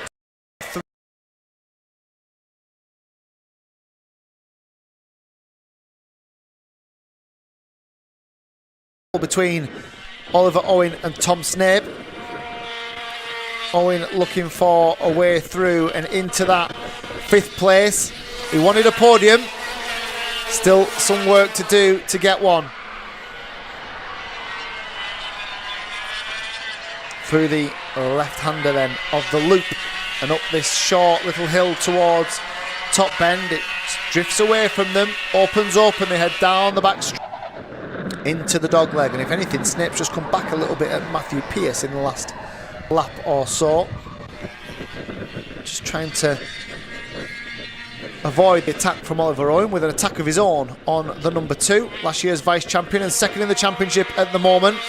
But he will know, will Matthew Pearce, that Sam Faulkner is hurting him in terms of championship points at the moment. He'll be taking another handful. So any places that Matthew Pearce can make up and cut that deficit down, he'll need to do. The 3 of them absolutely together for 4th, 5th and 6th. Just have a look at Bill Basie behind this as well. Not a million miles off the pace, is he? And a further gap back to Mark Lawrence, who is 8th. So here is Faulkner. Different kind of circuit we go to from here as well. We go to Fulbeck, where it's long straights and tight corners, lots of little bus stop chicanes, a lovely loop at the top end of the circuit, and a little complex stadium section. Another really historic kart circuit with the 21st of October for the final round of this Daniel Ricciardo Series. It's a circuit that always throws up good racing. It's a good challenge for drivers. Through the right-hander then comes the race leader. The rest of them are still in the elbow as they come through to complete another lap. They've done 11 laps with 4 minutes still of this grand final to go. And there's 4.5 seconds nearly between first and second, Faulkner and Stanley. He's lapping 2-3 tenths quicker, Sam Faulkner, every lap on Elliot Stanley. Remember, we're live on YouTube and Facebook. Feel free to get involved by sending us your comments on those platforms. Lots of support for drivers being shown.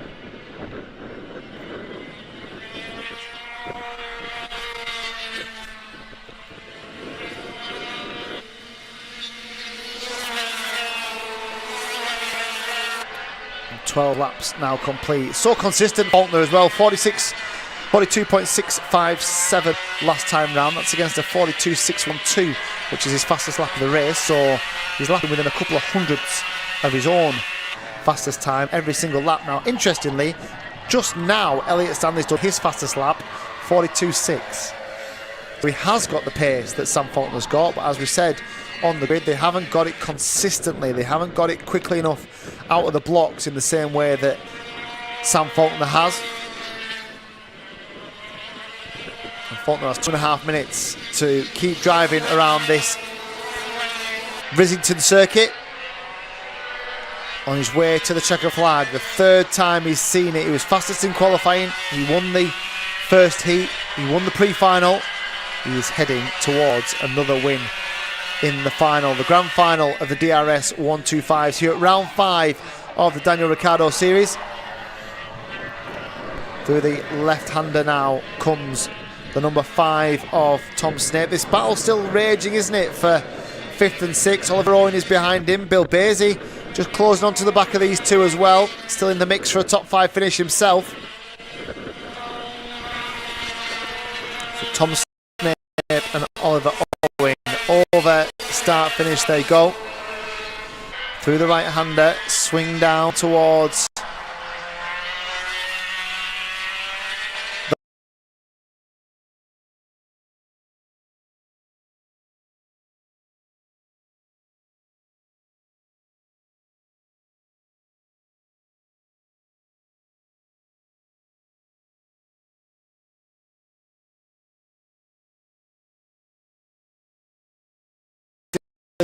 dog leg, but he's got Oliver Owen for very close company at the moment. This the battle for 5th and 6th. Over start finish, here's the battle for 2nd and 3rd. Stanley and Rigg. And then Matthew Pearce is now a fairly lonely 4th place, isn't he? He's not quite got the pace to get on terms with Rigg and Stanley, and yet he's not under any real pressure from the likes of Snape or Oliver Owen, who are in their own battle at the moment for 5th and 6th. So a minute to go then. It looks like, I would imagine, Sam Faulkner will cross the time beam before... Oh no, he won't. So this will be 2 to go. So next time round, Faulkner will be on his final lap. Another 42.6 for Sam Faulkner. Absolute definition of consistency. But he's consistently quicker than everybody else. He has taken time and time and time out of Elliot Stanley, who now has just got to try and consolidate this 2nd place. Try and keep Jack Rigg behind him. 5.2 seconds Sam Faulkner has on everybody else. He could coast it from here, couldn't he? He's going to have a lap more to do after he comes through the elbow. He's probably not going to get to the back marker of JJ McGing. And he sees a board that says 1 lap to go. Round the right-hander. Let's do a lap with Sam Faulkner then. Through the left-hander then of the loop. He'll kick the cart to the left-hand side and flick the steering wheel. Little touch of opposite lock. He's very smooth, very controlled as he goes down the kink and into the the left then the right of the dog leg. So smooth. His 2nd place.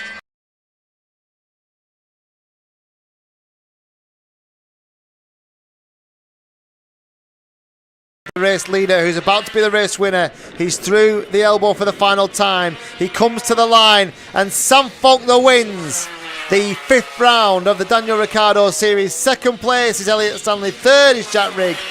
4th is going to be Matthew Pearce in his quest to try and put some pressure on the championship leader. Oliver Owen is 5th and Tom Snape just holds off the advances of Firaz Bill Basie into 7th place.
And the final race of the day then, the DRS 100s for their grand final. We're going to try and speak championship to a few and see where they feel they are in the grand scheme of things. But before we do that, I want to grab a quick chat with Henry Foote down here.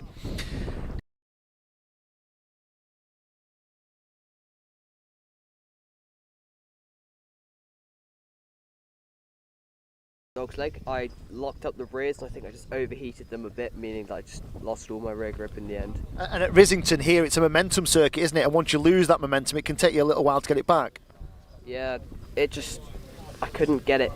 I tried to cover off the inside, as you probably saw, coming through the double right, but I just left that tiny bit of room that he just managed to get me back out. Well, it must give you, lots of confidence, lots of belief that you've got the measure here and that you have got a great chance of winning this final. I don't know. We'll see what comes.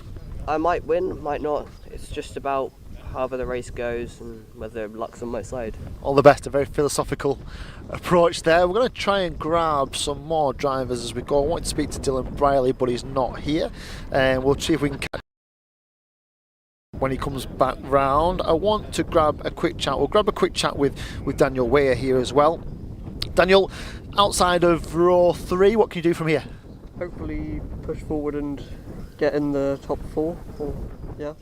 Top 4. That's the target. Yeah, or podium. Absolutely. We wish you all the best. We'll just nip back one more. We'll speak to Alicia Pawlowski here. Alicia, let's talk championship. Obviously, the missed round is going to hurt you at the moment. But you've still got to believe, haven't you? And a lot of things can happen, and the points deficit isn't actually that big. So, with having so many points for a heat and so many points for a final, you're still absolutely in it until the end. Is that how you're seeing it? Yeah, it's been very unfortunate today. We took multiple gambles today, which unfortunately haven't paid off. So, but we finally found some pace in the last race. So, I'm just taking it championship-wise, just taking it race by race, and just focusing on this next race, hoping to carry the momentum forward. And that's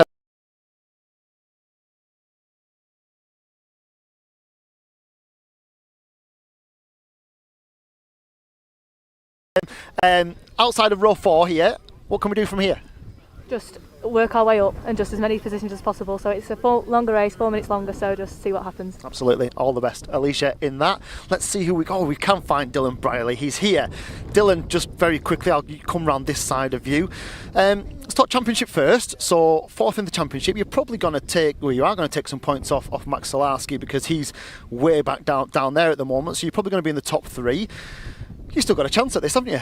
Yeah, I'm just going to try and get a good start, stay in the mix in the front pack and just try and work as far forward as I can. And does that come into your equation now that you certainly are top 3 in the championship at the moment? You've still got a chance of winning this. We've still got a round to go at fullback where all kinds of things can happen.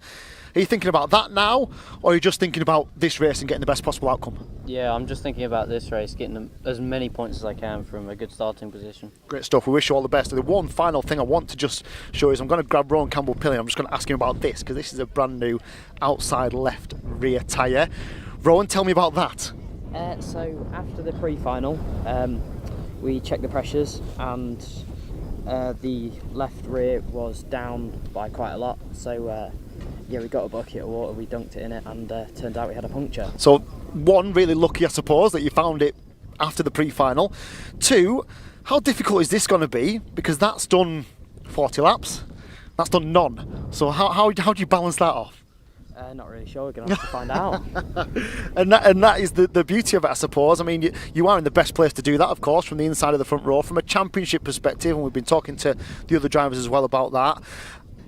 Is that in your mind at the moment, or is it just take this race as it is and try and get the most points you can? Focus on present now, what's happening, and then we'll take it from there. And see what happens at the end. All the best for the main final.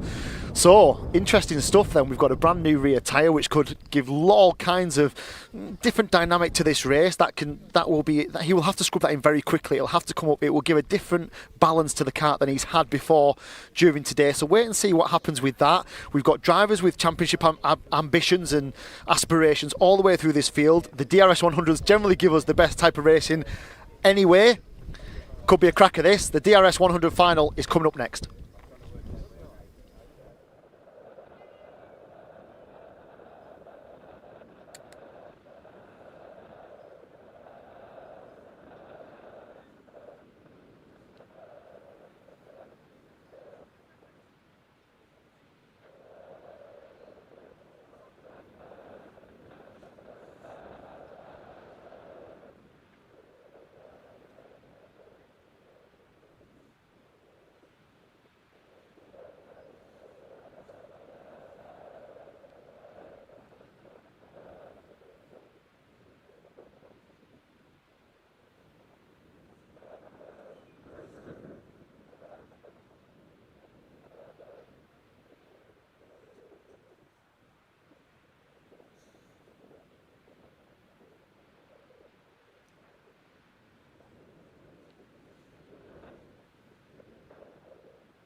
So, eyes down then for the final race of the day, the DRS 100 Grand Final.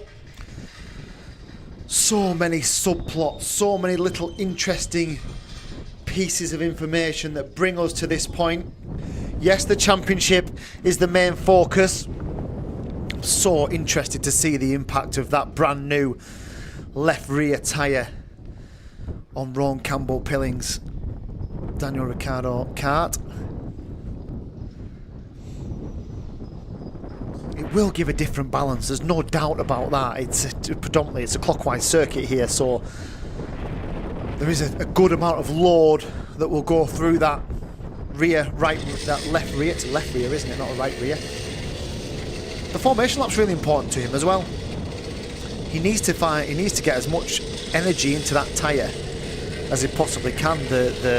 What will happen is the temperature in the pressure in that tyre, that individual new tyre, will spike quicker than the other tyres because it's brand new. So the other tyres have been through a chemical cycle. They'll all react in a similar time, in a similar way. That left rear will act differently. So if Ron Campbell-Pilling can pull this off and have a clean sweep for the day, I have to say it would be very impressive indeed. He will come under some pressure, we know that from Henry Foote. The guys in the row behind are all very, very capable as well. Got one just driving away a little bit late. So keep your eye out for the likes of Dylan Briley. Still an outside chance at the championship. Ethan Critchley, who's been very competitive this weekend, has a problem on the back straight. And what's happened? Oh, he's spun. He just lost it. He just seemed to lose it on... Did he put an inside wheel on the gravel? Lost it. There was then contact between him and someone else. And now he can't restart. Right then. Where was Ethan Critchley meant to be on the grid? I think he was certainly in the midfield. And he's been quite competitive in the heat earlier on today. He was very competitive in the qualifying session.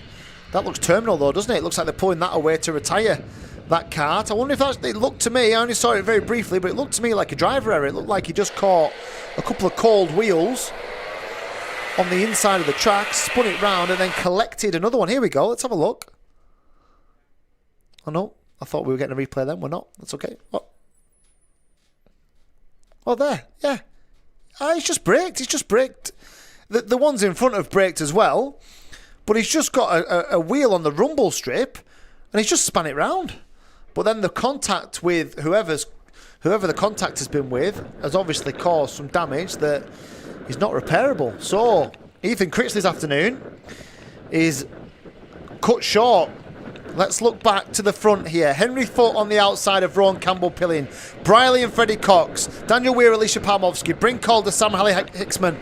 That is your grid. Here they go. It's the best of the start, certainly for Rowan Campbell-Pilling. Can Henry Foote hold on? He's got Cox in behind him in third. Another driver who is very good at getting away quickly is Rowan Campbell-Pilling. Can Henry Foote just try and keep hold of him in these opening stages? Just make his life a little bit easier in the next couple. We've got a lot of contact and a lot of drivers off at the left-hander. They're all going to get restarted. One of them was 154, Tristan Powell. Tristan Powell's field. I think everybody else has managed to get going. Here is the leader then. So Rowan Campbell-Pilling leads. Just interested to keep having a look at how that Daniel Ricciardo kart is behaving with that new wheel on. How lucky as well for Rowan Campbell-Pilling that they identified the puncher after the race and that he didn't have the puncher in the race and it didn't cause him to have a major problem in the pre-final. So sometimes that little bit of luck is what you need to win championships. Slice of fortune for him. Now, will he come under pressure from Henry Foote, who admitted that he made a little mistake in the dogleg with 2 laps to go of the pre-final. He never really settled down after that.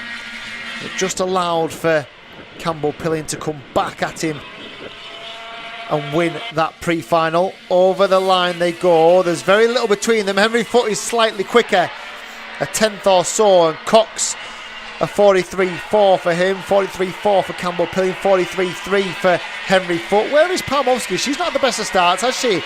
Alicia Palmovsky started on the... Where did she start? No, she started on the outside of row 4. So she's up 1 into 7th place. She said she wanted to tick off as many as she possibly could. She's in not a million miles off Sherry-Ann Powell, who's in 6th place. Here's a replay of that incident. Just a couple that have just spun round, just lost it, and then everyone else, because they're in such close proximity, everyone else has pretty much been collected. So, just keep an eye on Sherry-Ann Powell as well, because she was my driver of the day here at round 2. She came on so strongly towards the end of that race weekend. She had a chance of winning the grand final. And she's currently in 6th, but she's really giving Charlie Ratford a really tough time at the moment. She's looking for a way through. Has she found a way through? Yes, she has, into the dogleg, and she goes up into 5th place, Sherry-Ann Powell. Now, can Palmovsky jump onto the back of Ratford as well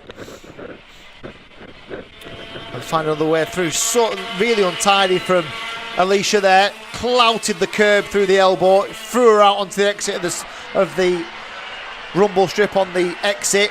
Will have cost her a couple of tenths, no doubt about that. Through the right-hander then. Here is the battle for 5th, Sherry-Ann Powell. Ratford behind her, Palmovsky behind her. We're back to the front then, there's nothing between them now, is there? Henry Foote's done a good job here. Just closing this gap little by little. Every lap, just edging closer and closer and closer. He's now within 2 kart lengths. Keep an eye on Freddie Cox as well, because once these two start to scrap, and they will do at some point, Freddie Cox could be in the absolute box seat here. Behind them is Briley, who is under all kinds of... I tell you what, keep an eye on Sherry-Ann Powell, because Powell is right onto the back of Briley. She got rid of Ratford really quickly. She's now tucked on the back of Dylan Briley. She must be the fastest driver on the circuit at the moment. She is 43 flat for Sherry-Ann Powell. Compare that to our race leader, 43.4. She is 0.4 of a second quicker than the race leader, and she is up to 4th. Has Sherry-Ann Powell got a few more moves up her sleeve? She will certainly benefit from these front two starting to scrap. She will certainly benefit, but she's got the bit between her teeth, and she's up into 4th. Keep an eye on young Sherry-Ann Powell, one of the youngest drivers in this DRS 100 final. Behind her now is Briley. Behind Briley is Charlie Ratford. Behind Ratford is Palmowski in 7th place. Damage limitation for Alicia now, as she looks to try and change for the lead. Change for the lead then, because Henry Foote is down the inside, and he retakes the lead that he had for a short period of time during the pre-final. Now, can he hold on? Can he keep behind him? Rowan Campbell playing back down the inside, straight away into the elbow, and here comes Freddie Cox as well. Cox is up into 2nd then, so he does take advantage. Look at Sherry-Ann Powell right onto the back of these 4 now. What a race this could line up to be. It is now, there's contact there, I think, between Foote and Cox, and here comes Sherry-Ann Powell. Is she going to take 3rd place away from Freddie Cox? She is, I think, as they go down the hill. So up into 3rd then, and now defensively goes the race leader, Rowan Campbell-Pilling. He defends into the dogleg once more. Long way to go here, boys. Plenty of time for you two to defend, and they are scrapping over it. Here comes Foote back down the inside. Sherry-Ann Powell's on the outside of both of them. Can she make it stick? She switches to the inside. It looks like Campbell-Pilling's going to be hung out to dry. He is hung out to dry. He's not going to lose 1. He's going to lose 2, and he nearly lost 1 to Freddie Cox as well. Cox then. So now we're going to have 6 karts in this battle. Look at Palmowski starting to cruise up onto the back of this 6-kart battle for the lead. Tell you what, these DRS 100s, they give us a hell of a race, don't they? Down towards the left hand of the dogleg. Henry Foote now leads. Surely the bookie's favourite at the moment is Sherry-Ann Powell, all the way up into 2nd place, and she is tucked right in behind Henry Foote as they head up towards the elbow once more.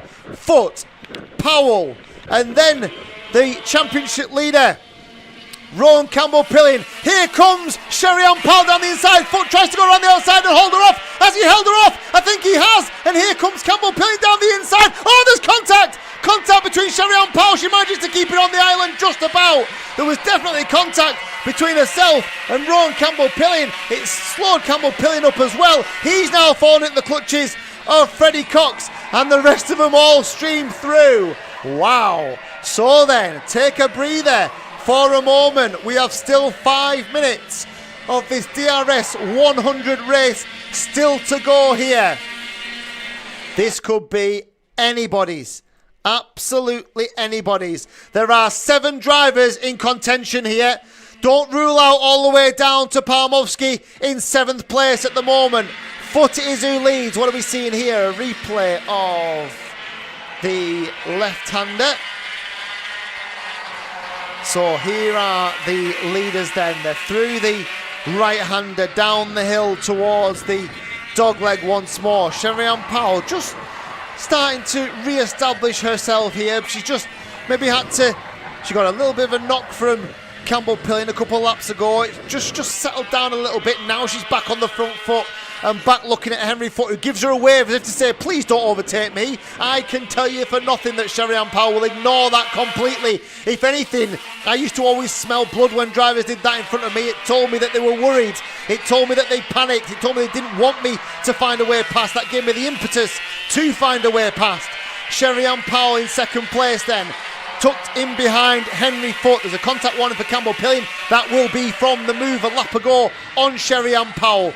Where does Sherry-Ann Powell look to find a way past here? Henry Foote a little bit deep. He's always deep into the left-hander. He always sacrifices a little bit of exit speed, doesn't he, to go a little bit deeper, a little bit faster in. She's right there though this time. Will Sherry-Ann Powell have a look into the right-hander? No, she clips the curb and then heads out, has a little look, glance over her shoulder. All of them absolutely together, these 7. What a race. What a race, and we're coming to the final stages of it now. 3 minutes to go here. Surely this isn't going to top the race we had at Wilton Mill, is it? Sherry-Ann Powell's got a lovely little setup move as she goes into top bend. What she does, she sticks it round the outside of top bend. Now she's going to the outside in the dog leg. She'll try and switch to the inside on the run down. Can she make it stick? It's going to be tight between them. She's not going to make it stick. She has the door firmly shut in her face. And there's contact between Sherry-Ann Powell and Campbell Pilling. Contact between the both of them. Cox goes up into second. Pilling's off as well. Well, we probably need to see that again. We probably need to see that again to understand if there is any blame to be had. Here we go. Here we go then. Oh, we might see it in a minute. Here we go. So, Sherry-Ann, a little bit wide. Oh, he's down the inside, isn't he? I'm not sure there's much blame for Rowan Campbell-Pilling there. He's made the move. He's already fully alongside. He's down the inside. It's probably Sherry-Ann Powell's to relinquish, I think, on first glance. But something the officials, of course, will look at. For me, not an awful lot in that.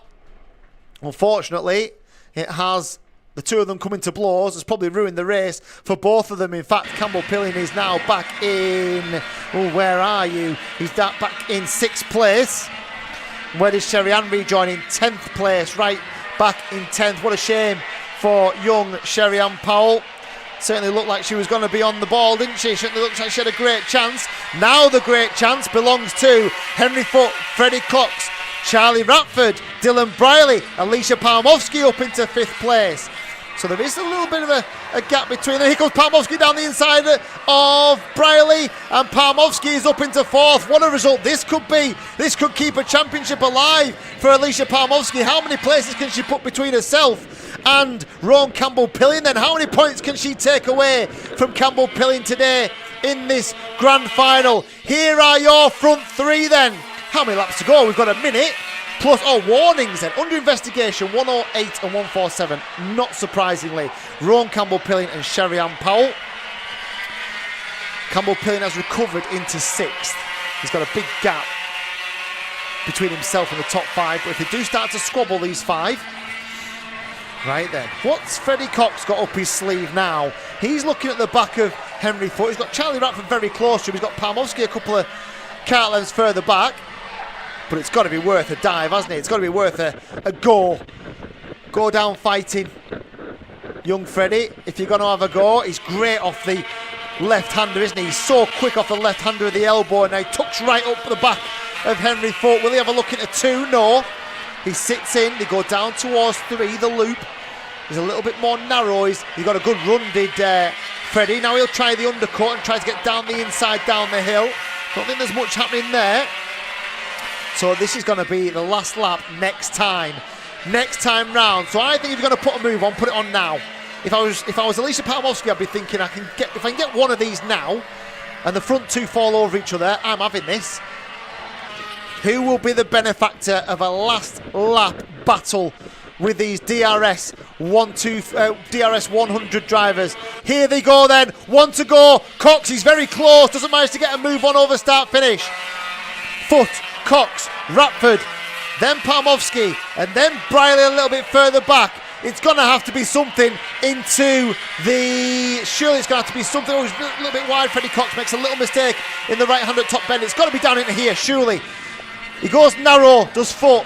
He will run the risk of them catching him on the way out. Ratford defends, has to defend from Palmovsky, who might get the run on him. Here comes Palmovsky down the inside. She's got the run on him. A great move from Alicia Palmovsky up into 3rd place. Is there going to be a move at the elbow from Freddie Cox? Here they go then. It's going to have to be here. Can he find a way through? No, he can't. It's going to be Henry Foote, I think. He tries the outside. Henry Foote then wins. Freddie Cox is 2nd. What a drive from Palmovsky. Keeps her title hopes alive in 3rd place. 4th for Dylan Briley. Charlie Ratford dropped down to 5th at the end, and there he's he was celebrating before he crossed the line, wasn't he, Henry Foote? Another top class race. And does that blow the championship wide open? Where do we stand with that? The points tally, which you'll be able to get on the Alpha Timing website, of course, in the next couple of days. That will be an interesting read as to where the drivers are in the championship. But Henry Foote has won his first grand final of the season. It's the grand final here at round 5 at Little Rissington. Second place to Freddie Cox, third place to Alicia Pawlowski. She'll be absolutely delighted with that result. Dylan Briley into 4th, Charlie Ratford is 5th, Campbell Pilling recovered into 6th. Is there anything to be said between Campbell Pilling and Sherry Ann Powell? There is an investigation going to happen. What will be the outcome of that will be very interesting indeed, and could have a bearing on the championship as well. Just to run through the rest of the placings, Daniel Weir was 7th, Bryn Calder was 8th, Sam Hicksman in 9th. What a shame for Sherry Ann Powell. Certainly looked like she had everything she needed to win the race, certainly had the pace. She finished down in 10th place. Riven Welsh was 11th, James Kochlek in 12th. Maximilian Salarski, a day to forget for him, down in 13th. Daniela Sutton in 14th. Sam Branston in 15th. Kai Newman, Archie Cole, Tristan Powell, Tuscany Groves and Isaac Kite were the remainder of the field.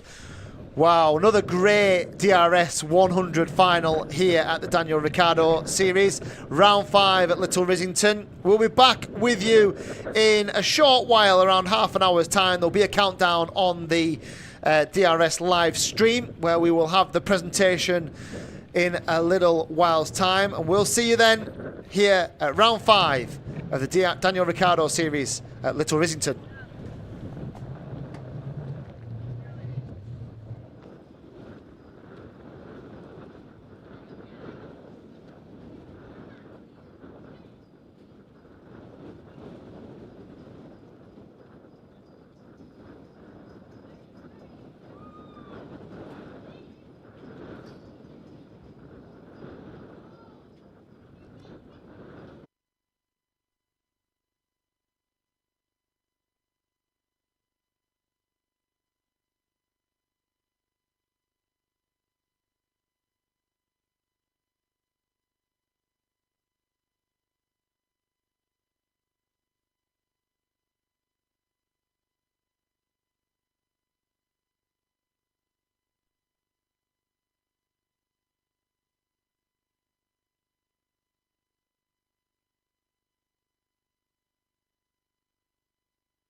and welcome back to round 5 of the Daniel Ricciardo Series here at Little Rissington. After a fantastic day's racing, we are here with the trophy presentation. We'll start with the DRS 62s. In third place, and our top rookie for the day is number 120, Oscar Walsh.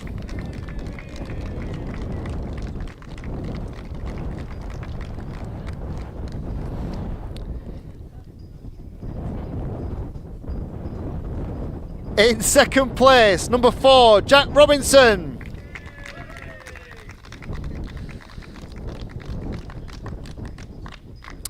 And today's winner, after an excellent recovery drive from a non-finish in the first heat, number 6, Harry Bartle.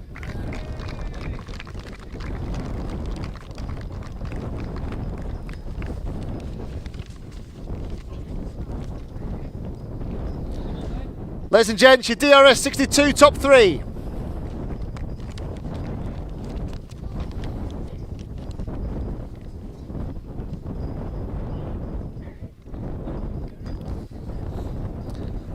On to the DRS 125s. In third place, number 316, Jack Rigg.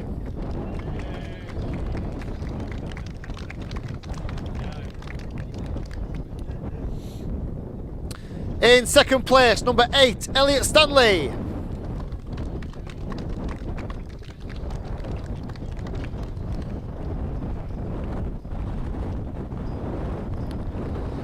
And a perfect set of results for today's winner, number 283, Sam Faulkner.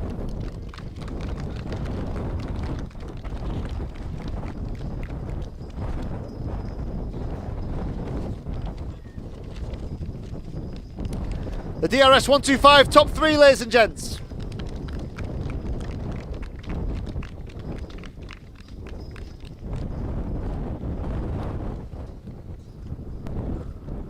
And on to what is rapidly becoming my favourite karting class of all time with the races that we are seeing, the DRS 100s, who've produced another fantastic grand final for us here today. In third place, number 138, Henry Foote.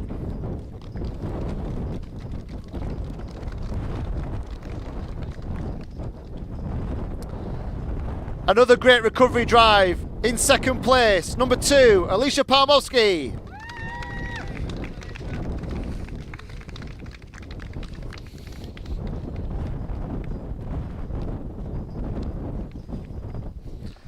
And today's winner, number 144, Freddie Cox.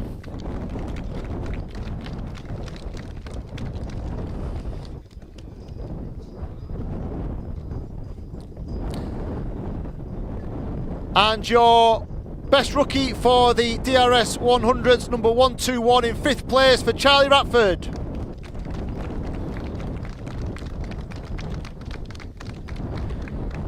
Ladies and gents, your DRS 100 top 3.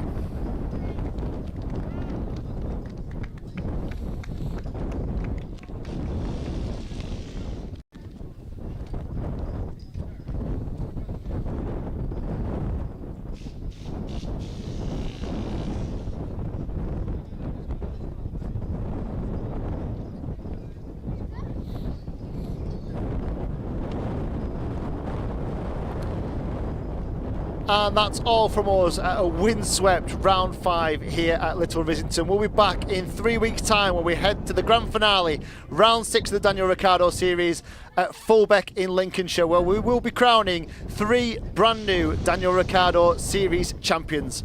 We'll see you there.